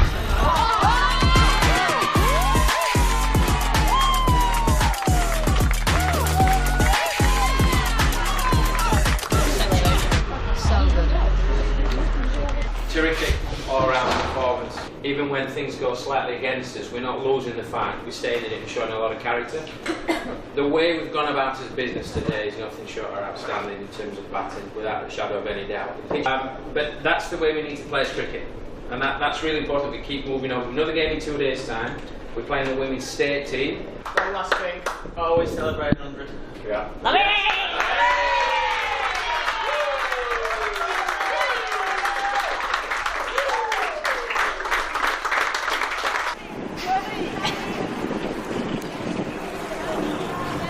Synchronised swimmers.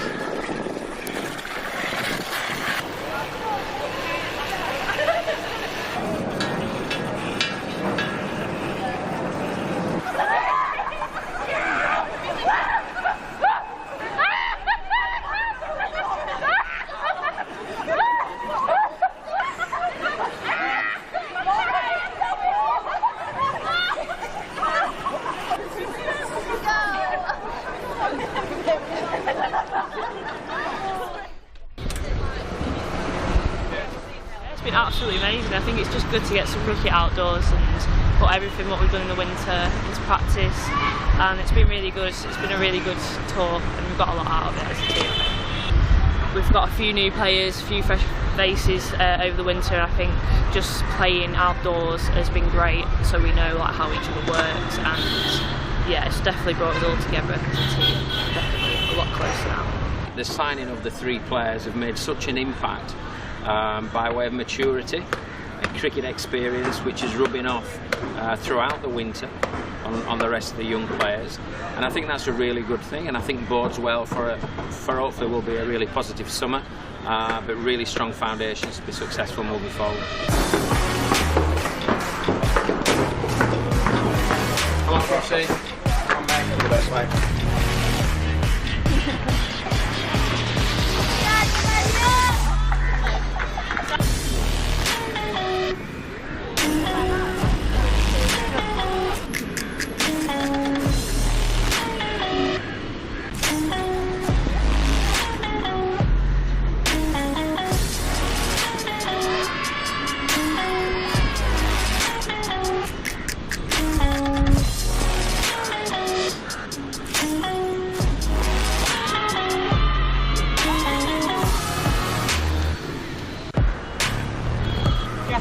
Pendleton's ever had a hat trick there.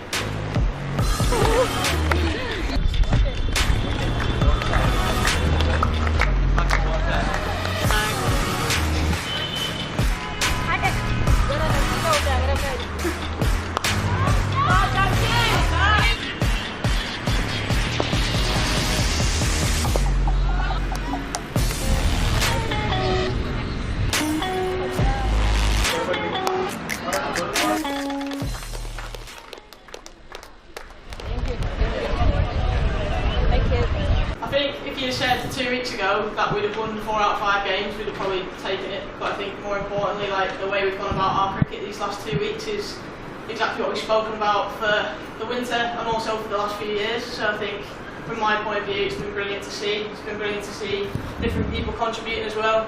In those moments, that's where we just need to be brave. We talk about being fearless. It's still hitting the ball hard. As we say, it's a tour to start getting closer and closer to the season, so for me, we're on the right track. I've absolutely loved it, and thank you very much for having the season.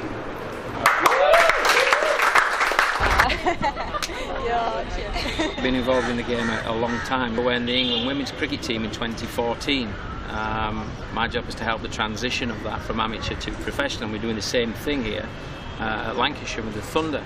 But the support that Hilton's offered us has been absolutely fantastic, and it makes such a difference because to be travelling, it's not just a cricket development opportunity, which clearly we've taken that with both hands, but also it develops the players as people. Players have really bought into the training here, but also the culture and the people of Mumbai. It's been a fantastic experience. Look, I'm a big believer that anything's possible. I think it'll be a really positive season, and we're going to really look to push and just see if we can surprise a few teams and see where we can get. This is a call for hungry dreamers and hard-working self-believers. Success is down to more than just luck and talent. It's striving to be the best, breaking the boundaries and never giving up. Are you ready to become your best self? Are you ready to unlock your greatness? So what are you waiting for? This is Education Evolved. This is UA 92.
welcome back after our lovely lunch here at Old Trafford. We're going to start the second innings now. Thunder chasing a target of 335. Quite impressive batting performance from the South East Stars. And we've got Emma Lamb, very experienced player, of course, opening the batting with our new acquisition, Naomi Ditali. So we've got a right-hand, left-hand combination here. And hopefully they've got a positive mindset here. Take the ball as it comes and not too worry about the overall score at this stage. Play the ball, not the score.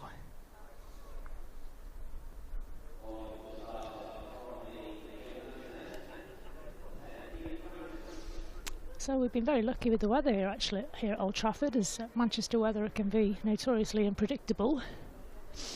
And those blue skies have managed to stay. We've got a fair sprinkling of white clouds and grey clouds mixed in.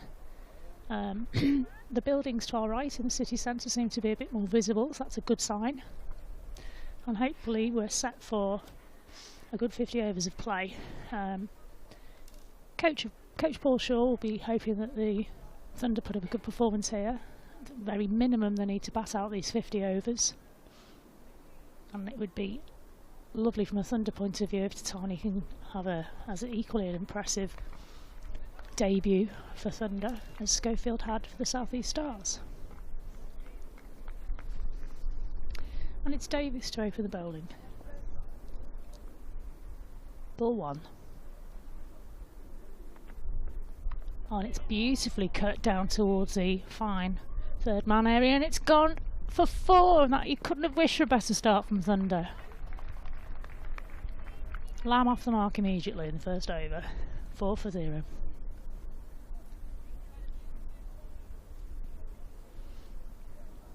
Beautiful shot. Placed beautifully. Lamb will be thrilled with that. Beg your pardon, it's Franklin opening the bowling.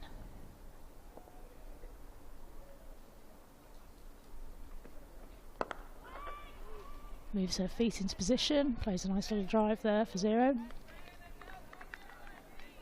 Score remains on 4. South East Stars here have got their deep fielder down at deep point, and we've got somebody at deep mid wicket, and the rest are all in the 1, going with 1 slip. Full toss. Oh, I think she's got away with that one.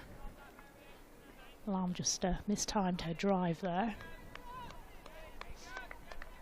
Bridie Smith with loads of encouragement there in that first slip. Skipper performed well in her innings. She'll be pleased with her team's performance, I'm sure. Lovely to hear Phoebe Graham and Sachin Pai in the commentary in the first innings. It was, I hope you enjoyed their insights into what was going on in the game. Thunder take a very quick single there, dabbed it down into the mid-wicket area. Good running from Ditani, good sign. Brings them on to strike. Lamb moves on to 5 runs.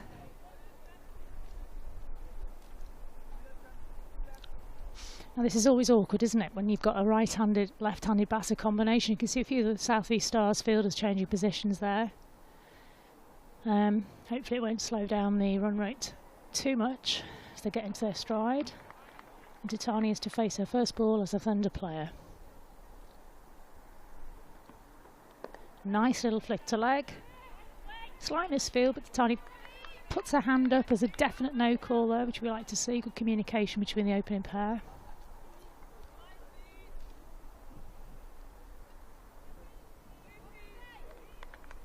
Doesn't matter how good you are when you're making your debut for your new team, and her little heart must be pumping inside her chest there. Second ball.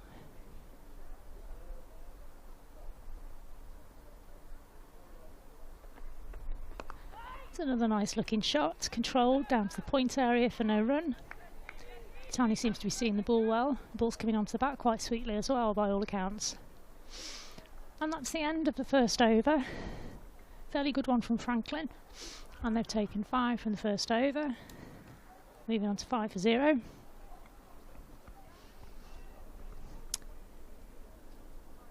Yeah, so it's always a nervy time at the start of an innings, especially when you're chasing such a huge score as the Thunder are. But as I say, if they feel that if they take their time and play each ball on its merit, it seems to be, from by all accounts, a decent wicket. And of course, we've got that short boundary on the leg side from this end as we see it, which provided some brilliant scoring opportunities for the Stars, and hopefully the Thunder will take just as much advantage of that opportunity as they did, make it a nice even contest.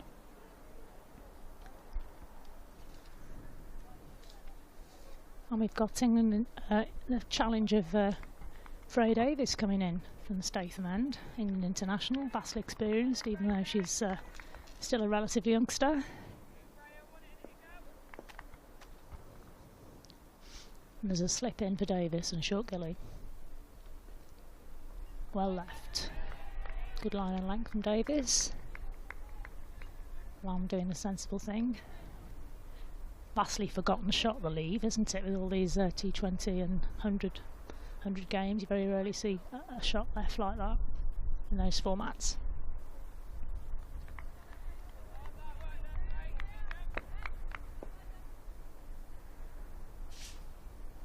Davis is coming in, second ball of the over. Nice bouncy run up, very quick arm action, and that's beautifully placed. Solid forward defensive there from Lammy.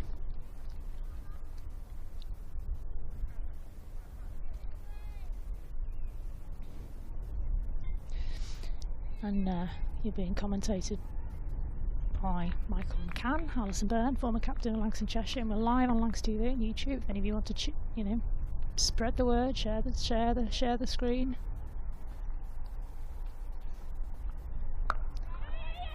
It's a quick single taken from Lam. It's good calling, good running early doors. Well done. This quick single makes it 6 for the loss of no wickets. And Michael McCann has returned to the commentary box after a short-lived visit. Yeah, pleasure. How are you, Michael? Did you enjoy your lunch? I'm good.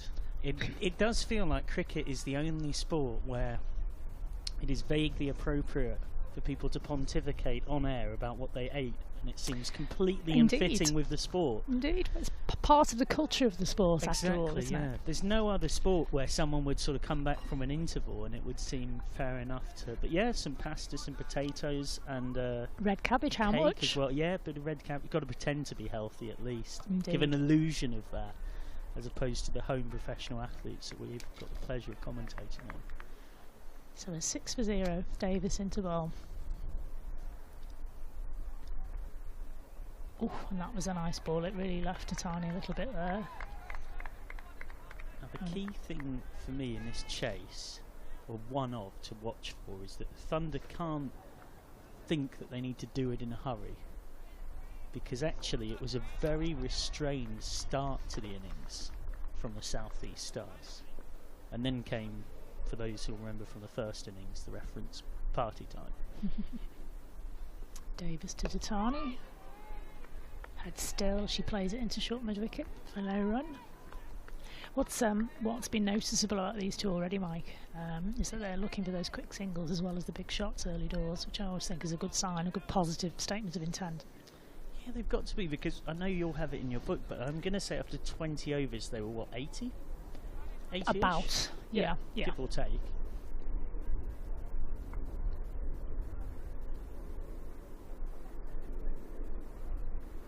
Again, played into short mid wicket by Datani. A little bit of pasta stuck in the teeth there, Michael. Do you know what? There was we actually, the moment went, but there was one earlier on in the innings that was almost a brilliant combination of, when people say words, but you didn't. I didn't even notice I did it. Oh no! But it was the way round you would have said it if you'd have gone through it would have been very funny. And I stopped myself. I think I know. Yeah. And I can't quite remember the. I think it referred to round-shaped objects.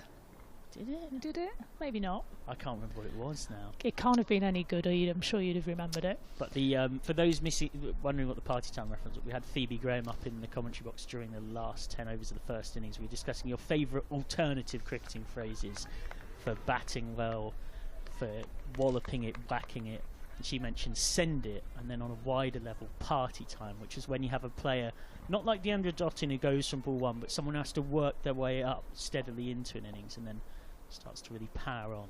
It's Franklin taking the third over. Oh, full. Almost yorked. Good use of the feet from Lamb for a dot ball. Bowler's second favourite result of a delivery, I think. Phoebe Franklin, who had that briefest of innings in a spectatorial role at the end of things in the first innings.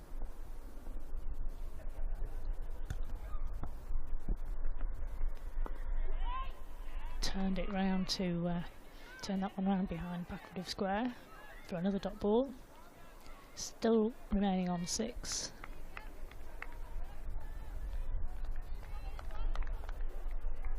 All of those have been scored by Lamb at this stage.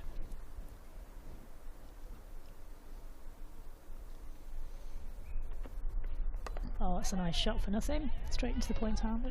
Played it late. Just didn't quite manage to manoeuvre it past the fielder down at backward point. Yeah, you would say if you know, it's always dangerous picking out one player, and so one wouldn't go quite far as to do that. But Emma Lamb's certainly going to be key. Well, she needs to be a bit like a Pritt stick, be the glue really, doesn't she? Nice shot. Oh, it just carried, and that was a let off there. She likes that shot, does Lammy? It's been put down there at backward points. That could be crucial in the long-term outcome for this match. It's dropped there by Danny Gregory. Short backward point. That could have been a real unfortunate case of the commentator's curse, if you believe in such things. I know. Well, her hands were begging Danny Lamb to be Emma Lamb, pardon me, to be the glue, just as she's dropped by Danny Gregory. And again, that's better. She got over that again. Oh, that's a great pickup. I thought she'd missed that, but the ball sort of deviated and she just stuck out her paw and clutched it into her to save another run going for there. But anyway, I'm so glad that her hands weren't like glue anyway, that's for sure. Sorry guys, by ex-Thunder players, you'll have to forgive me a slight bias. Beth and Miles in there doing the fielder. Say Thunder, Lancashire, Cheshire back in my day.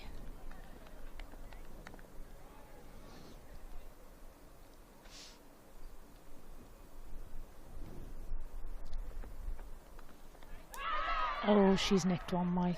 Oh dear me. Okay, we have jinxed you. Sorry, Emma. Yeah, so the bowler's come in, bowled a good ball off that on the offside there. Nicked it into the keeper's hands. Good take from the keeper. It's at Chatley keeping today, I think, who had also a good little knock with the bat. And she'll be gutted, quite frankly. She'd sort of given herself a chance there earlier on in the over. Didn't make the most of the opportunity that she was given by the drop catch. And look at the delight, absolute delight on the faces of the South East Stars girls. They know how important that wicket is. Yeah. See the replay. Yeah, she sort of reached for it a little bit too far. She seemed a bit in two minds as well. It's that classic, just the gentle outswinger. And she wasn't quite sure, am I trying to really drive this through sort of extra cover and hit it hard? Or am I trying to kind of guide it a bit squarer and maybe just ends up thinking about it and doing neither? And now she's joined by debutantes for Thunder, Fee Morris again. We've got 2 debutantes at the crease together, so wouldn't it be lovely if they both had good days? Signed from the Western Storm, played for the Welsh Fire in the 100 last season. 100 which of course comes back in August, and that's the main break point for this competition, which sees all the teams play each other twice in 14 games. It runs right from now into late September, when of course we get the playoffs at the end of it all. Second versus third for the right to face first in the final at County Down in Northampton on the 24th of September. In comes Davis to the left-handed Datani. Again dabs it down into mid-wicket. Seems to be getting a fair bit of pace and bounce off that pitch at the moment, Michael. And Datani's had to find a couple just under her eyes. So we've still got the left-handed, right-handed combination here. And the field changed slightly. She's captain's moved one of the fielders round from deep point to sort of a deep third.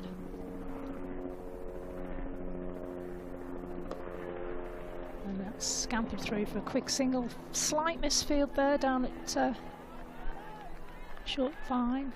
Has decided not to take a risky second.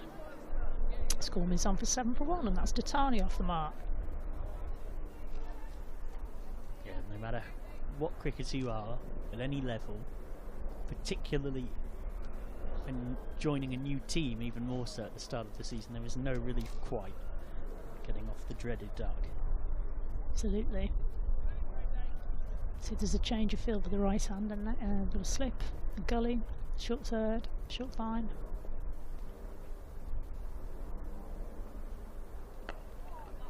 She squirted that one through to point. Do you like that one? Squirted? Not malleted or tonked, just squirted. It's kind of, it insinuates a bit of edge in the shot, a bit of uncertainty. It's interesting you mentioned you mentioned it off the back of the ex-Thunder thing. I think it's worth kind of setting up how we got to that point.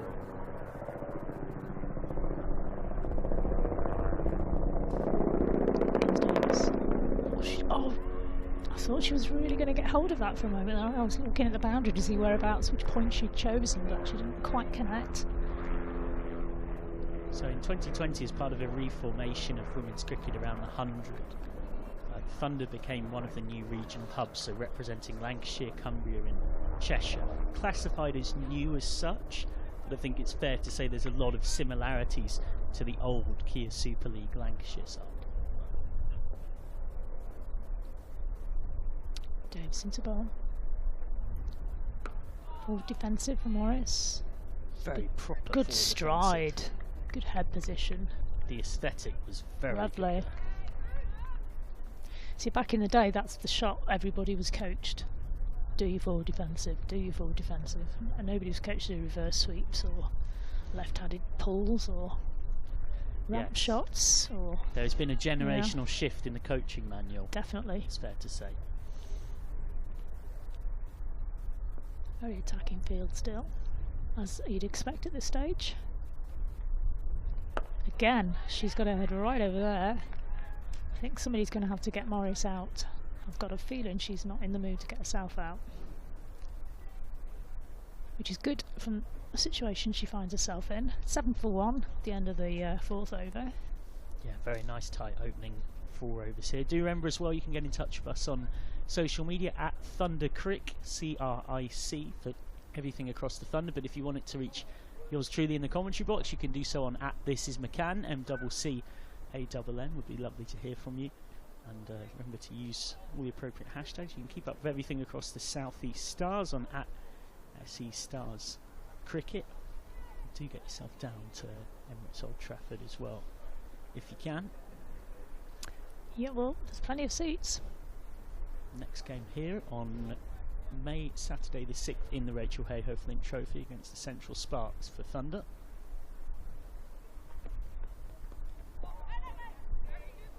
Played forward again, dubbed down again. Dot ball. Yeah, there's a balance here of course, not necessarily being overly attacking and giving it away, but you've also got to keep positively accumulating. You don't want to back yourself into something of a trench.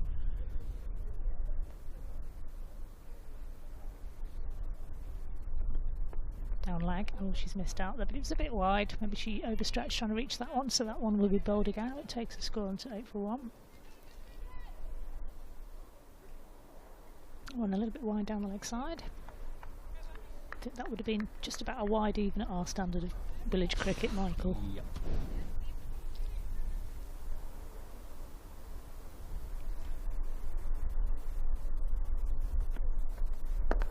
She tried to force that one off the back foot. It's gone through too wideish.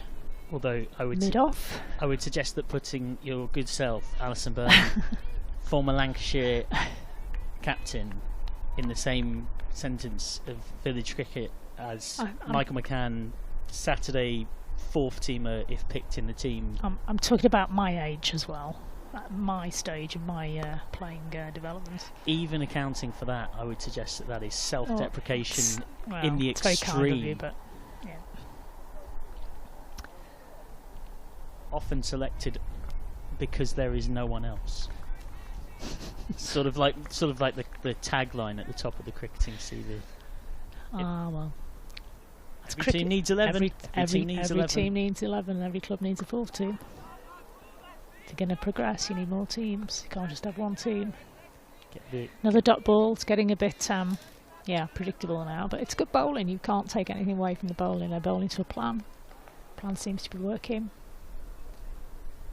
Yeah, been really impressed by what I've seen here from the two stars opening bowlers. Not easy for Titania and Morris to deal with.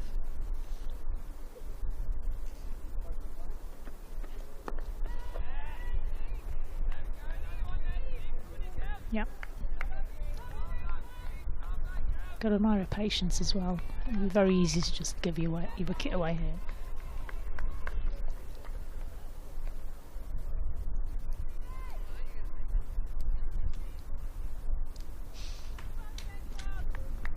This last ball is what has been a very, very tight over. Titania's gone for it.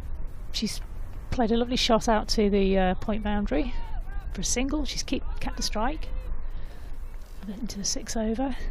We'll leave the fifth over at 9 for 1. Titania has moved on to 2. Morris still to score.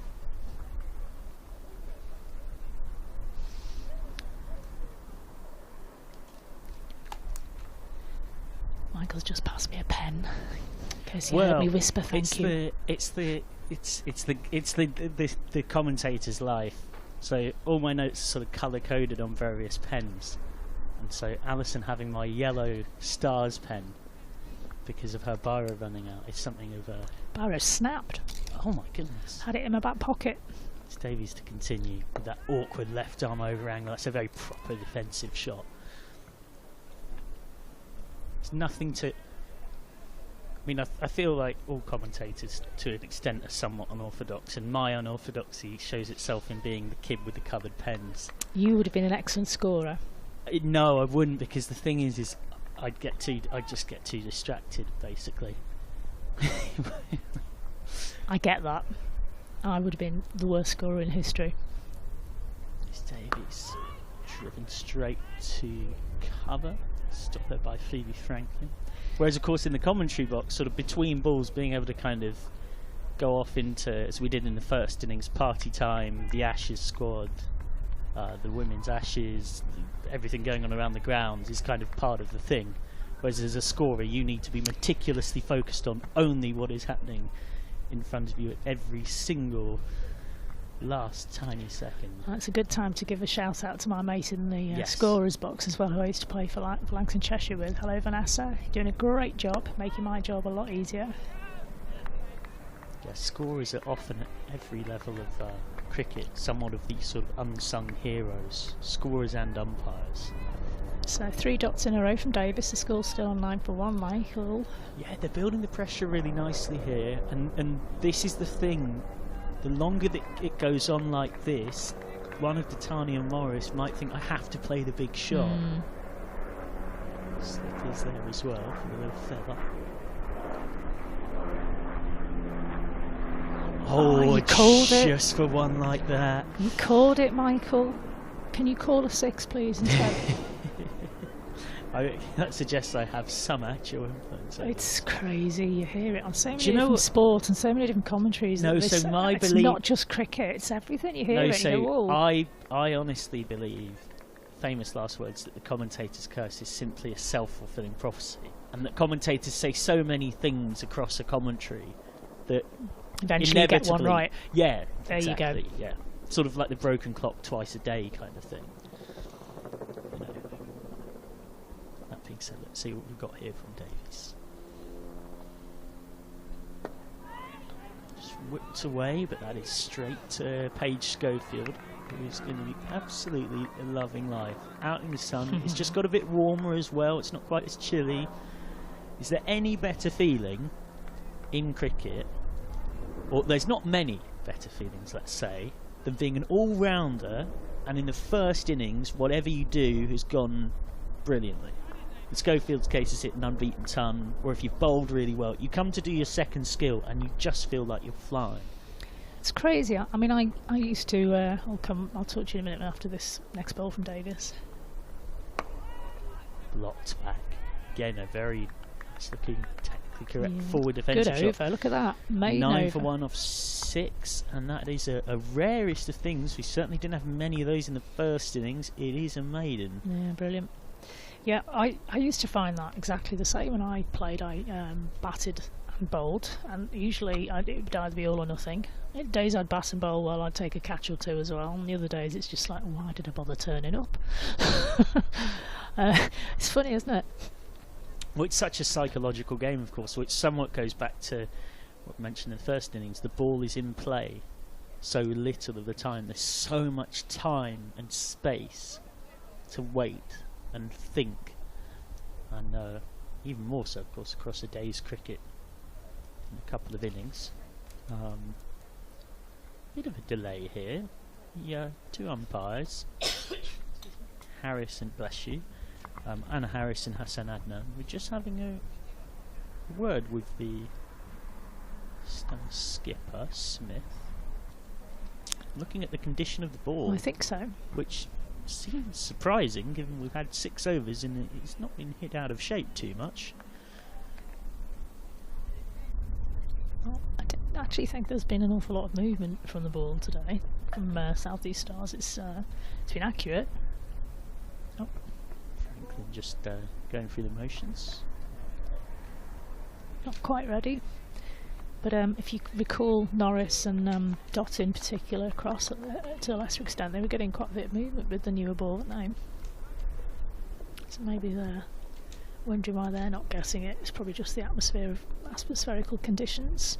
Oh, it was close, wasn't it, Michael? Beautifully bowled. Well, just come down the track now with Datani to try and negate the swing, and it was very clever from Franklin, who just pulled her length, adjusting to that a little bit further back. It just left Datani sort of pushing at it a bit. Datani, 28 years old, signed from someone who's a very experienced campaigner on the domestic scene. Good shot. That's a nice looking shot, but out to deep cover. It will only be 1. It's a lovely way to get off the mark, though, isn't it? Yeah, it's a very classy way to get your account going.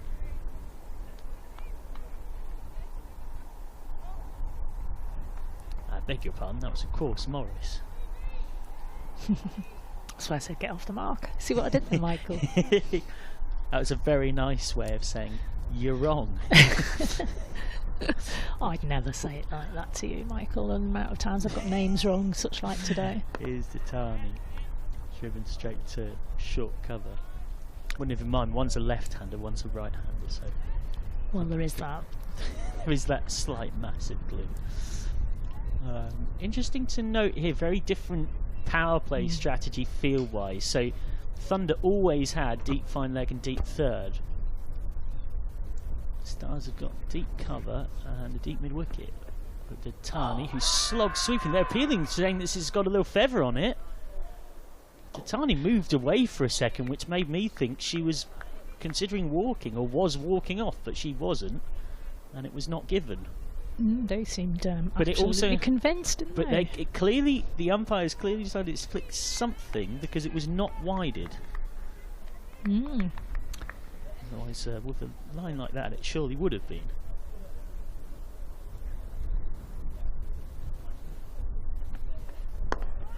That's nicely struck by Datani, but straight to mid-off.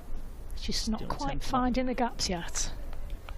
Yeah, we've seen a fair few decent shots hit straight at fielders. Should be remembered as well, the South East Stars, a very impressive side. Last season they lost in the semi-final of the Rachael Heyhoe-Flint Eliminator. They lost in the semi-finals of both competitions. In fact, did the same in the Charlotte Edwards Cup. Yeah, so we go. This time sweeps to good measure.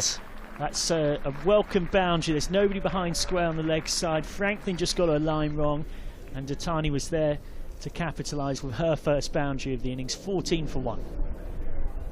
She's been looking for that shot a few times, hasn't she? Impressive speed as well to play a slog sweep like that off a pace bowler with the new ball. Bit of gardening, as they say. She's doing a bit of gardening. Yep. Old Alan Titchmarsh.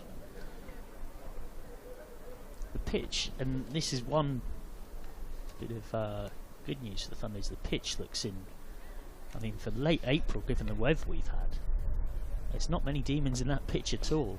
Doesn't seem to be. Davies to continue. That's just down leg. She'll have to re-bowl that one. And I was just about to say how economical she'd been and only conceded 2 runs in her first 3 overs.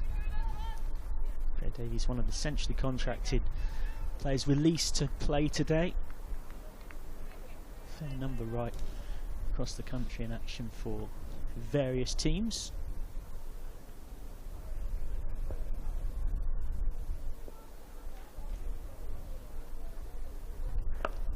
So that's just blocked away that time to short mid-wicket, fielded by Franklin. Can give you a quick score update from around the grounds as well. Sunrisers chasing a first ever win in this competition across its 3-year history.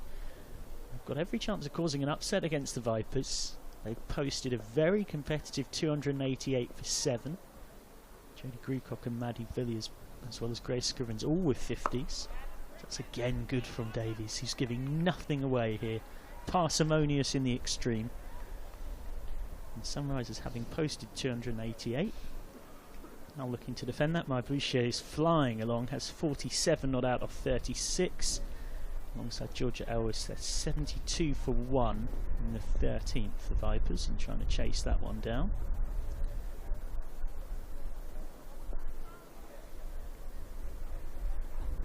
So that's just whipped away. They're thinking of a single here. This could be a run out. Oh, and if she'd have hit it was. Oh dear.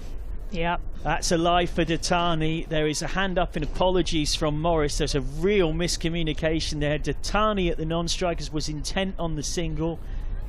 Phoebe Franklin went to the coconut shy. Didn't quite come out with the prize of the big teddy bear for getting them down.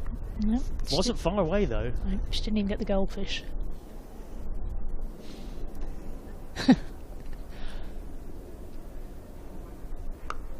That's just jabbed away out to point. Another dot. The pressure keeps building.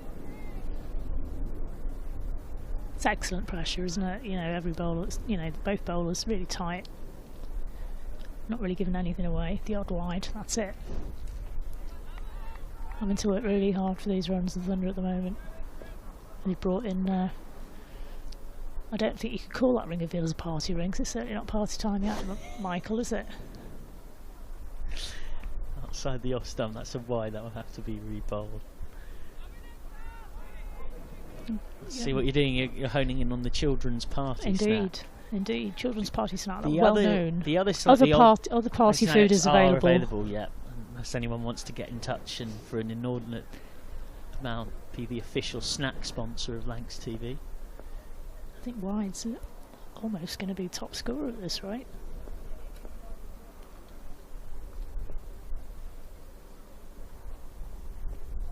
That's down the leg. Might have just taken a flick on the way through, or just about. Is that hand fluttering there from the umpire? No. So you mentioned wides. There has been. Oh, we've got it on stats. Well done, sir. There's been 4 wides so far, and Lamb made 6. Same numbers on the back of her shirt, and Datani has an unbeaten 6 with that boundary. I stand corrected. I'm glad to be so. Now again, the umpires are having a little look at something.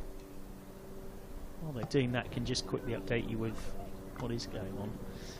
Elsewhere, the Blaze made 212 all out. They're 3.2 overs unused batting first against the Central Sparks, who are 37 without loss after 10. Izzy Wong and Eve Jones out there for them. So it seems to be an impromptu sort of mini drinks break now being taken. Question for you, Michael. If you were the South East Stars, would you want to change this ball with Gavin your opposition at 16 for 1 at 7.5, 7 overs and 5 balls? It does seem curious. Yeah, The umpires have already been looking at the ball a lot in the early part of this innings. Bess has got a seam. I can't see on the screen. Does it look raised a little bit to you? Does it look like there's a... Worth updating as well from the other side, the Pennines, where they did finally get underway at 1 p.m. with a shortened 36 over game. And the Northern Diamonds are 210 for 6 after 28 overs. Chloe Tryon, the South African all-rounder, is 21 not out on debut. Lauren Winfield-Hill, who of course was a massive part of the Northern Diamonds winning it last season, hit 75 off 79 at the top. And Bess Heath made 71 off 38. Oh, she can strike a ball, Bess Heath. I remember seeing her up at Chester Boughton Hall. She loves a straight drive over the bowler's head, does Beth. It's always handy when you've got a shot like that in your locker, and that also reveals that if you can play that shot, you can probably play pretty much everything else going as well. So that's your... We've got an official ground delay here, apparently. Yeah, and just to give you a quick update on the Lancashire men's team as well, they're in county championship action at Taunton against Somerset. That game started back on April the 20th, and Somerset, the first innings, posted 441 all out, and imply Lancashire 535 for 7. Boosted by that 189, that magnificent 189 retired hurt from skipper Keaton Jennings, and 82 from fellow opener Luke Wells. Davies to continue after that long delay. Short pulled away out to deep mid wicket for 1. Morris doubles her score.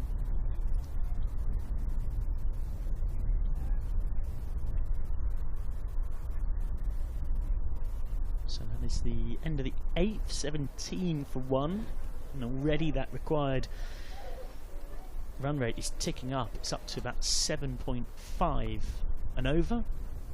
Do remember as well to get in touch on social media at ThunderCrick, CRIC, and you can also get in touch with yours truly. Let me know where you're watching from. Hopefully you're enjoying the coverage, whether you're a Stars supporter, a Thunder supporter, or something in between. Maybe you're watching whilst out and about. As Franklin continues this excellent spell, but that short and pulled away could be a welcome boundary, but it will plug instead. There'll be 2 out there for deep square leg running around. 19 for 1. You can get in touch with yours truly, Michael McCann, on at This Is McCann. This is McCann, MCCANN, alongside Alison Byrne here for Lancs TV.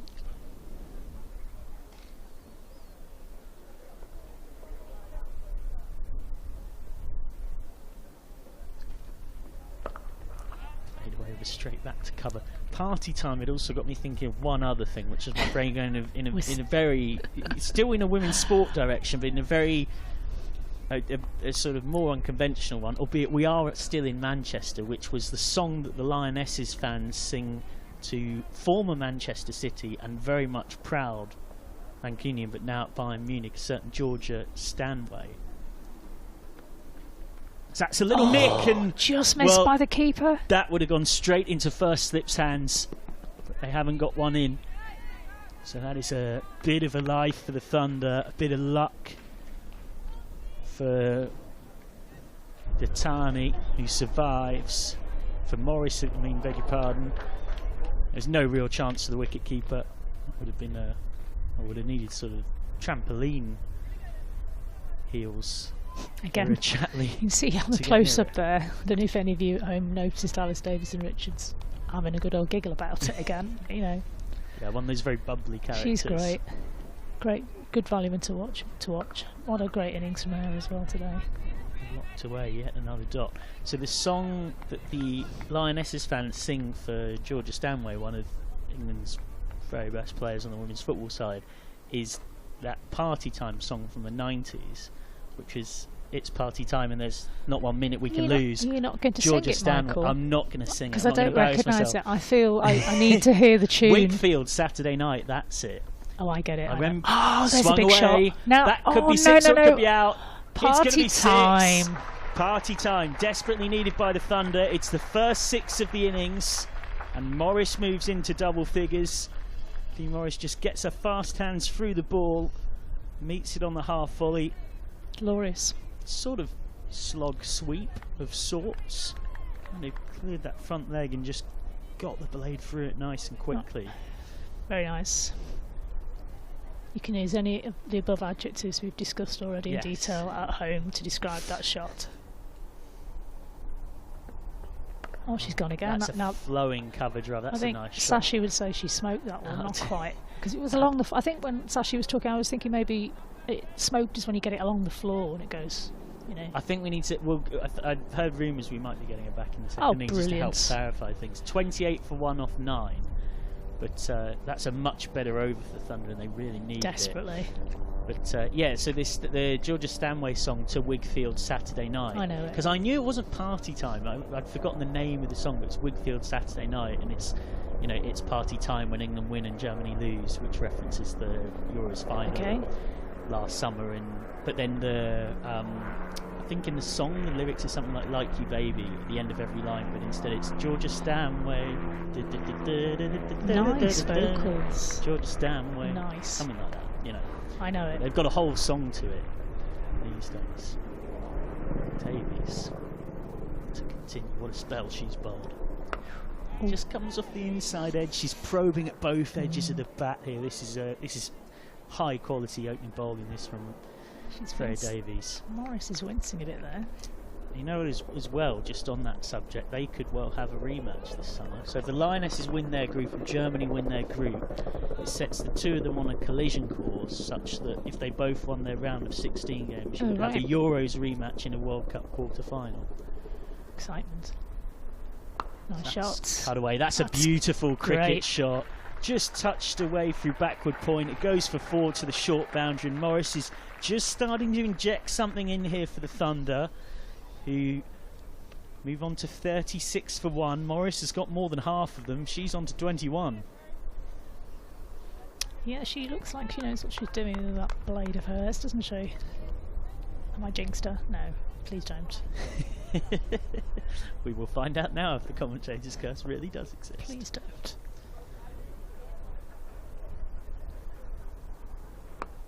Just turn away square leg for 1. Single to Morris. But you see then, if she gets out within the next 5 minutes, people will say you jinxed her, and this is where I go back to the you're 33 for 1. Right. Yeah, I mean, if people are batting well, as a commentator, you're going to find lots of different ways of saying they are batting well.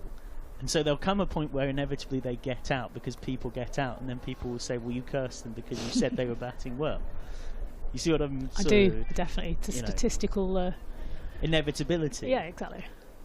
Can you tell I'm a statistician at heart? As well. It's Davies coming right arm around. As well as a vocalist of some note. I did not think of all the things I would be doing on my Lancs TV debut that singing the Georgia Stanway song to Wigfield Saturday Night was there you go. Was not there. Welcome to Manchester. We'll get you doing all sorts. But yeah, of course it was just down the road that the Lionesses opened their Euro campaign with that win against Austria. That was a great night to be there for. You can do with some line-hearted performances from these Thunder girls now, to be honest. There you go. Swung away, slog sweep. Does like to go to that one, Datani. Has that ability. It's a very unconventional one. Not many people can do it. To slog sweep the seam bowlers against a new ball, and has done that for the second time today to very good effect. Nobody out there. That is 4 more. Finally, the Thunder are just starting to kick on here, and they're starting to push back a bit against this new ball assault they've been under.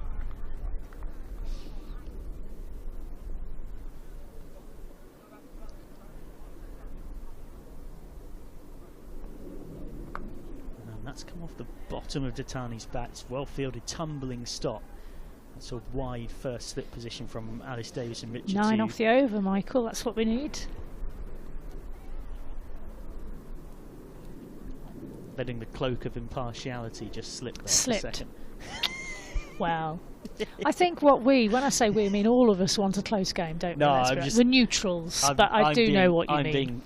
Ignore my facetiousness. It's fine. Everybody knows I'm biased. I've apologised frequently on this channel for my bias. Frankly, one could argue, given your history, it would almost be disrespectful if you were not biased. Quite. 37 for 1 off 10. And it looks like we have a bowling change, unless Franklin has changed her shirt number and decided she's going to take up leg spin, which I feel like I would have noticed that happening. And it looks like it's going to be Paige Schofield, who, my goodness me, she's going to be well up for this. The Women's Cricket Chat preview of this season talked about, in their words, her knack of taking important wickets, and how the South East Stars will be hoping she can do that again here. That's pushed away to mid on that. Interestingly, just as she was warming up there, I'm wondering what we're going to see here, because she obviously has got her right arm mediums, but she was definitely rehearsing a few leggies. She's got that variety in her. I'm wondering if her legs might be a little bit fatigued, because it's a astounding innings she played, really, wasn't it? LBW Shao, not given, maybe just a touch high. I love having these screens here as well as the overall view, because you can see the facial expressions of the players, and there was a wry smile on her face there, because she really knew it wasn't going to be out. Yeah. We've all done it, haven't we? How's that? Knowing full well it was going down leg. 111 off 90 balls earlier on. Right. Straight to short cover. That's another dot. It's interesting, just one thing that's in my head as well, that kind of linking what we talked about with the Women's Ashes in the first innings, and then the Women's Football references a few moments ago. I wonder whether this summer, with both Ashes series going on, with all of those women's games being played at the big grounds, as that's beautifully bowled off stump out of the ground, magnificent from Schofield. Well, Paige Schofield can do no wrong at the moment. She has scored a magnificent century in the first innings, and now she's destroyed the off-stump timber of Fee Morris in the reply. It just bends in a bit through the gate. Oh, that is just too good. And Morris has to go. And it's a second wicket down for the Thunder. Well, when it's your day, isn't it? Wonder if that will bring DDoS into play. Skipper's coming out. Threlkeld, fresh from, as you say, a turnover in Dubai. Leading scorer in this comp for Thunder of last season, of course. Yep, 266 runs. No less in the Rachael Heyhoe-Flint Trophy, and they could do with some of those today from Threlkeld. Very impressive wicket-keeper batter. A really stable, important part of this Thunder team. Will be facing up to Paige Schofield, who will be feeling oh so good about life on a cricket field right now. One thing I did enjoy, though, people can see it winding back on the replay, because if we didn't have a replay and this was a radio commentary, I don't think you'd have believed me when I said it, but in that wicket celebration, Paige Schofield was telling her teammates to leave her alone because she wanted to sort her hair out. I noticed, yeah. I think her bun that she would use it sort of come out. So it was a very peculiar celebration, because she was busy being joyous about the ball that she bowled whilst saying, leave me alone, I want to sort my hair out before I bowl again. Brilliantly bowled. What she got this time? Schofield in, and that was ball. What a good ball to a new batter in. Wow. That is not the ball you want to face in your first ball in competitive women's professional cricket. This obviously, as we've heard, you've been on tour. Threlkeld scored 100. The benefits of being a professional cricketer mean that you've already had plenty of time in the middle, but you get the point. The first ball of this women's professional domestic season faced by Ellie Threlkeld. That's quicker, and that's down leg, and Schofield will have to re-bowl that one. It's considerably quicker than the first couple of balls she bowled. She's probably a little bit stiff after that 100. She's definitely getting the arm loose a bit more now. Just working her way into her afternoon.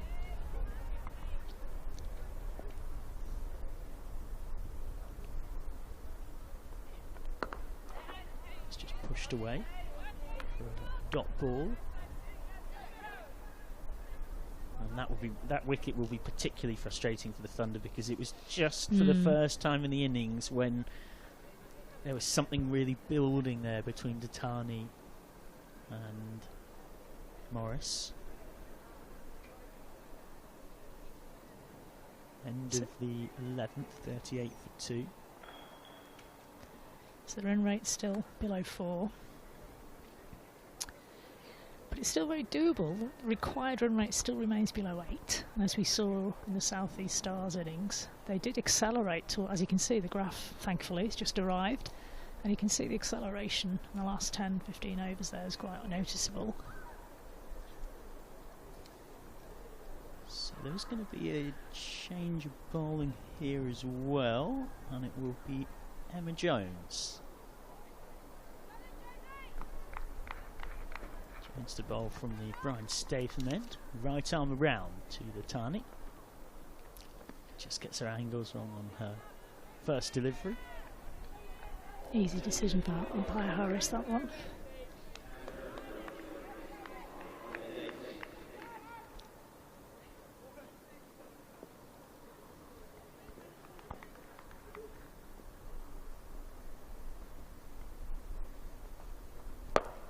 Much better, and just dug out and this ended up in chasing after the ball, taking a bit of a tumble. Injured, Jones. No, just embarrassed. Yeah, the big smile on the face is the clue that she's perfectly well. The rest of her teammates are not doing very well at stifling. It's the social embarrassment as opposed to the physical injury that is causing the. She gets a high five for her efforts. Who else but her? Look, she's still laughing at her. ADR has made her day, I think.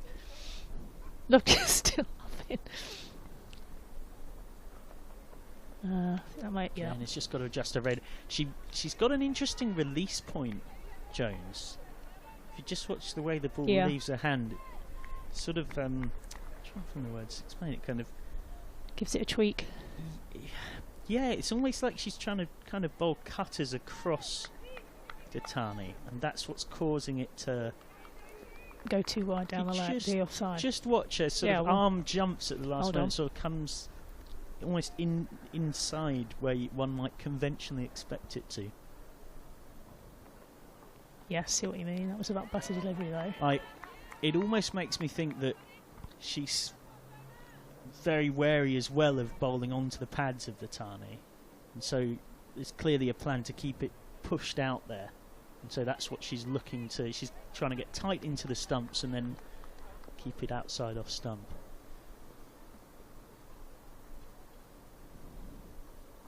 She's gone much wider of the crease that time, and that is just about inside the wide lines. Quite pacey though, isn't she? Quite nippy. Yeah, and there's a good old funky field here, so maybe wary of the slog sweeping of Datani. There's a deep backward square leg, there's a deep fine leg, there's also a deep third, and then there's the deep point just in front. So there's almost 4 fielders behind square either side. That's Fuller, driven straight to extra cover. You can see the plan, you can see the thought behind it.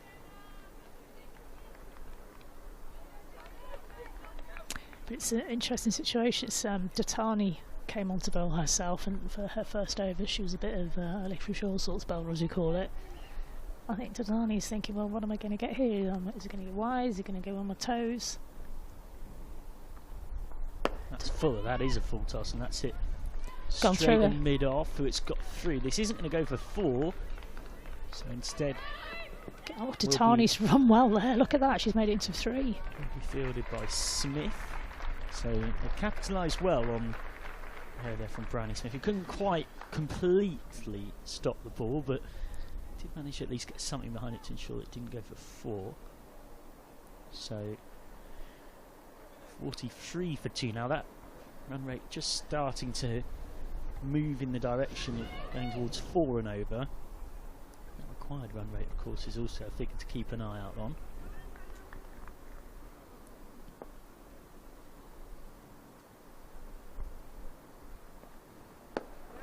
Blocked away. Oh, Emma Jones pulled up then.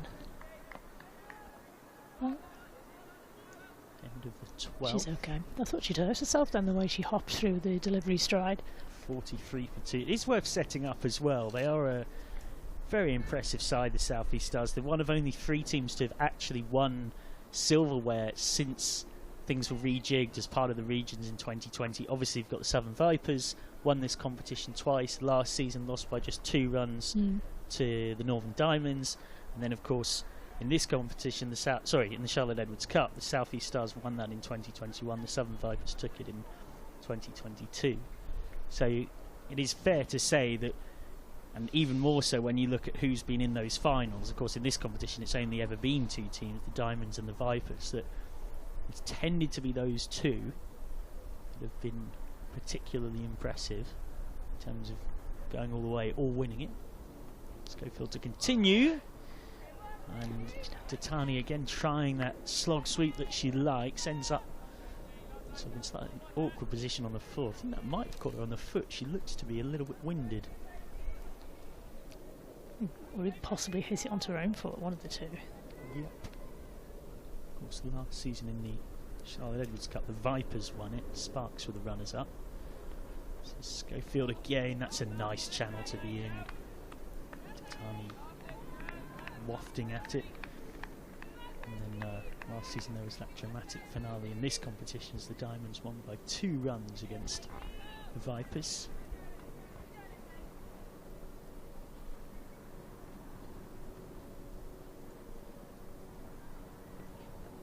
So that's straightening another delivery in a good area from Schofield so far. Would have to say that across these 12.5 overs or so, it's not been many poor deliveries. No. It's been a very disciplined bowling performance. And if they've been poor, they've been so wide you can't hit. Yes, yes, that is true. Actually, yes. 4 or 5 wides. There's been a fair few wides, but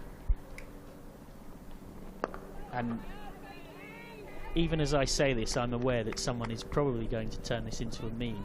But any of the deliveries that have not been a wide have been a very good delivery, and I do not mean that in the club cricket sense of, well, you managed to bowl a legitimate delivery. I mean that in a genuine professional cricket setting, they've been a good ball, pretty much. That's just flicked away by Titani. They'll eye 2, but should only get 1 and will only get 1 flick by Jonathan Spence. Fine leg, 44 for 2. Goes on to strike Falcon, who's still yet to score. Did get a ton in pre-season. I think it looked like that for confidence. She'd just like to have a look at the bowls to strike out before she strikes out normally. It's a nice looking conventional straight drive to the middle. So she would be someone that falls into Phoebe Graham's definition of party time. In the sense that she Graham likes to build towards a party. Exactly. Well, she likes to get the nibbles ready. She likes to choose an outfit, drink, hair and makeup, prepare drinks, all of that. Assemble the crew for the night out, etc., etc. Choose the music. Because Phoebe Graham was very specific in her definition, 44 for 2 off 13. She definitely builds towards. It's not a party time player. Is not Deandra Dotty. No. The point is that you're someone that comes out in Phoebe Graham's words and strikes at say 70, 80 per 100 balls, and then works your way up to it, and then you get to a certain point where you are in and set well enough that then it's party. Certainly from what I've seen of her play. Giants to continue, and only makes contact with the pads of Titani, who's eyeing that leg side boundary once more. They have got protection in place. They've got a deep fine leg. They've got a deep backward square leg in there. Giants, it's again bowling to this plan we mentioned last over. There's deep third. There's a deep, it's probably a cover point, you'd say. So it's an interesting field, unconventional. Straight at point. It seems to be working though. Oh yeah, they've clearly identified that they want to keep the ball away from the pads of Naomi Titani, to the point where it seems that Captain Smith would rather see Jones bowl a wide outside off, as has happened a couple of times, than stray into that region. It's a full toss outside off. Titani will feel like she's missed out there. Sort of ended up slightly hanging the bat out there rather than really trying to bludgeon it. And it goes out to Smith at mid-off. So a good bit of pressure building here, and Falco just coming down for a quick word with Naomi Titani.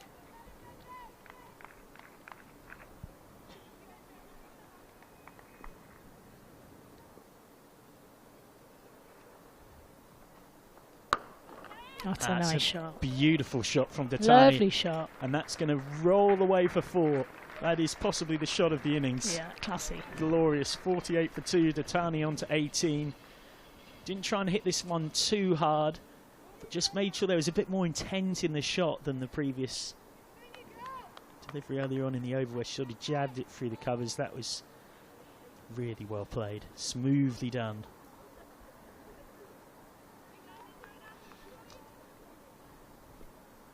More of the same. It's a full toss. Oh, what a good piece of fielding. She's she's landed on that used wicket. I wondered if she'd hurt herself for a moment there. But maybe she's landed awkwardly on her knees. Yeah, saved by Phoebe Franklin, but at what cost? Left knee, possibly. She doesn't look happy. Hopefully it's just one of those nasty little bruises you can pick up in a wonderful game of cricket when you're fielding. Yeah, interestingly, as soon as she's done that, she's moved from there to fielding not on the at east point square for Frelkeld. Just wonder whether the skipper Smith said, yeah, okay, I'll take you away from that area for a bit. That doesn't look fun. We'll have to re-bowl that one, Jones. He's gone for 11 off almost 2 overs and a fair few wides in there. But as you say, if that's part of the plan, the overall plan, then the overall plan seems to be doing the trick. So far, there's a long time to go in this match. We're still only in the 14th over after all of the 50 over contest. That's nicely bowled from Jones. Frelkeld, he's still on naught, 50 for 2 at the 14th.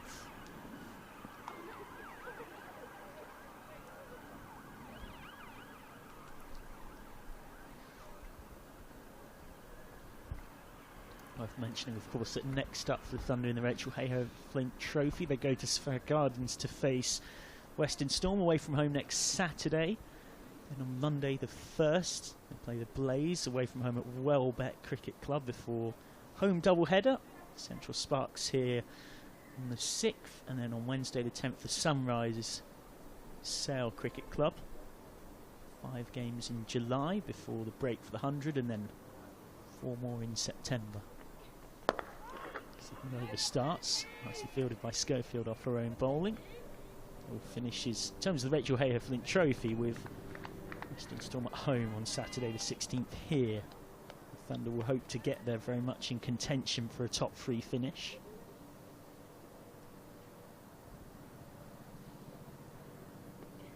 Schofield nice flick. Lovely use of the wrist from Datani. Not a deep square leg though. They've done their homework on her. Southeast Stars, they've identified that sort of appetite for the whippage of getting the bottom hand through, looking to score on the onside in particular. Datani's certainly capable of adjusting to those plans, and that's the cat and mouse dynamic that we've got. Schofield again in a good area to Frelkeld, who's still yet to get off the mark.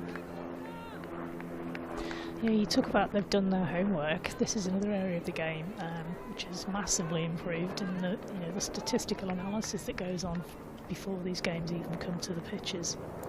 It's incredible. Each team's got their own analyst, feeds back information to coaches. Coaches feed it to captains, etc. And they do their work on the opposition players as well as their own player. Good timing stop from Davidson Richards. It's interesting that, that's almost come as part of the increase in professional contracts and professionalism. So much is focused always in talking about that on the field, but makes a difference off the field too.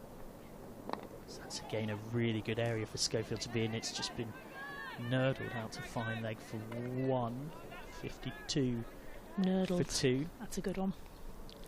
And it's worth saying as well, one important point that was happening for the first time in the history of both this competition and the Charlotte Edwards Cup. England contracted players will get to choose their location, with the ECB no longer assigning them teams, albeit a few people were not too surprised that actually very little movement occurred. So it's just jammed down on by Datani, no run, which 52 for 2 at the end of the 15th, which I guess also comes back to the fact that if you've already played somewhere and are established and relatively settled there, you're maybe less likely to move. Sarah Glenn, of course, moved from the Sparks to the newly formed Blaze, though. That was the one notable difference with that. And it's worth saying that off the field, I know that the staffing salary pool has increased, going back to what you were saying about analysts, and that has been shown and reflected through the introduction of analysts, nutritionists across the regions. And that's where we'll see things like those sort of intricate tactical battles we're referring to with Datani happen. Jones into bowl, starts the 16th over. It's played down to long on, short, mid on, sorry, down to Smith, the captain. Another duck ball. Threlkeld being patient. And of course that's going to drive the standard up further, because if teams know where you like to score and how you like to play, they're going to adjust to that, and then you've got to go in and find solutions to their solutions. Another nice straight drive. Jones had very acrobatically stopped that. Don't know whether it would have crept through the field behind her, but still a great piece of fielding. Very athletic, young bowler, isn't she? Another duck ball for a good shot. Yeah, but I mean, I'm thinking back to the analysts, I would have loved to have known where to bowl at various different batters, because we'd come to Cambridge, our county champ, come across somebody I'd never even seen before, let alone knew what her strengths, her weaknesses were. Would have been brilliant. Good shot. Pulled it away nicely. Is he going to make the boundary? She's making the fielder work for it. I think she's done a great job there. I'm not sure if her foot touched the boundary right there, and of course we got the benefit of seeing it again. She doesn't seem to think it did. But a great shot anyway, a nice pull shot. It's Freya Davies, I think, out there. I think it must have been okay. These girls tend to be fairly honest. Yeah, she lifted her leg up at exactly the right time. 2 runs. Slightly hit on the full. Again, Davies has got that long chase. Again, I think she might actually make it here. Mid-wicket boundary, picked up. And another 2. So each batter's so Threlkeld's just picked up 4 runs there. I know that some teams and camps have actually got more than one analyst working with the team. Unbelievably. They've actually got, so you know, off-record information, so not able to go further in terms of which of the 8, but yeah. Jones is in again. It's 56 for 2, by the way. Here we go. Nice shot again. Threlkeld's picking up these singles and 2s here nicely. She moves on to 6, and the score is 57 for 2. And again, that's something that actually came from the Women's 100. So the Women's 100 had multiple teams with more than one analyst, and now it starts to sort of filter down where that's starting to happen here as well. And that, I know from speaking to the analysts, can make a big difference as well, whereby you're able to divide up the labour somewhat and be like, I will focus predominantly on our team, and you go away and specifically get me follow everything the opposition. You can on. Yep. Close to being a wide, I believe. No, just perfect from a Jones point of view there. And at the end of the 16th over, we are 57 for 2 here at Old Trafford. Emirates Old Trafford, as I should be referring to it, of course. But run rate is still only less than 4, and as you can see, the overall run rate crowd has crept above 8, so that will be a slight concern at this stage to Ellie and her team. But it's certainly not beyond gettable. Well, they're not really that. They're not that far off, really, where relative. The South East Stars were at this stage, but, and again, the statistician in me always sort of lives in the back of my head. But what you have to remember in doing that is that, yes, they aren't far off where the South East Stars were, but my goodness me, the South East Stars finished like sort of one of those bullet trains that's going about 200 miles an hour. I mean, absolutely. They were 130 for 3 when they lost their 3rd wicket in the 27th over. So from that point, they added 200 in the last 23. And Schofield's just forced Ellie Threlkeld to play another defensive stroke there. Dot ball again from Schofield. They've moved another player out to the leg side boundary for Threlkeld. So in the last 23 overs, they scored at pretty much 9 and over. Wow. I mean, that is quite a run rate, and to sustain that for that long. Nice straight drive. It's a good picker from Schofield. She might have caught the end of her fingers there. She's clutching her hand a little bit, but she's fine. So it's that balance, and of course it's not easy when the opposition have put up 334 for 5, but you have to try and take the game deep whilst not letting it get away from you. It's an unforgivable scenario. Good shot again, leg side to Ali Threlkeld, and yeah, it's split the field. There's 3 fielders down in that direction on the leg side, and she managed to find the gap beautifully and kept it down. No risk shot from Threlkeld, well played. Takes the score to 61 for 2. You watch the replay, look how low she kept, look how she turned the bat over the ball. No chance of anything going up in the air there. I've just realised I said it was an unforgivable scenario. What I meant was an unenviable scenario. I forgive you. An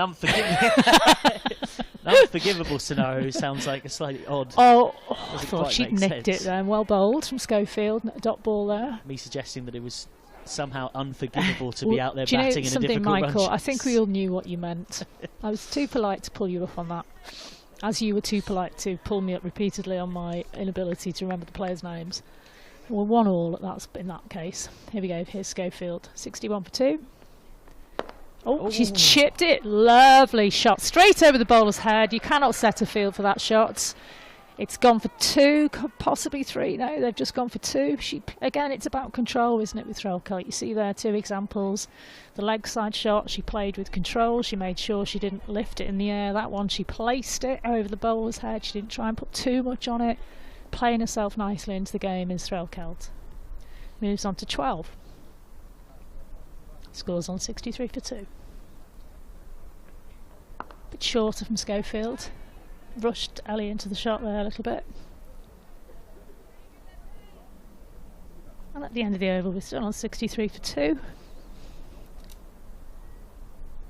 And the required run rate has come down a little bit after that over. Some nice play from Threlkeld in particular there. I say as well, do get in touch on socials. We have a look at the card. 102 for 2 off 17. Titani going along steadily on 20. Remember to give @ThunderCrick a follow on Twitter, CRIC, and do give us a thumbs up and a subscribe if you're enjoying this on the YouTube Lancs TV stream. Saw ThunderCrick earlier on captioning that wicket from Hartley and Cross, where I referenced it being a No Balls podcast wicket as a wicket made in the podcast studio. We'll be hearing about that one next episode, which I'm sure we will. That was earlier on in the piece. Might yet see Kate Cross coming out and causing some chaos with the bat later on. Well, it looks like we have a change of bowler here, Michael. We've got skipper coming on, Bryony Smith. She's taking a shed full of wickets in her time. Forces a defensive shot from Titani onto the back foot. Dot ball. The big question, though, is how big was the shed? Well, this is why you use the phrase shed, don't you? You know, because it's open to your interpretation. A lot. How many's a lot? A large shed. Again, off the back foot from Titani. Straight into her work as Smith. You know, she's not giving the basser any room.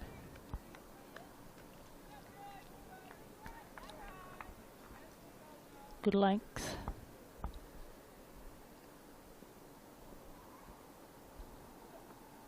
Oh, just straight down leg there, and you don't want to be doing that to Titani. Yeah. She does like that shot. It's only a single though. And remember as well that she only had one fielder just at short fine leg behind square on the leg side, so she's got away with that one a bit. A little bit. She's making some changes in the field now at 64 for 2. She's now still got a.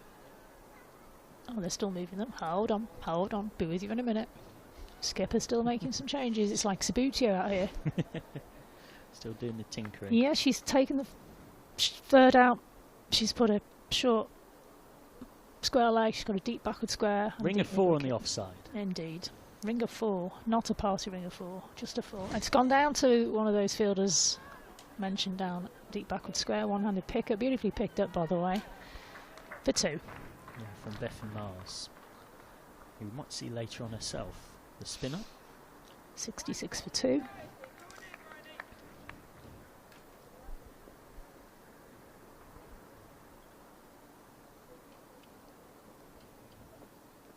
Forward defensive. Good stride in from Ali. Again, good length from Smith.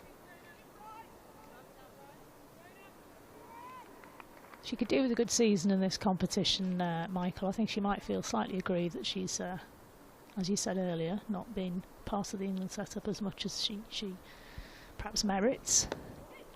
They do seem to be blessed for all-rounders with England at the moment, young all-rounders, don't they?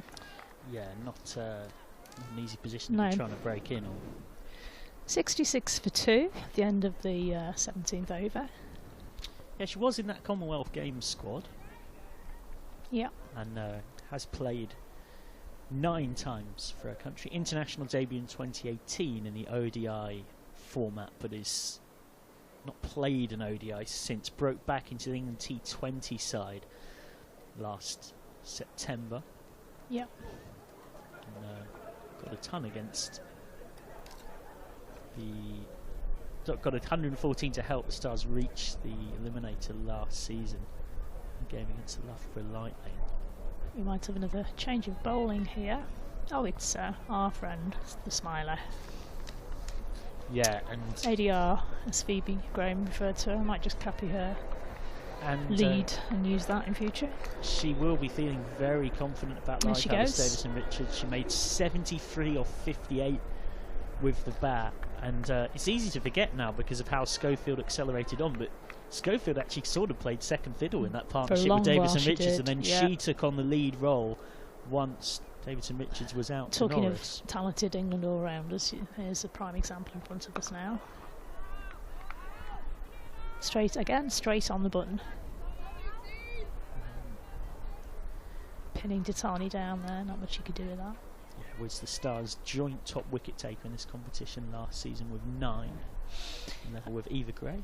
I don't know if you ever saw the video that was on YouTube of her after she scored she was the first, she scored her first Test match 100. So sweet. I'll talk to you in a sec about it. Nice play from the batter there, straight down the ground, well fielded. There's a lovely picture of her coming off the ground after scoring her turn for England in Taunton. And meeting her mum and dad at the boundary. Oh. Really sweet. Big hugs all round.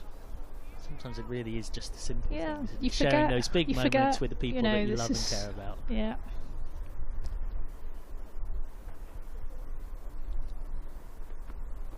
Oh, yeah. There is called a wide there from ADR. There's called a wide hit. There is a real plan here, without any doubt, to hang the ball outside off to Naomi Ditani. But I'm surprised there isn't. On the whole, you would have to say 21 not out of 50 balls. It is working reasonably well for them, even though they haven't, of course, got her out. Maybe they don't want to get her out. Maybe they just want to restrict her. Oh, but there you go. Oh, there's a chance there if she's quick enough. Oh, do you know, that was such a good effort. It went high, it went wide, right out up into the open field, and she just got her fingers underneath it. Just couldn't quite make it. Unlucky. Do you know what? It almost went in a perfect Bermuda triangle between the 3 fielders, extra cover and deep cover, and it had to be deep covers running in, really, if anybody's. Yeah, and even then, it would have been a very good catch. Very well tried, but it's difficult sometimes because we're so high up. You can't see how far the ball is travelling, if that makes sense. She comes again. Oh, she's got a next ball. Would you believe it? What a player! Straight through Ali Threlkelt's guard, and she sent the stumps hurtling. That's a wicket. She, I'm afraid, is out. And that's a shame for Threlkelt. She was so watchful. But you can't keep ADR out of the game for long. She could have been disheartened as the catch went down, but she just put her mind straight back in the game and aimed for those pegs, and boy did she get them. Look at that. Threlkelt can't believe it. She's checking now where the gap was. She's gone, sadly, for 14. While Thunder are still on 68. 3 wickets down. Great celebrations all round. All you can say to that is well bowled.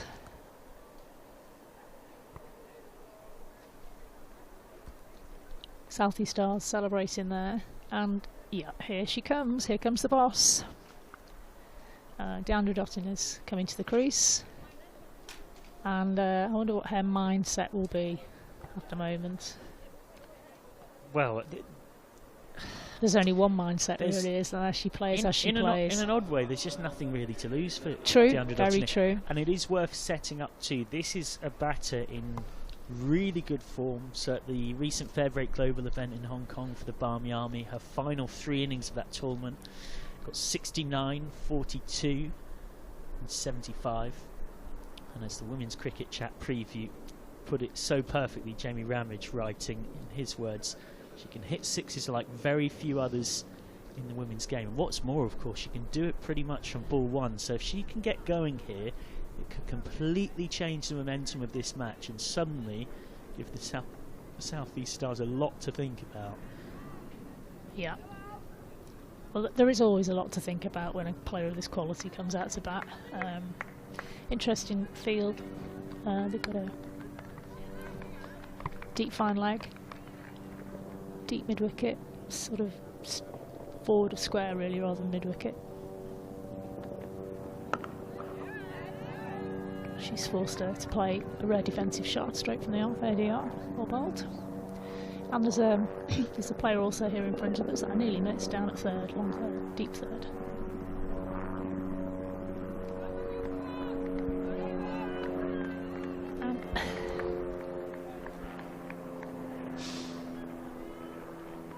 They're sending out a fielder in response to that to nearly on the boundary at cover, about 5 metres in. Oh, and she's just literally put her bat in front of that, and it's scooted down towards third. Lent on it. Scooted down towards third. There's another one, and she's gotten herself off the mark straight away. And she's very cleverly taken strike. It's the end of the 18th over, 69 for 3. Dottin's off the mark. Ditani remains on 22. Got to look at some of the bowling figures there. Economy rates are pretty impressive. Schofield 2.50, Davis 2.8, Davison Richards 3. You can see the pattern developing here, Michael. Yeah, they've been. It's been a very disciplined team bowling performance so far, I have to say. Listening to yours truly, Michael McCann, alongside Alison Byrne on Lancs TV. 335 to win. Testing target for the Thunder, who are finding it tough going so far. Maybe Dottin can change that. Oh, to use your word, she's nurdled it down to a short fine and jogged casually to the other end. Brings Ditani on strike. See if there's a change of field here for Smith. Yep. Obviously with the left-hand, right-hand situation, there's always going to be some sort of filling around with the field. And they are. Still 2 on the leg side. Boundary. She's brought in the cover from extra cover into short, extra cover, mid-off. She's avoided all the offside. She's flicked it to the leg side for a dot ball.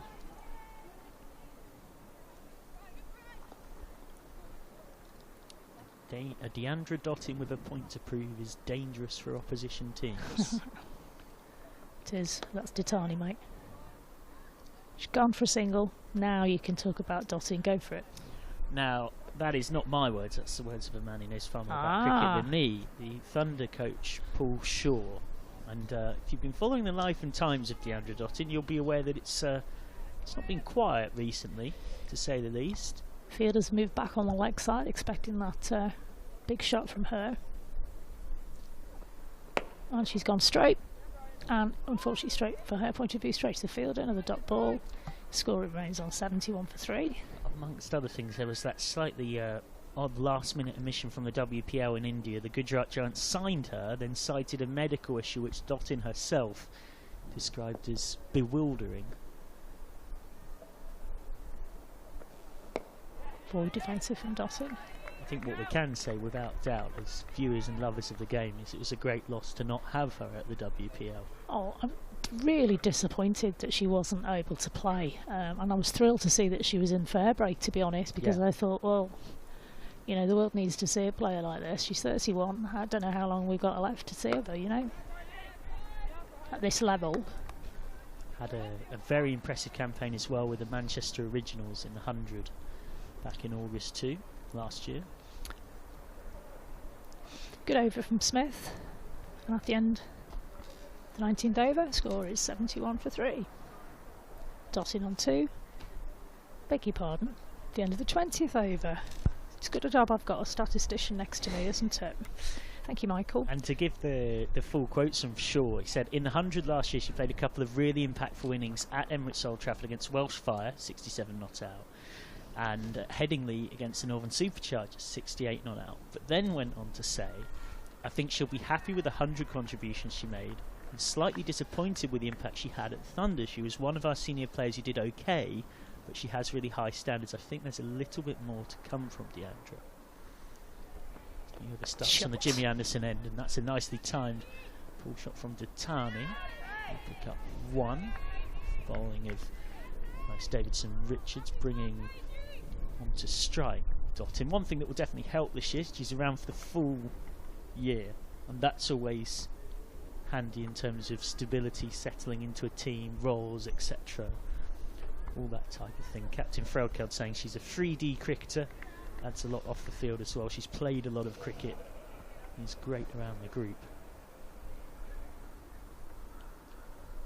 Yeah, Phoebe Graham was chatting to me while Sashi was on comms. I'll fill you in a minute what she said. Flicked away by Dottin. This is well timed. It's a big chase for square leg coming around. Does so at the expense of 2 on the Jones. She said in the last innings of the Thunder's game against Western Storm last year, Deandra had she didn't name the young batter she was batting with, so I couldn't tell you who it was. She had a really lovely partnership with one of the Thunder youngsters, and she said, oh, it's lovely to see Deandra guiding her through it, leading her, you know, advising her, all of those things, which is something that you cannot put a price on in any squad. Dottin just flicks that away for 1, 75 for 3, and that of course is the contributions you get beyond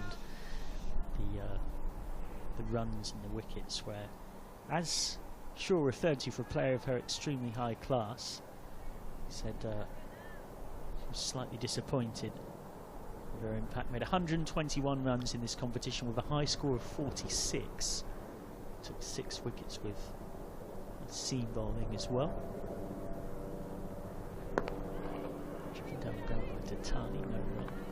And this is a player as well in Dottin who's got 5 international tons, 34 50s, more than 6,000 international runs, 134 wickets for the West Indies. Of course, he's retired now, and he's very much the ever modern freelance cricketer, if you want to call it that.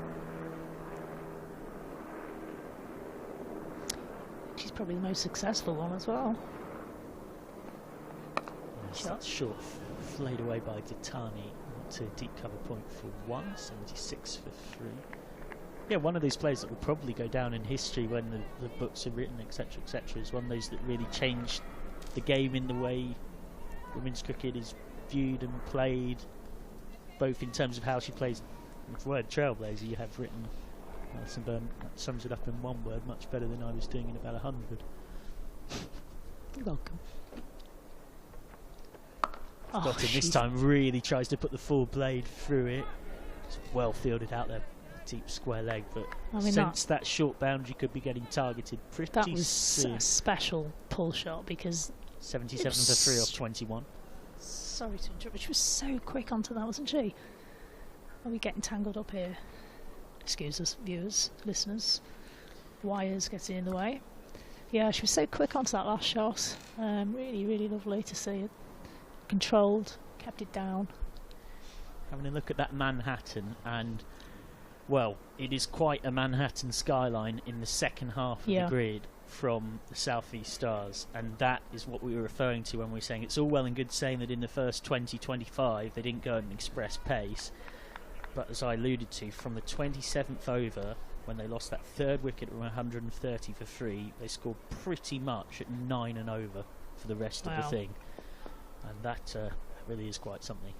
Smith on the bowler 3rd. First 2 of them very tight. And Dottin goes down the ground and hits that over the head of mid-on for 4. Mid-off even. inside out, very clever shot. Knew that long on was out, but knew that mid off was up. That was the carrot that Smith was dangling. And now, having been hit for 4, it is up to Smith to respond, and she immediately does by sending long off out as well as long on. Doesn't want to risk being hit there again, and so now it's that game within a game. How does Dottin respond? There is a square leg and a mid wicket out too. Dottin now just flicks this away. This could be 4 more through fine leg. See how quick that outfit is. Not as quick as we thought, Michael. That's 2. So Dottin has 12 off 11. 81 for 3.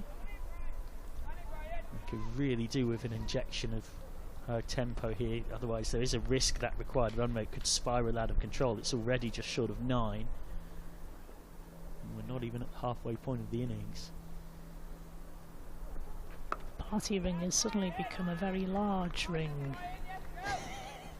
It's a giant-sized party ring, people. Not sure you can call it a ring if there's a lot of holes in it. Well, you've got an inner party ring and an outer party ring now, haven't you? Because there's 4 It's a 5 players and a 4, yeah. On the boundary.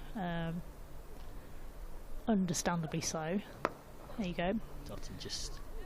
But what that silky does. smooth timing.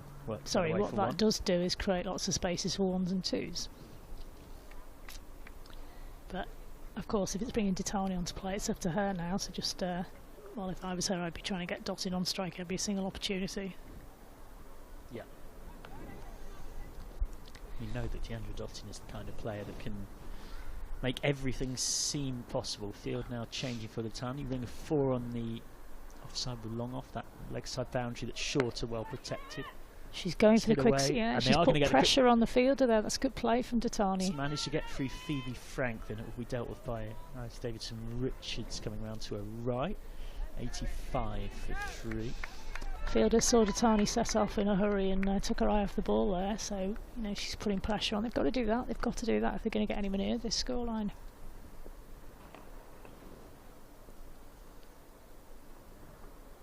Good shot. That's cut away, and that has gone in between cover point and extra cover. That's not going to be stopped. That's 4 for Ditani. She moves on to 31, 90 for 3. Really productive over that one for the Thunder. And they definitely, desperately needed it. 13 come off the over just to kick things on a bit for the Thunder. That's the first big over they've had in quite a while. Just help them feel like they're right in this one. 90 for 3 off 22. Dottin seems to be struggling a little bit though. She's head down, hands on her just walking a little bit groggily. Just give you an update from Taunton as well, where unfortunately, like a lot of the country today, the weather is playing its part. They are currently off for rain. Somerset posting 441 in their first innings. Lancashire in response 554 for 8 with James Anderson, far better known with ball in hand of course, but the Burnley Lara was out there with the bat in hand, was 8 not out alongside Tom Bailey, and I don't doubt a solid number of those 8 were scored in reverse sweeps. From Jimmy Anderson, absolutely. Alice Davidson Richards to continue. It's my favourite male cricketer, Jimmy Anderson. That's to Dottin. He just sensibly lets that go and takes the wide. So they're off the rain there at Taunton on what is day 3. So it's not going to be easy for Lancashire to force a result, but they do lead by 113. Anderson, of course, took 5 for 76 in the first innings. His 54th 5-fer. Racking up the Michelles. Short. Bouncer, and it says a lot about Dottin's timing and how clearly she saw that she's hit that pull shot through cow corner. Most people, if you hit a pull shot anywhere in front of square of the wicket, you're pretty pleased with yourself. Deandra Dottin was so early on that she almost, any earlier she'd have ended up hitting it. She's struggling though. I'm just watching the close up now. She keeps pointing to her chair. She's breathing heavily. Yeah, this isn't good. The signs. She really is struggling. You can see now. Davidson Richards goes right arm around to Ditani. And he hits this straight to short mid wicket. The only fielder that is close in on the onside. Free out ringing the boundaries.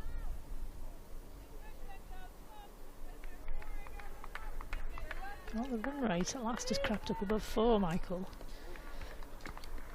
Yeah, they haven't made it easy, the South East Stars. No. It's been a really impressive bowling performance from them.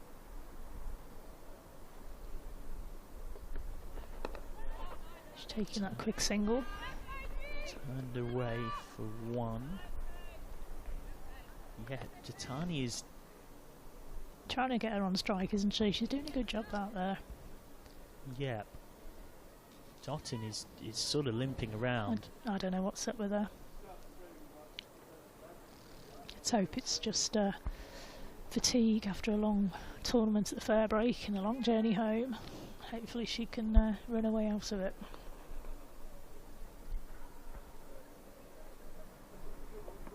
Bouncer, not to Dottin. Oh, it's absolutely smoked that.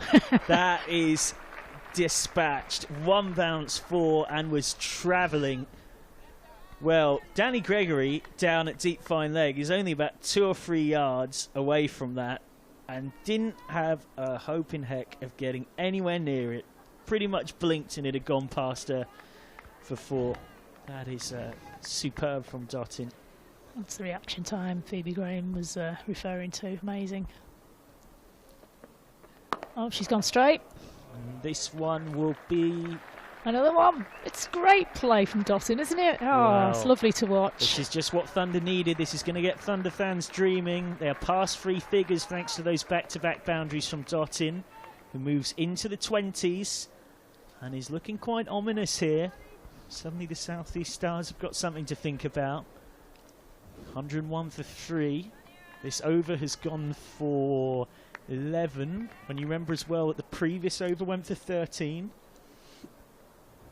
What's Davidson Richards got for last?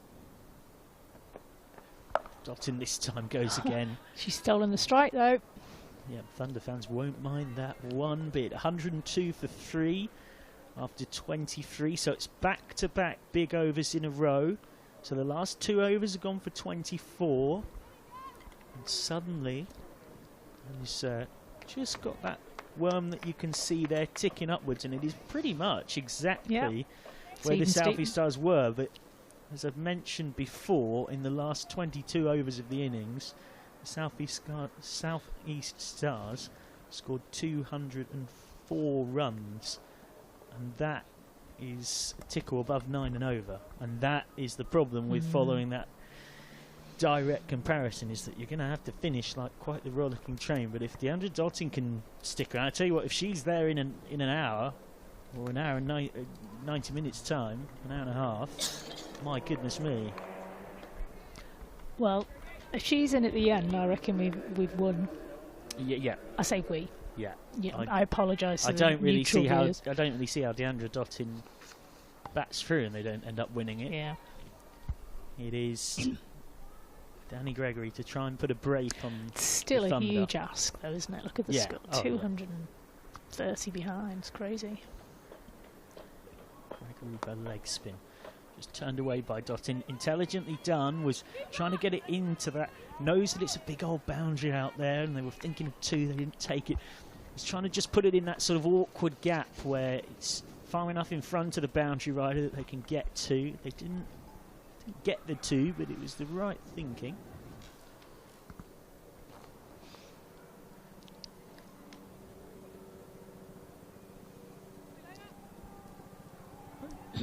Again, they brought the cover fielder in on the boundary for Naomi Datani. Smith is jogging back to her position at fine leg. Down the ground this time from Datani. That'll be 1 more, 104 for 3.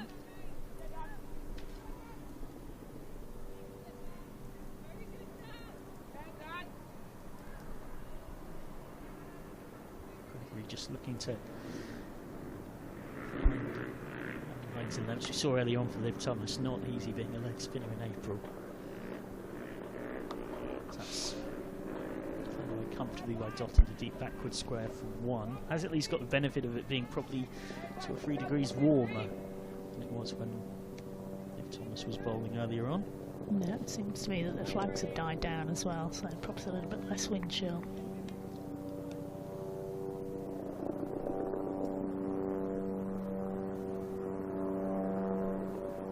Slog sweep from Datani. LBW appeals and given. Given, that's out. Given by Harris, 105 for 4. Datani has to go for 33. It's the leg spin of Danny Gregory that's got the breakthrough. Plenty to think about there for Harris with the angle, the spin as well. But Datani is out, going for one slog sweep too many.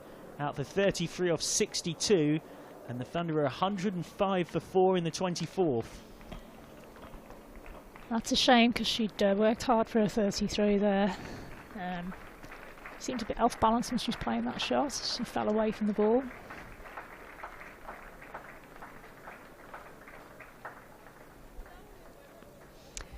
Well, my partner in crime here has just written pitched outside leg ? You're not sure, Michael? I don't know. I mean, it always looks simple up here. We've got multiple replays. Umpiring is a thoroughly difficult job.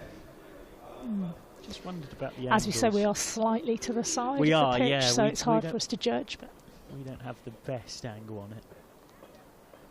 Interestingly, I'm just wondering what's going on with the underdotting. Sorry, I'm a bit obsessed with what's happening with the underdotting at the moment. I don't know whether she's taken a paracetamol or something yet, though. I don't know. The Thunder's 12th went out, gave her a drink. Well, she's taken a painkiller. Who knows? Might have done, yeah. Heading out now to join her. Danielle Collins. Left-hand, right-hand combination.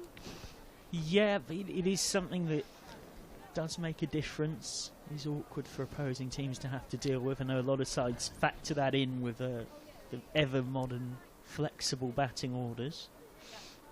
One lefty for another.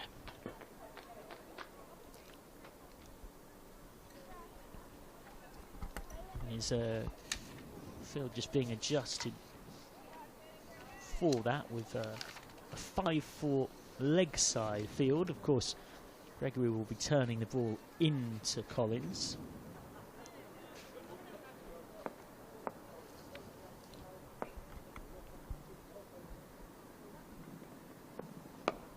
That's nice again from Gregory, hit straight to Smith. Short mid-wicket.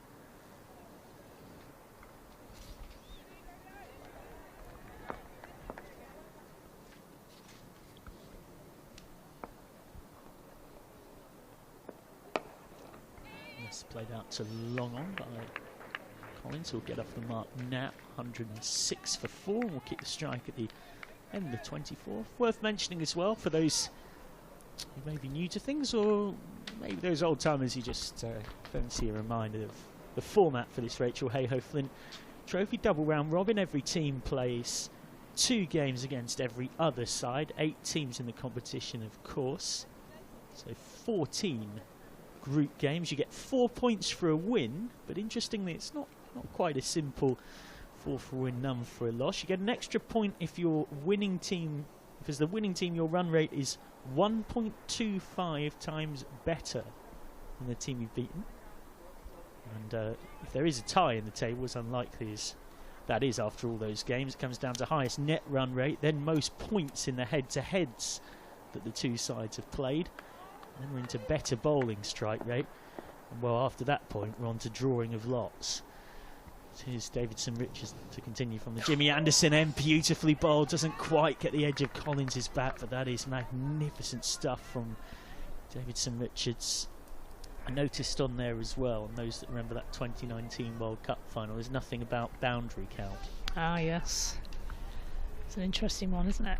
But I think they've got enough parameters there to go with. I don't think we need that one quite yet. You would think so. It would take something quite extraordinary after 14 games to not be split across all of those different categories.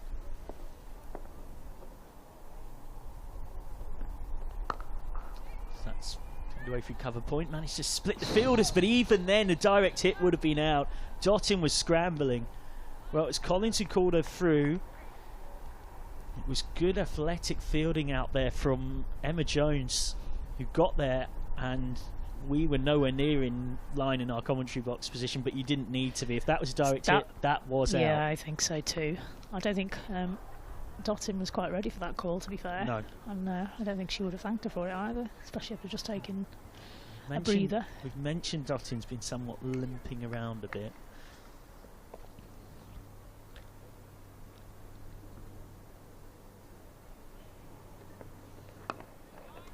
Interesting field here for Dottin. Very funky field, I would go so far as to say, just in the sense of the fact that you've got a ring of 5 on the offside, but then all 4 out on the leg side. Deep fine leg, deep square leg, deep mid wicket, and a long on. Plus a few photographers and a few ground staff. Yes, which with the under Dottin batting, we'll need to make sure they're watching very closely, even more closely than they might normally.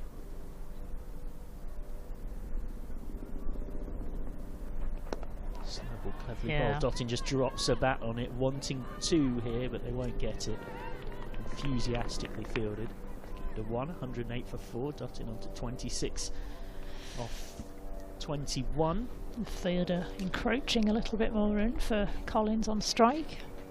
It's slightly less funky field. Yeah, a little bit more conventional.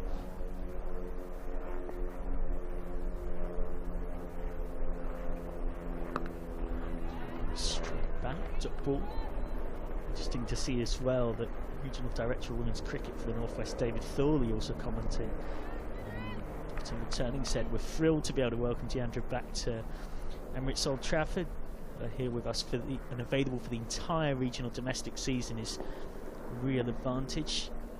Said it was brilliant to have somebody with her experience and skill around our squad last summer, albeit only in 2 brief spells.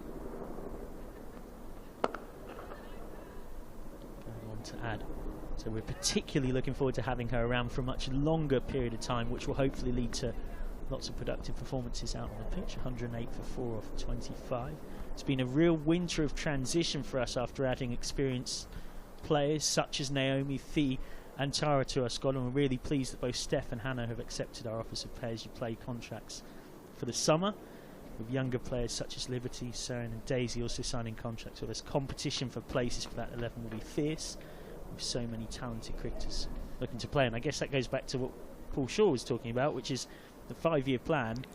This is year 3, the seesaw year as he called it, about pushing on and really trying to compete and go and win trophies. And of course last season the Thunder in this competition ended it with a close loss at Old Trafford against the Western Storm. Again finished 7th out of 8 from the Rachael Heyhoe-Fint Trophy, finished 3rd in the Charlotte Edwards Cup. So there is room for improvement there, and it's fair to say an expectation of improvement. Oh yeah, I think so. I think they've certainly put their intent out, haven't they, the Thunder, with the signings they've made and the reintroduction of and quotes like that Dottin, as well, of course, and the coaching staff. That must filter through to the team. You know, the coaching staff saying great things about them, and expectations are high.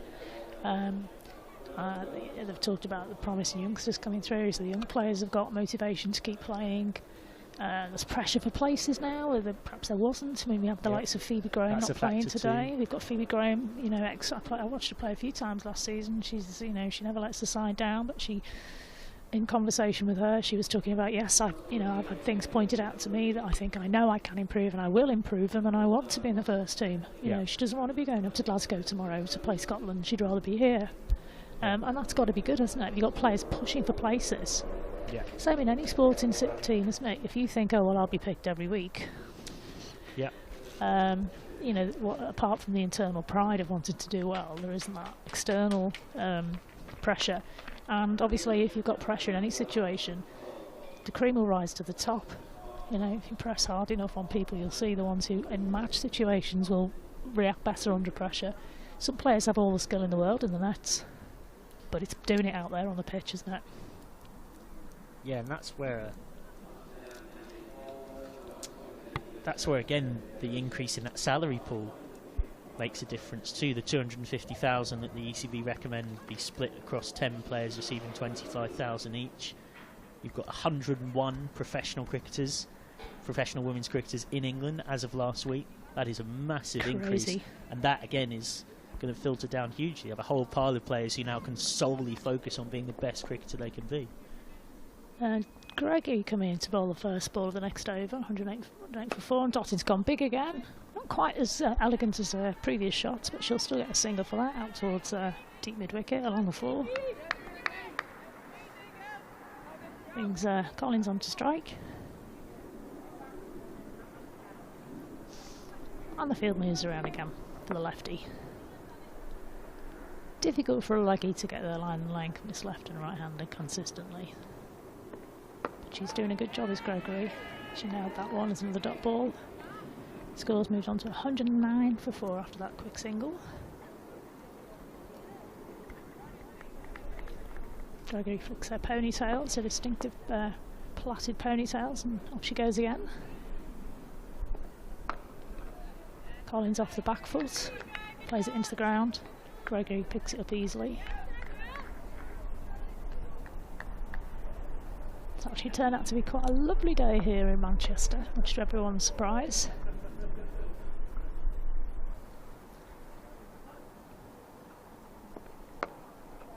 Again, she's dabbed that into the leg side as Collins. It's a good over from Gregory so far. Very tight, compact. She's just sending out her feeder to the cover boundary again. Maybe giving her the single out there, who knows. She's got a single at mid-on instead. Dottin's on strike. Yeah, it's good captaincy from Smith. She's only got one ball to face now, Dottin in this over.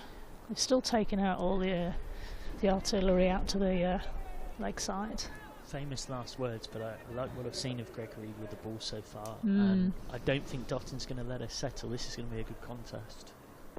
Oh, that was tight down the leg. Dottin's just sort of squirted. I think that is the best word for that shot there. Squirted it down to leg. That's an acrobatic dive on the boundary. Goodness me, that's good running. And they've run a 3 there, I think. Yeah. Good running there. So Dottin gets a 3 off the last ball. Keeps a strike. Well run from Collins there. She really forced Dottin there. He's now suffering a little bit with her hands on her hips. I don't think it's a muscle injury, Michael. She keeps pointing to her chest. I wonder if she's got a bit of a bug or something, a bit of flu or something. Bad chest. Anyway, she's 113 for 4. Run you round the grounds. The Northern Diamonds in that shortened 36 over match at Headingley posted 290 for 8. That is quite an imposing total. Chloe Tryon, South African all-rounder on debut, making 63 off 36 after Bess Heath and Warren Winfield Hillwood both made 50s earlier on. And the Western Sawn were in some trouble there, 33 for 2 in the 7th over. ADR in again. Been caught wide down the leg. Dottin's eyes lit up when she saw that one moving down the leg, but it's a little bit too wide even for her silky, lightning quick reactions to get to. Speaking of teams in trouble, chasing targets, the newly formed Nottinghamshire-based Blaze made 212 all out at Trent Bridge, and Central Sparks are in some strife, 95 for 5. They've had something of a collapse there. Nice little shot into space from Dottin for a single. Placed it into that huge massive gap between herself and the 4 boundary riders on that side. Collins has been brought on to strike, which is exactly what the South East Stars wanted, I think, other than getting Dottin out, obviously. And of course the Sunrisers finally trying to get that elusive first Rachael Heyhoe-Fint Trophy win. They are moments from doing so in what would be a massive shock against the Southern Vipers.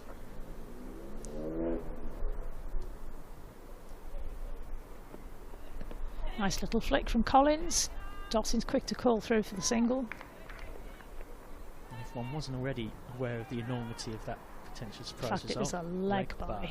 Leg bye. I could tell it was, because Alison Byrne, just as I said that, turned and gave me a look of surprise.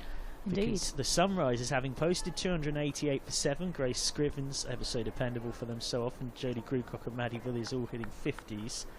The Vipers have not performed with the bat at all. bouncer. Ooh, for once, she's missed it. She's given a 1 for the over there, above head height. The score's still on 100 and something, has moved on slightly to 116 before with those few singles. So in reply, the star-studded Southern Vipers lineup, which of course won this competition in 2020 and 2021, lost by just 2 runs in the final last year to the Northern Diamonds, and won the Charlotte Edwards Cup last year. It's not gone well.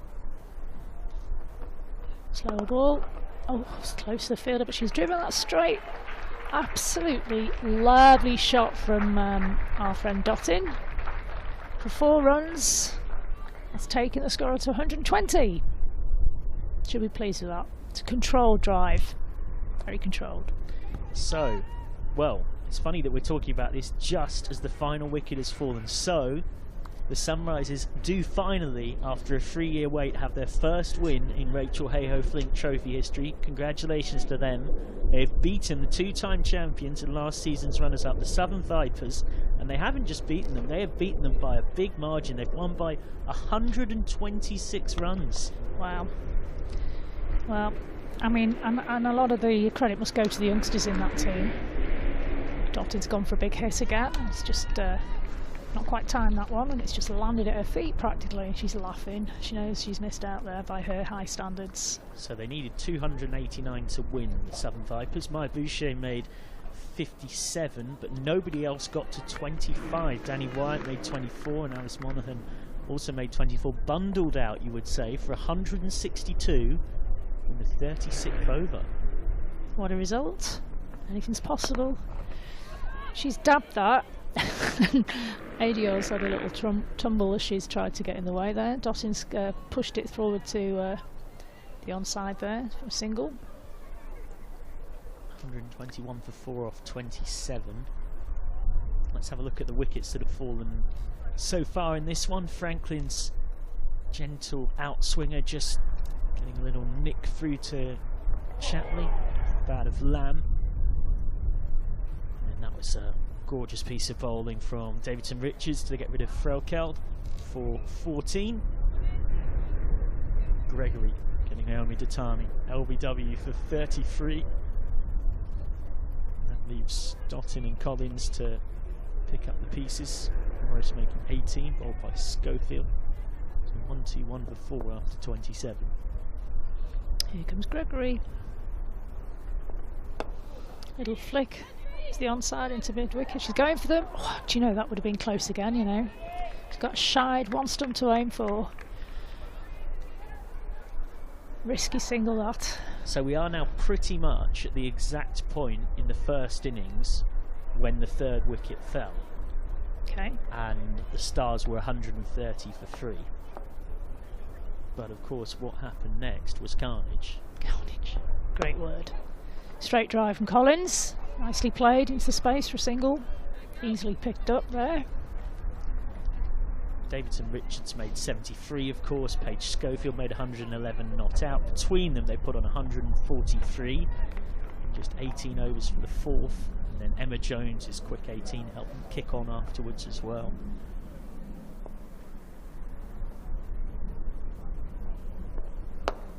She's placed that into the space created.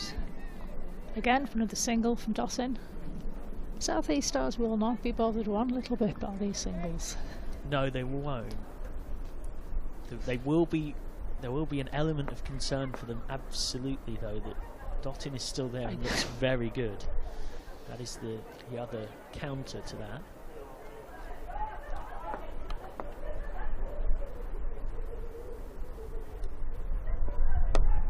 Again, another single into the space. Ahead of her, down at long on. Just reacting to that result on a wider level, what a result for the competition in terms of opening things up in the first weekend, to have a Vipers side that had Lauren Bell, Charlie Dean and Danny Wyatt released by England as centrally contracted players, lose to the Sunrisers. Brilliant result for the competition, as you say. Oh, she chopped her. Oh, Dottin, she drove it straight at Gregory, and Gregory's put it down, and she must be fuming, absolutely fuming. Dottin, is that the wake-up call she needs just to settle it down a little bit again?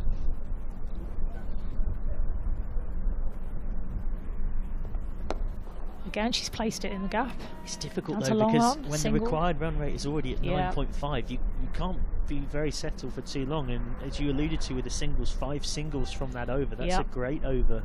The Stars. Well, it could have been even better if she'd taken that catch. Imagine if she'd taken that catch. The elation from the team.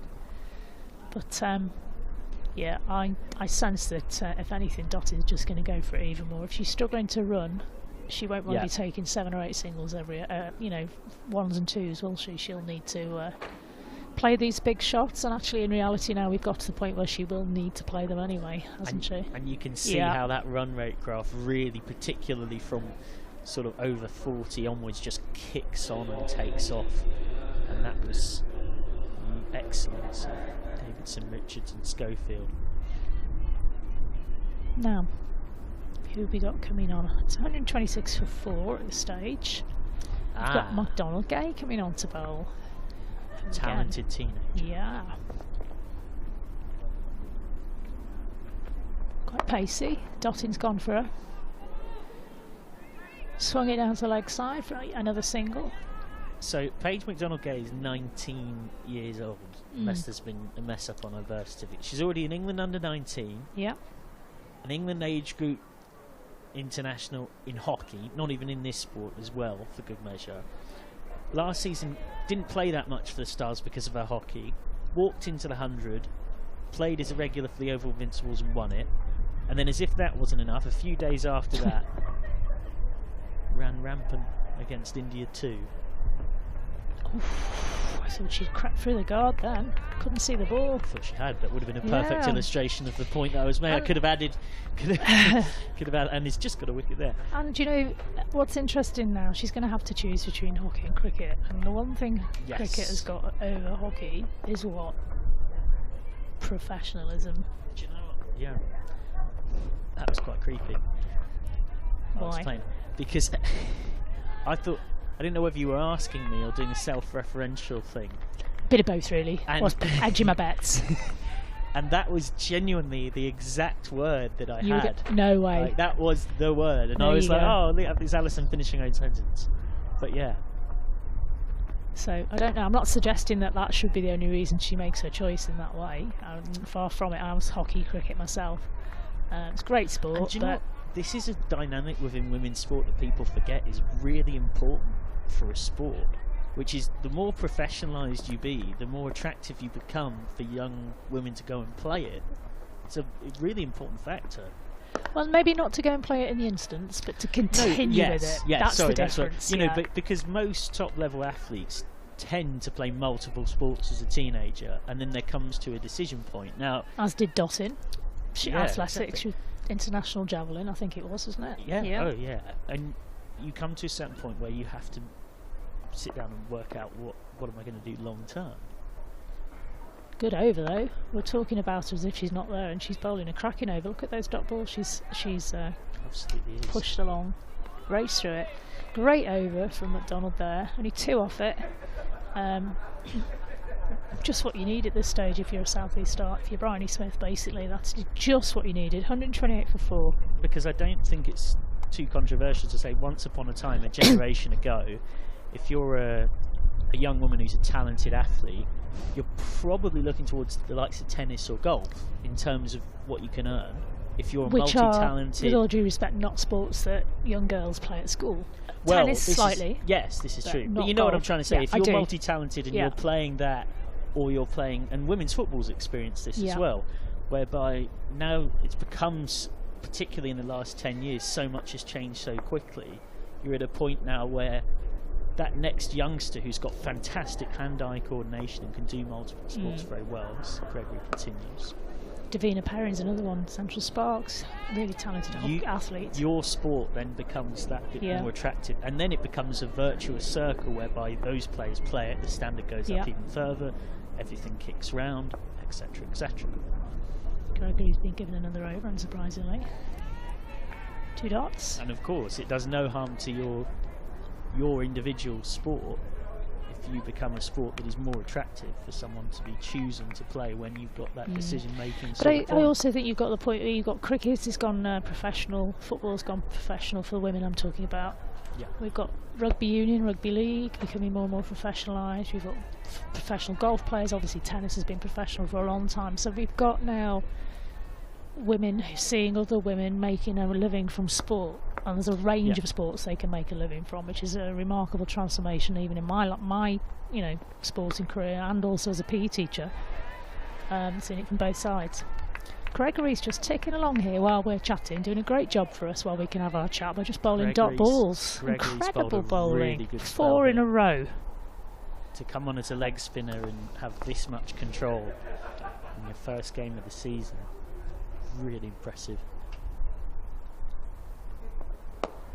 That's just gone for 1, I believe, down to long on. 129 for 4. So just you mention that with the different sports. So in women's football, all of the Women's Super League, top flight, every club and player who's a senior player is full-time, on a full-time contract. Obviously, women's cricket's made a massive leap towards that. We're nearly this there. Summer. Here we go. Oh, that's gone massive. Do you know, I had a little side bet with Michael McGann earlier on that Dottin would hit that board there, and she was so close. Next one, Dots. Good shot, Deandra. Absolutely brilliant. Look at this. Whack. Speed. She gets down on one knee, she gets right underneath it, and she swishes the bat like it was a saber sword. Amazing. 6 runs Beautiful to Dottin. cricket. Absolutely great. One more of those. And this is an under the weather Dottin, I believe. 135 for 4. Great shot. And she has matched her high score in this competition last season. And if she 46, indeed she has. Of those, then she will have her first 50. Collins is very much the supporting role here, 7. At the end of it's over, it'll be Michael McGann taking over. So McDonald Gay to continue. First over only went for 2.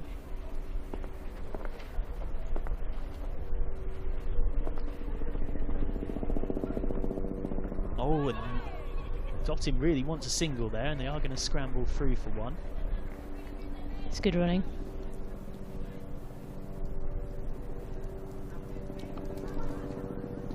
So the other thing I noticed, you mentioned Union and League, they're not quite there in terms of full-time contracts. They're not quite there. They're probably a little bit, from knowing people in those circuits, sort of talk to you off record, they're just not quite where cricket is. But they're certainly a long way towards getting there. Tennis, of course, historically has had the advantage that for a long time prize money has been at such a different echelon that's made it kind of steal almost a bit of a generational march when it's come to this sort of different sports kind of situation. I'm trying to think. Oh, of course, there's athletics. There's a lot of women now making their money from athletics, whether it be traditional track athletics. You've got long distance runners, triathletes. Hit well by Dottin, straight the extra cover. Yeah. And of course, there's a lot of modern sports as well, such as the surfing, the skateboarding, and the freestyle skiing that we don't hear as much about. But there are professional athletes in all of those fields. Climbers. Yeah. Short Dot's pull gone convincingly again. by Dottin, and that's in the gap for 4.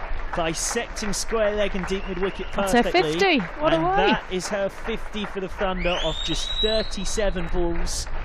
Well, Paul Shaw said a Deandra Dottin with a point to prove is dangerous for opposition teams. Watch out. You called it. If you're in the Rachael Heyhoe-Flint Trophy and you've got a bowl at her this season, or in the Charlotte Edwards Cup, or indeed in the 100, good luck. Because Deandra Dottin is on one. She bowled tidily earlier on, took that wicket with that big booming in-swinger, and now has a 50 off just 37 balls.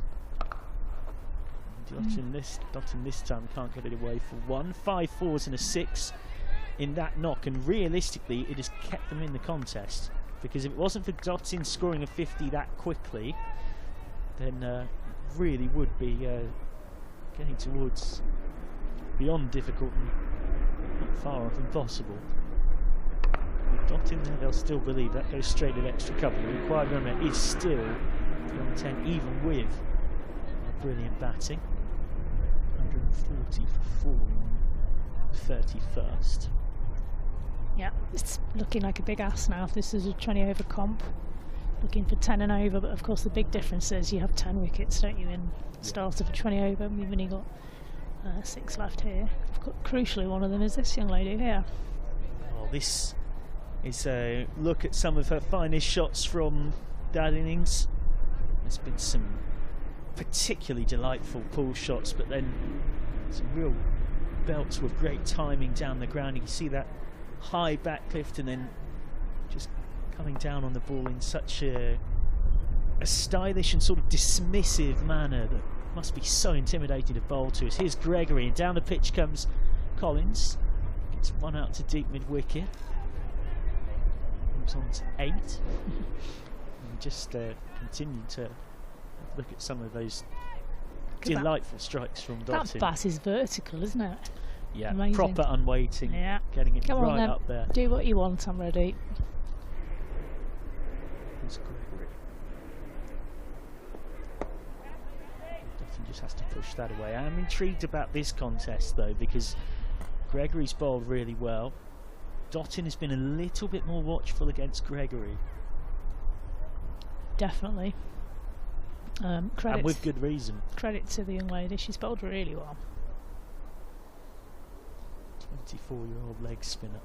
Been with the Stars right since 2020.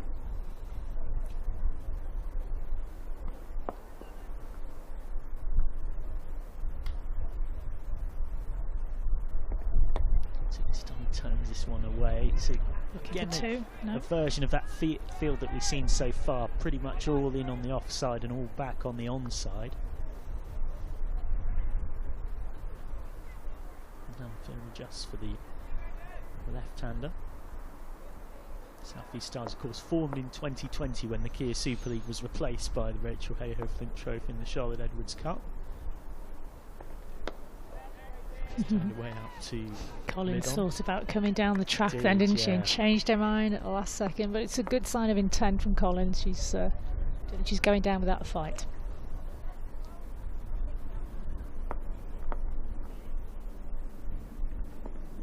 This time stands and delivers and gets it down to long on for 143. Before the South East Stars effectively replacing the KSL side, the Surrey Stars, representing London and the South East region. It's part of the 8 regions that were formed. Of course, this competition was only ever sort of started in COVID, was meant to be a sort of one-off.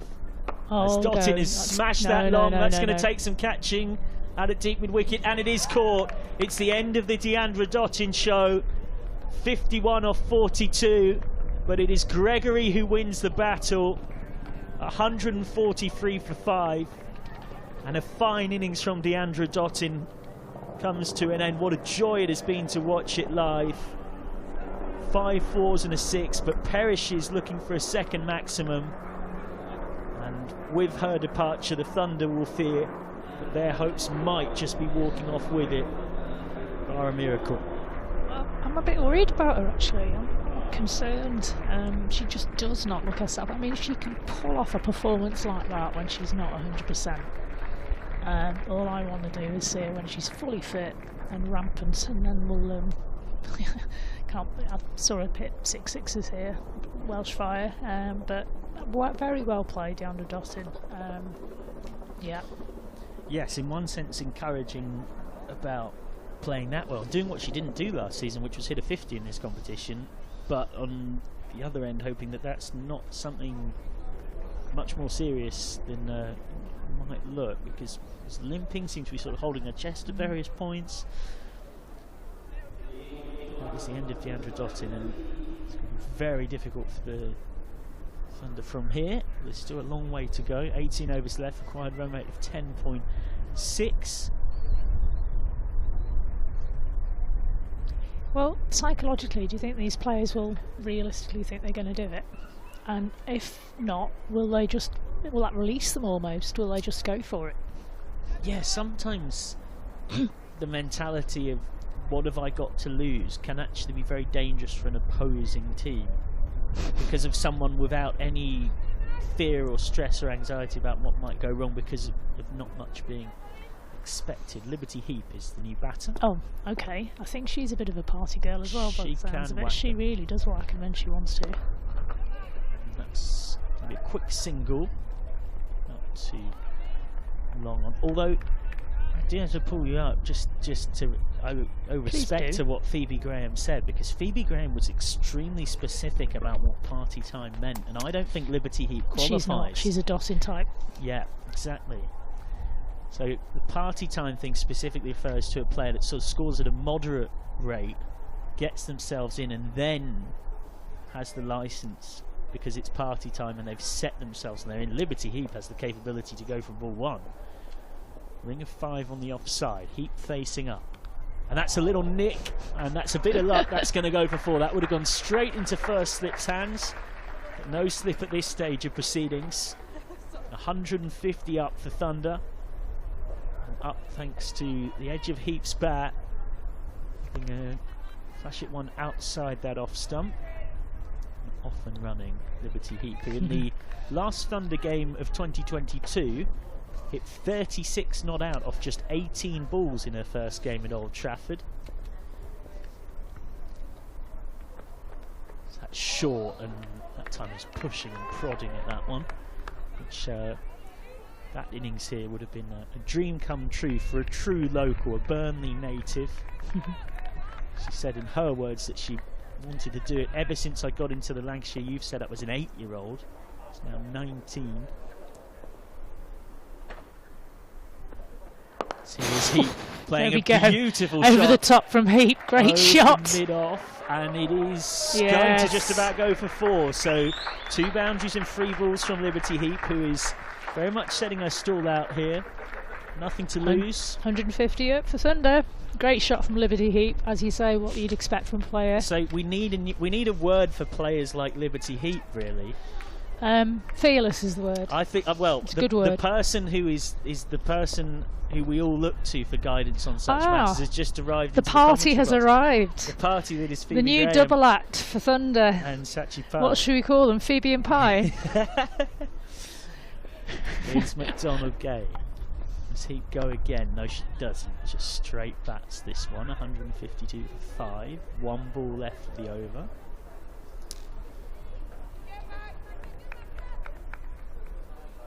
So scores on 152.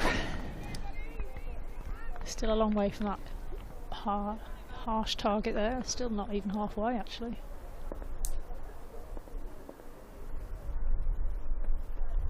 He just blocks that one back to end the over. So 152 for 5.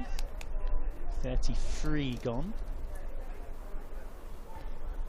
And that's the end of the over. And would you like a younger version, or are you quite happy with your old banger? We'll go with the younger version. Do you want a Pie or a Phoebe first? What would you like? Let's stick to the same. Let's do the same formula. Let's get Phoebe, yeah. Come on, Phoebe, in you come, girl. Phoebe Graham joins me at the perfect time, because we really need guidance on this. So you might remember earlier on, dear viewers, that we had party time defined very specifically as a batter that strikes at around 70 or 80, takes time to get themselves in, tell me if I'm getting this wrong, gets to about 30, 40, and then they have license to go. It's his Gregory continuing what's been an excellent spell. That's blocked back. So it's a very specific kind of player. They score moderately quickly, and then the party time can start. I think it's more just knowing within your innings when it is you're able to go. Yeah, exactly. And you know sometimes whether that's ball 1 or ball 60. Down the ground and hit hard. That's taken on the bounce by Alice Davidson-Richards. So it's a self-licensed party. It's really. a cue. Yeah. It's a definite cue for so time to go. The question is then, come back to it. So that's just gone off the inside edge, no run. So that's party time. But for a player like Liberty Heap or Deandra Dottin, who comes out and has the capability to hit their very first ball for 6, is that still party time? Do we need a different word? No, I think probably a different word for players like that, because they naturally have a much higher strike rate and can hit the ball exceptionally hard. This is hit hard down the ground, and that could go for 4. It's going to be a big chase for long on coming around. It does go for 4. That's a good shot from Danielle Collins, who's very much played second fiddle to the Deandra Dottin show, but with Dottin going, has really got to open her shoulders. Fancy footwork, met it on the half volley. Beautifully struck. Yeah, lovely shot there from Danny Collins, and that's really what she's capable of and what we've seen throughout the winter months. So hopefully she uses the fact that she's got a start here to really start opening up and going after the 175 required off 99 balls. This is just ticked away for 1. They'll think of 2, but it's not there. 1, 5, 7 for 5. Collins has 15. So we look to you again for guidance in this informal cricketing language. So what is the sort of heap, dotting, capsy style word for going from ball 1? We've got party time. What's sort of going from ball 1? Right, I'll have to have a think about that. I think they're just expressive players. So that's hit down the ground for 1 more. Heap onto 9 off 6. And but you see, you've got party time, right? That's very cricket. sort of catchy, yeah. you know? You can't really have expressive players. It doesn't really zing off the tongue. Fearless players. So if Liberty Heap comes in here and plays her fearless self, she can go at the strike rate of 200. Yeah. And 2 a ball doesn't seem unattainable for someone like Heap. Absolutely. So I think if she goes in with positive intent, making sure those dot balls are singles and the 4 balls become 4 or 6 balls, it could be a really interesting game here. So she's already 9 runs off 6 balls, and that's without her looking to take any risks, to do anything silly. So her fearless brand of cricket is really quite exciting to watch. New over starts on the Jimmy Anderson end, and he just sort of pulls out of the shot last minute, not wanting to risk chipping it to long on. So that's 1-1-5-9 for 5. See, in my head, the word that had just come to mind was house party, because you got party time, which suggests that there's like a period of building before the license is given. Maybe you sort of have to persuade mum and dad that you're allowed to go out. Maybe you have to set up the night out. You know, you have to, all these different factors. Whereas McDonald-Gay continues very well. It's been a really good spell at a time where the Thunder are trying to open their shoulders. House party, ball 1 to me screams sort of, we're going, it's happening, everybody get round to mine, it's on, you know? I think they just are the party. So Yeah. Liberty Heap is the party. Yeah. Whereas Danny Collins needs to find her way of finding her fearless brand here, finding what her party time is, what her moment is to go through the gears. Yeah. And if she can change her score, so she's 15 off 35, if she can be 30 off 50 balls, that's then a different innings. So I think that's where Liberty Heap has that natural ability and is the party, whereas Danny Collins now will be looking to find what her next gear is to get into party time mode. And in trying to do that, has hit it straight to mid-on. So that is, unfortunately, the end of Collins. Trying to be more expansive. Has to go for 15 off 36, 159 for 6. McDonald-Gay gets a wicket that she probably deserves. Has bowled a really nice tidy spell here, the 19-year-old. It's a slow ball, I think, just holding it back. And ends up chipping it straight to Bryony Smith at mid-on. So another one bites the dust for the Thunder. I think that's a shame really for Danny Collins. She was starting to look really good and comfortable at the crease. She's just let her arms go through that ball and not anticipated the slower delivery there, which was really well executed from Phoebe Franklin. But I'm not sure who's coming out to bat now, but it's a really good opportunity for Thunder, for Kate Cross and Liberty Heap to battle at the crease, to absorb some pressure and build a strong partnership here.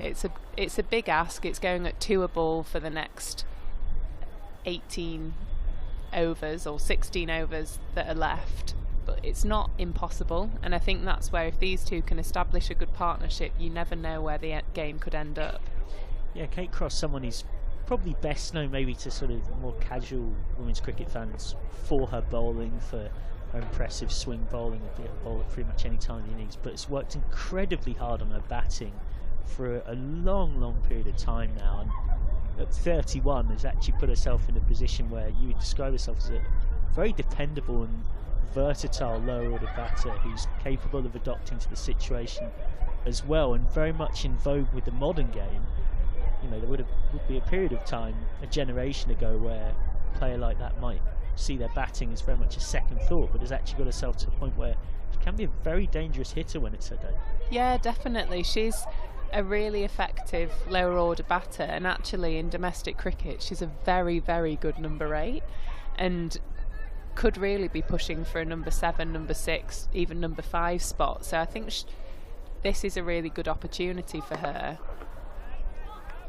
So that's straight to cover. Just to really sort of showcase what she's capable of with the bat, because she is a really, really handy player. And like you say, her work ethic is through the roof. She keeps bringing new skills with the ball, and it's the same with the bat. It doesn't just stop with the ball for Kate Cross. That's beautifully bowled. Has that got a little nick on it? It has. It has. That's the end of Cross for a second ball duck. It's a second wicket in the over for McDonald Gay. Beautifully bowled. I think there was just a little bit of a hint of movement away on that as well. 159 for 7. That's superb stuff from the talented team. And gets Cross without scoring. Yeah, that's a really, really good delivery there. It's just shaped in and nipped away, and she's Not been the worst combo, eh? She's been done by an absolute nut there, has Kate Cross. Really, really well bowled by Lewis Gregory. Or was it by McDonald Gay? McDonald Gay. Yeah, exceptional delivery and reaps the rewards.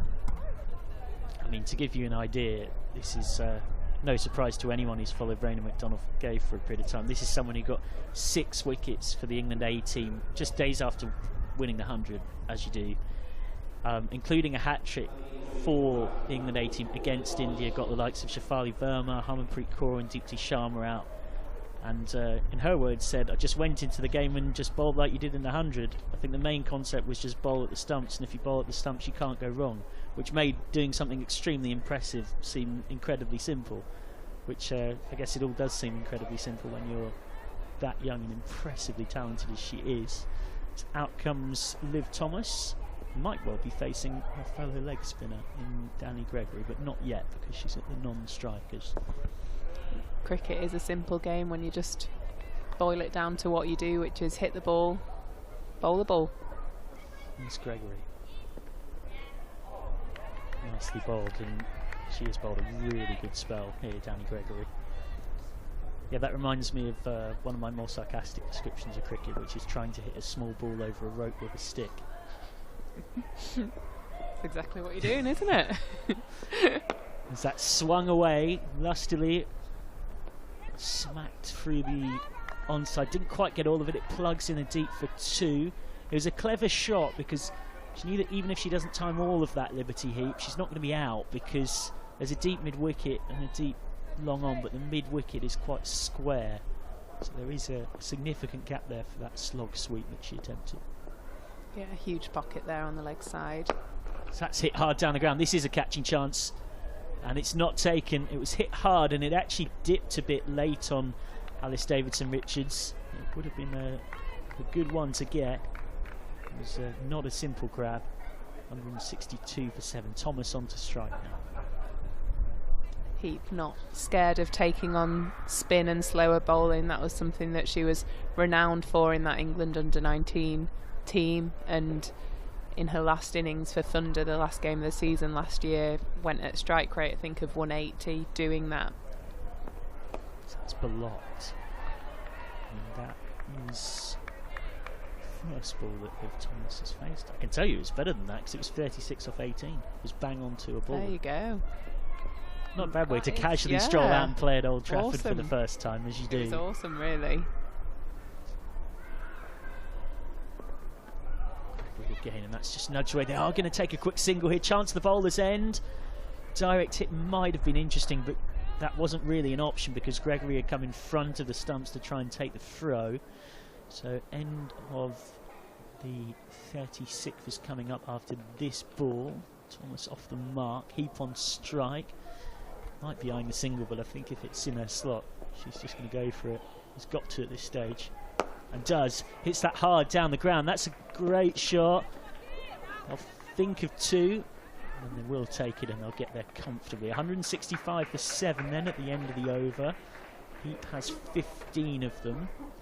36 gone. The required run rate is already up above 2 a ball, so not easy here for Liberty Heap, who was talking about, ironically, I was going to mention it when she was out there with Cross, as we see that run rate graph currently dipped consistently below the stars, was actually talking specifically about Cross, Hartley and other senior players when asked about them, the likes of Dottin as well. So when they come down and play for us, they bring all the values and commitment levels. It's good to see how they approach the games and training.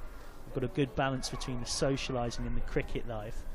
It's motivating, if anything, and certainly a great environment for someone like her to be around. And anyone who's listened to that No Balls podcast for more than 5 minutes will know that, of course, the likes of those can bring plenty of socialising as well as the very serious, important on-field stuff too. Absolutely. And Liberty's had an excellent attitude throughout the winter. It's just turned away by Thomas for 1 off the bowling of McDonald-Gay, which I think will stand her in great stead, for which hopefully will be a long career ahead of her. But I think that's what's nice about the Thunder environment at the moment, is we've got a great mix of old and young, so hopefully the young ones can learn the right values to create the foundations of their cricket career and make sure that they go on to be great. That's going to be 1 out to that deep set leg side field for Heat, 167 for 7. These two are super quick as well between the wickets. Yeah. I think they've got good game awareness, so hopefully they'll be looking to turn the dots into singles into twos as well. One thing she said as well that really struck me, Heath, was basically admitting she's not anywhere near where she wants to be. That's turned away for 1 through square there by Thomas. It's a confident shot, moves on to 3. She said in her words, coming into this setup, my skills are not at the level that I want to be at, and I want to carry on pushing that and play as well as I can, which sometimes might seem blatantly obvious, but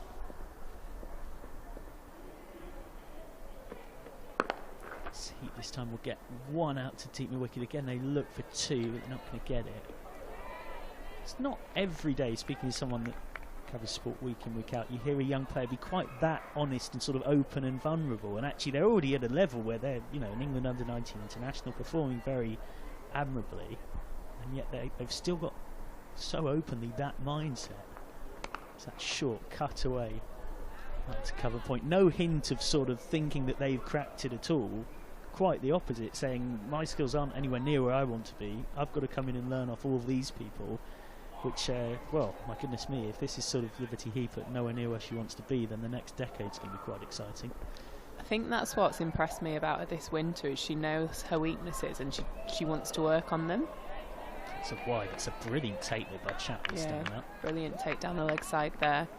And she wants to work on them, she wants to develop her skills, and she's not scared of saying, X bowler, can you do Y?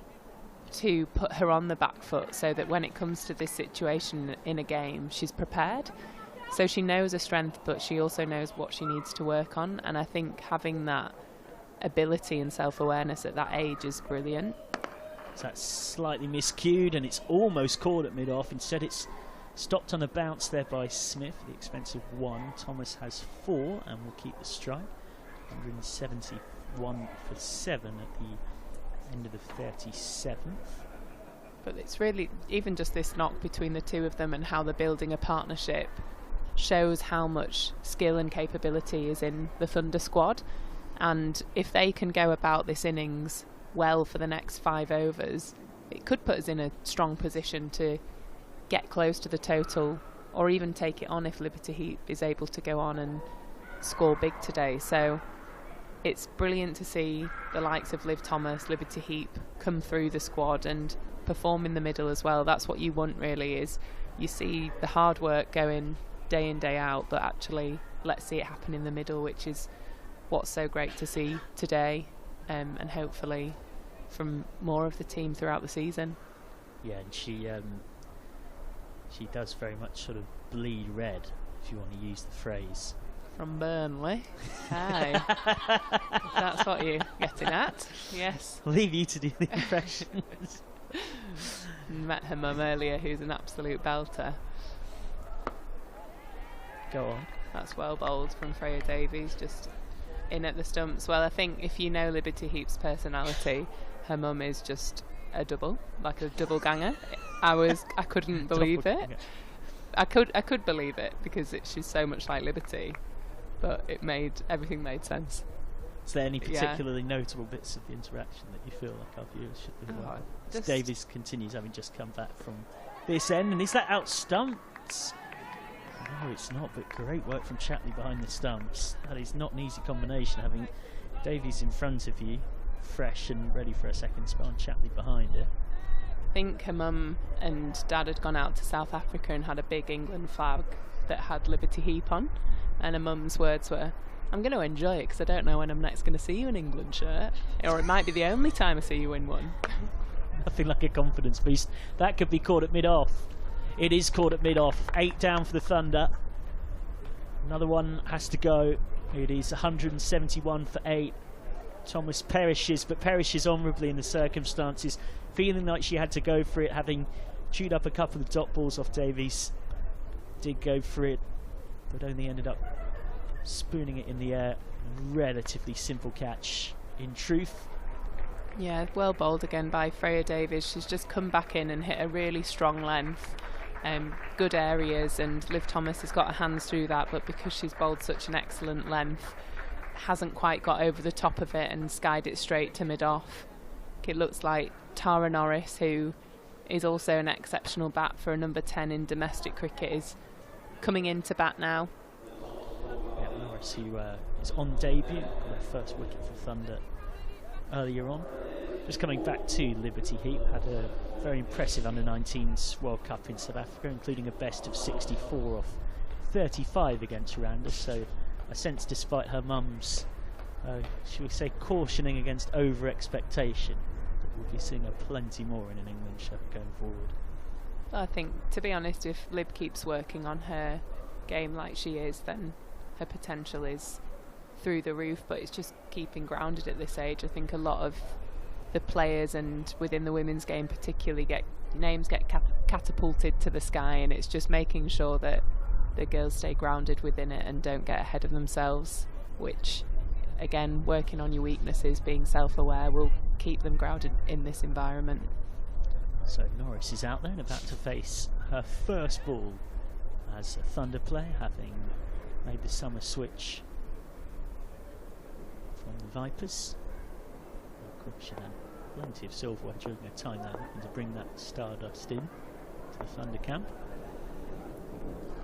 Short, not able to make contact with her first ball. Heap, of course, now signing her first pro contract. In her words, said it's got such a strong identity when talking about the Red Rose. I think all people that wear it feel strongly about it and are really proud to wear it. After spending all my career here, it means a lot to play for the club when I walk out onto the pitch at any level. He's looking for a first run in Thunder colours. Norris won't get it there, we'll have to wait a bit longer. So whether that's for age group or women's first team or Thunder, it's very important to me. The team just go and put everything out there, which, well, that was the quote she said, but I think you summed it up even better, including with the impression to match. I can't even remember what I said now, other than she's from Burnley.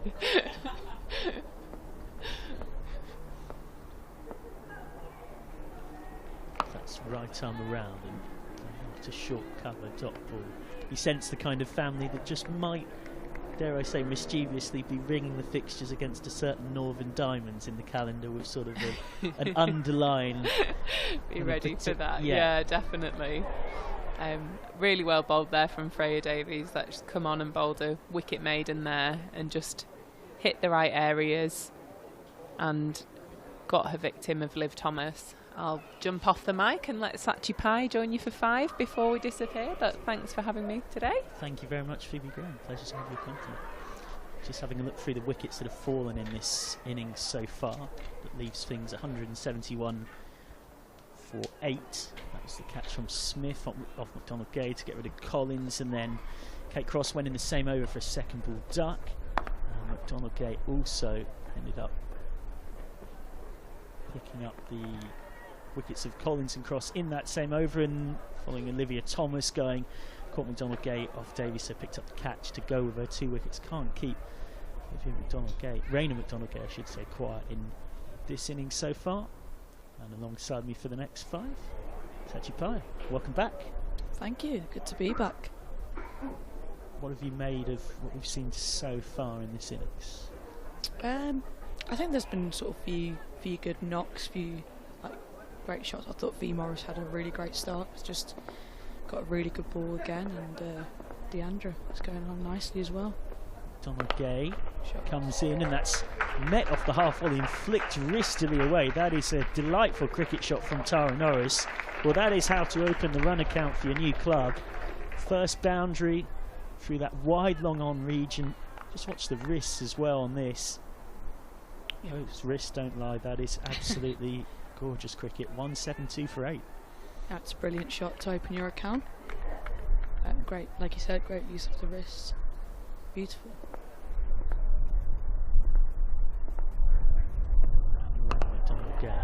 This time we'll get 1. No, direct hit could have been close. Decided that she wanted to take on the mid-on fielder. With the scoreboard as it is, you can understand why. Gets Heat back on strike as well. It's 18 off 14, but only has Norris and Alex Hartley waiting to bat for potential company.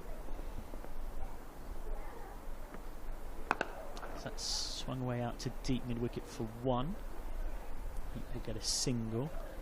I mean, we've already had Phoebe Graham's 2 cents about Liberty Heat, but what comes to your mind when that name comes up? Yeah, I think like she's an excellent player. She's a great player, really good striker of the ball. Someone like Phoebe said, has got a very long career ahead of her. She's got a very good head on her shoulders at times, but like what the innings she's playing today, I know she's probably not going as a quicker rate as she might like, but it's quite an important one. So this time I'll get a single. Doesn't look like runs to me. Umpire Adnan just walking across to signal leg byes. 179 for 8. Heat back on strike. I think as a younger cricketer as well, she's really good energy to have around the team. Adds a lot of value off the pitch as well, which is always really great to have. Shorter in fast hands from Heat to get this away through deep backward square for 4. Only had to beat short fine leg. Did so comfortably. 183 for 8. Liberty Heat looks in fine touch. See that bat set nice and high, ready, and then the fast hands jamming down on the ball. She's got 23 not out. After 39, it's 183 for 8. Great to have your company wherever you are across the world here on Lancs TV. Do remember to hit that subscribe button, give us a like as well. If you wish to get in touch with your commentary team, you can do so with yours truly, Michael McCann, on @ThisIsMcCann, MCCANN, and remember that you can get all things Thunder via @ThunderCrick, Thunder CRIC. It'd be great to hear from you. Let us know where you're watching from, what you've made the cricket so far today, and of course so much to be excited about this season with 21 games no less now. That's the Rachael Heyhoe-Fint Trophy in the Charlotte Edwards Cup for all of the 8 teams involved. Davies to continue. What a spell. She's bowled in 2 parts so far. 1 for 14 off 6. Driven, and again it will be a running race with mid on. And shy from Smith had that hit, might have been close. I think Tara Norris is striking the ball really well here. She's getting in some really good positions. I feel like she's looks really comfortable at the crease, which is really good to see. It's very positive start from her, despite what the scoreboard's saying. Yeah, still a long time here, and even if it were to end up being defeat, one would want to be using up all those overs. So this is struck up. This could be a catching chance. Taken at long on. The 9th goes down for Thunder. 184 for 9. And now the South East Stars are just 1 wicket away from winning this opening game in both teams' Rachael Heyhoe-Fint Trophy campaigns. It was a slower ball that deceived Heat, who was through the shot a bit early. Ended up skying it up. Still took some catching from Alice Davidson-Richards. She held on, gone for 23 off 17, not including 3 fours for the exciting young batter. Now comes Alex Hartley with Thunder on the brink of defeat. I think she did bat quite nicely there, but again, like you said, Freya Davis has bowled absolutely beautifully today, and that just shows her experience, really. You know, knowing when to sort of bowl her slower balls and having the right field for the right batters. So I think that's credit to her. Yeah, you've got to give credit where it's due. Yeah. So now there's all eyes on Hartley, who often on her podcast is somewhat self-deprecating about her batting abilities. I think that's one way of describing it. We'll be looking to keep Norris company as long as she can here. She's our want-to-be all-rounder of the team. Don't knock her batting like that. Well, no, I was simply referring to the fact that she herself, on her own public broadcast output, has often slightly self-mocked her own batting. We'll see what we get from her here. We were referring to earlier on the fact that Jimmy Anderson was in bat for the Lancashire men's side in the game at Southport that was delayed by rain, making 8. So here's Davies. And Hartley is off the mark, just nudges it away through square leg for a single off the dreaded duck, which almost makes any cricketer feel good in the first game of the season. James Anderson out in the end for 8, bowled by a certain Jack Leach, so I'm sure he'll be getting a little bit sick about that when the England team next meet up. Lancashire bowled out for 554. Somerset in their second innings, 41 without loss when Adelaide stopped play at Taunton, with Somerset trailing by 72 at the end of day 3. So Lancashire will hope that tumble of wickets on day 4 could lead to them grabbing a win in that one. So that's a swing and a miss from Norris. It looks like a really good batting track down at Somerset, doesn't it? Not much for the bowlers there. Yeah, 441 and 41 without loss plays 554. That is paradise, that is. But I'm sure Lancashire will hope that maybe come day 4 there's a few more demons in it. So that's again outside off, brilliantly bowled by Davies. And it does help when you've got obviously you've got the likes of Tom Bailey, Saki Mahmood, Colin de Grandhomme, etc, but a certain James Michael Anderson in your lineup doesn't half make a difference. Freya Davis has been bowling an excellent spell here. Some great rhythm. Right arm around, smash down the ground. What a shot that is from Norris. That is delightfully done. Norris's first 6 in a Thunder shirt into double figures. That is belted. Superb cricket from Tara Norris. Just sat deep in her crease, waited for it. Through the hands came, nice clean swish of the blade. Dismissed. 191 for 9. She's looked really confident as at the crease, Norris has, and I think from the minute she stepped on, she showed some great intent. And that's the best way to be, I feel like, in situations like this, in games like this. Batters come in later on, so sort of don't have that intention, but it's always good, sort of shows what you can do, and you know, it's always good to have that. It's just positive batting. And again, regardless of the result here, this is things that Norris can take forward through the season. You never know as a lower order batter when you might come out and be able to win a game for your side, either in a tight run chase or in an exercise batting first when the top order haven't quite done your job, and you can come out and get a quick 30 that can prove to be match winning. Donald Gay continues, and he just blocks it out to short mid wicket. I think time out in the middle is crucial, and you know, we sort of expect obviously our top order or our batters as such to sort of spend that time out in the middle, but I feel like is good for everyone. And like you said, like there could be a time where she's required to come in and there's about 15-20 runs to get.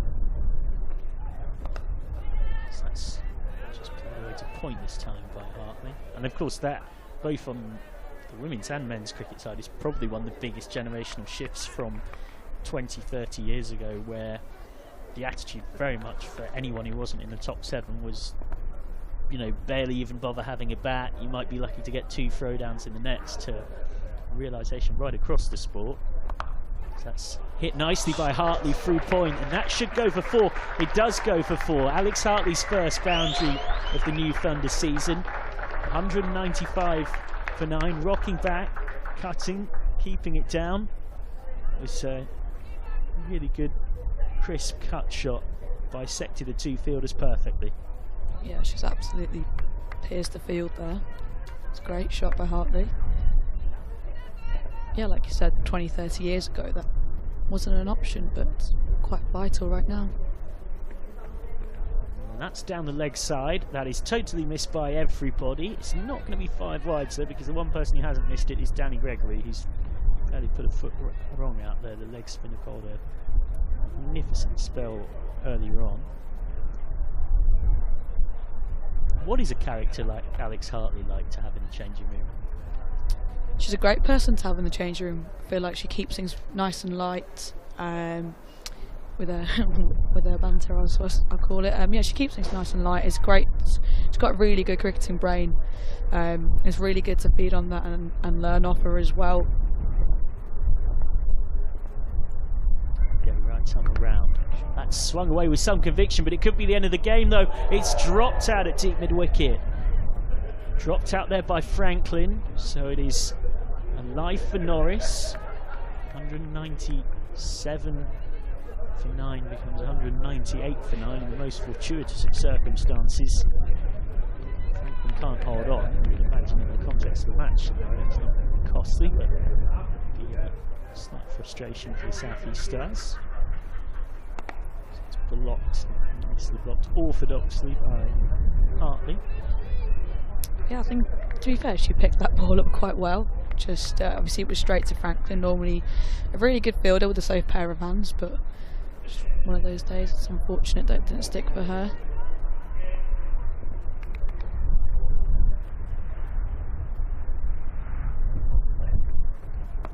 Shorter again, just blocked by Hartley. End of the 41st. 198 for 9. So 9 overs left in this one. It is the final pair, just if nothing else, trying what you might call nuisance value almost. Trying to inconvenience the South East Stars and also get that valuable time in the middle that you spoke about, particularly for Norris and Hartley, in terms of you just never know when this last wicket partnership in another game, we've all seen it, and those are the games that you remember and reminisce about for years afterwards, where the last wicket pairing was the one that made all the difference. Yeah, absolutely. I think this is a situation where, I think Norris and Hartley are doing really well here to just sort of bat it out almost and just get themselves in and use it as a good sort of time for them to spend some time out in the middle. It's still really early on in the season, so this could become really crucial. Davies to continue. She'll fancy another wicket, but that's hit inside out. That's a nice shot, scooped up over cover point and comfortably goes away for 4. So a mini milestone complete for the Thunder. The 200 is up, 202 for 9. Norris just settling into life in her new jersey that's all sorts of colour charts, shades of red. That's a great shot from Tara Norris. I think she just gave herself a little bit of room, just to free her arms up, and I think she's I know she came at number 10, but she's a really good batter and really good striker off the ball.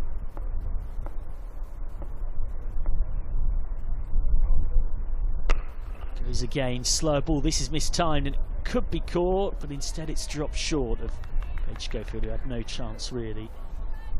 Could have gone anywhere remotely near her and catchable, knowing the kind of day she's had with bat and ball. Probably would have caught it. 203 for 9. Hartley on to strike.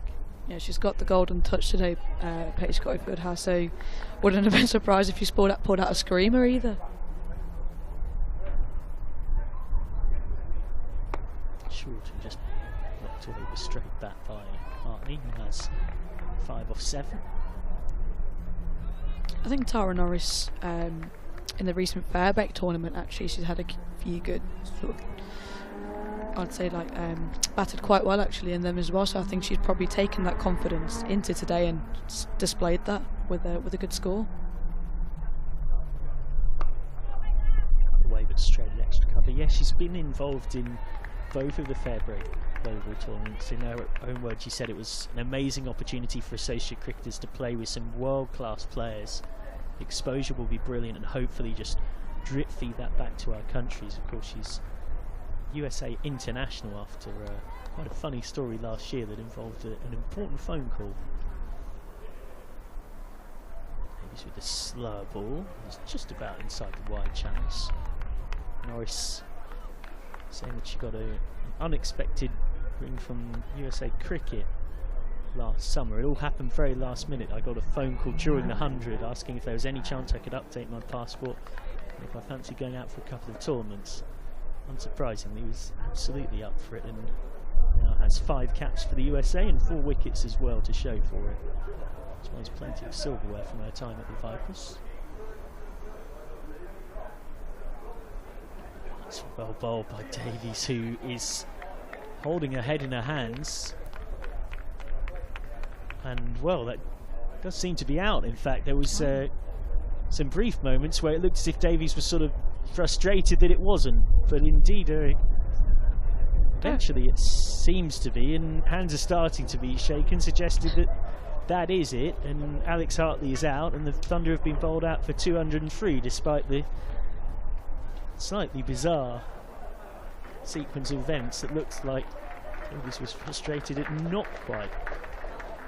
Let's have another look. It was bold. It was bold, yeah. It was bold. But there was a slightly strange moment where everyone seemed to look around as if it was maybe a stumping appeal. Nobody quite knew what was going on, but Alex Hartley was bowled for 5 off 10. Thunder are 203 all out, and so it is the South East Stars who, you'd have to say, across the balance of the piece, deservedly take the game and win by 131 runs here at Emirates Old Trafford to start off their Rachael Heyhoe-Fint Trophy campaign. They are an excellent limited overs side. They've won the Charlotte Edwards Cup in 2021. Last season they were semi-finalists in both competitions. Just been a bit too strong today for the Thunder, who will have to try and bounce back in this competition next week against the Western Storm. That's the batting card. Sachi Pai alongside me. Your final thoughts on this? Look, I think there's still a lot of positives the girls can take from the game today. Unfortunately, it didn't go our way. It happens. It's the first game of the season. It's a really long tournament ahead, and we've got some really great sets of players. But you've got to give credit to Stars where it's due, and especially a certain Paige Schofield. I thought she played fantastically. Started off with the bat and took that momentum into the field, and yeah, I thought they just outplayed us today. But I thought there's a lot of positives from us that we can take on. Thank you for having me. Look at those bowling figures. Davies with 3 for 27, 8 overs. It's the star of the show for the South East Stars, who were very, very disciplined with the ball, were very, very impressive.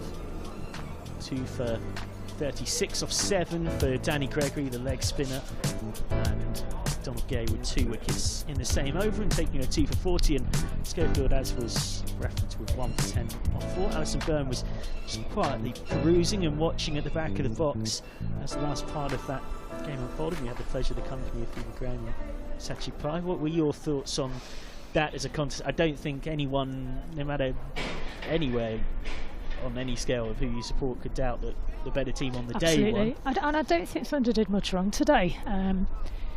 They were a tad unfortunate in the first 7 or 8 overs when the ball was doing a bit. They did have a couple of half chances, and those 2 or 3 wickets early doors could have made a huge difference to the overall scenario here. I thought I think there was a couple of people who gave their wickets away relatively cheaply, but overall they bowled well, they fielded well. Some of the youngsters came and showed up. I thought Thomas, he said it again, Thomas fielded amazingly well, and I loved their little cameo batting, so I think we've got one in for the future there. I think she was unfortunate that her leg spin bowling was disturbed somewhat by the climate, and the lack of, her hands are freezing. Yeah. She's a young skinny kid who's got cold hands, and it's really difficult being a leggy. It was windy, it was cold, it was so I think she will have learnt from that. Liberty Heap at the end. Yeah, a great prospect. Dossin, obviously, the 50. When I don't know what was wrong. I don't think she was at her best physically. Certainly, she, if that's her not at her best, I'm really looking forward to when she is at her best. Crossy bowled well. Really unlucky early doors not to get a couple of wickets. So there's a lot of positives to be taken from that performance. And the coaching staff here seem really encouraged by what they've seen in pre-season. And you cannot take away from the performance of the girls in yellow there. Very impressive. They dropped a couple of catches towards the end when it didn't matter, but other than that, they bowled to a plan and it worked. They gave very little away, and they had big performances with the bat. Big performances, not only high scores, but quickly scored high scores. So yeah, we're still a long way off that team, I feel, but first game of the season, it's always tricky, isn't it? Let's be right. And I'm still positive that they'll get better from this and they will learn from this. Those young players have learnt a lot from today. And we've got good players still to come back in the team if need be. And the biggest thing we've got is a squad this year. So, as we mentioned earlier, those squad players will be looking at that and going, I can get in this team. Yep. I can get better. I'll improve. I want that place. Talking to Phoebe Graham, she's desperate to get back in the team. She's working her socks off to get back in the team if possible. And it's all good. And of course, it's a 14-game season, 8 teams. Everyone plays everyone twice, 7 other teams in the competition, so plenty of chances to come back. Alison Byrne, former Lancashire captain once upon a time, thank you so much. It's been my pleasure. I love it. Your insight, really, really appreciated. Love it. Looking forward to having you back here in a couple of weeks' time for that game, which is against the Central Sparks. As for now, of course, in a week's time, Thunder will look to bounce back when they travel to Sophia Gardens to face the Western Storm. Thank you very much to you for your company on the stream today. I've been Michael McCann. Alison Byrne's been alongside me for Lancs TV. The result hasn't gone the Thunder's way, but cricket is back. Women's cricket is back. 4 games at 4 Test match grounds to enjoy right across the country. We hope you've had fun wherever you've been and however you've been following it. The winners today by 131 runs, the South East Stars, but we'll see you very, very soon back here to watch the Thunder once more at Emirates Old Trafford. For now, it's goodbye.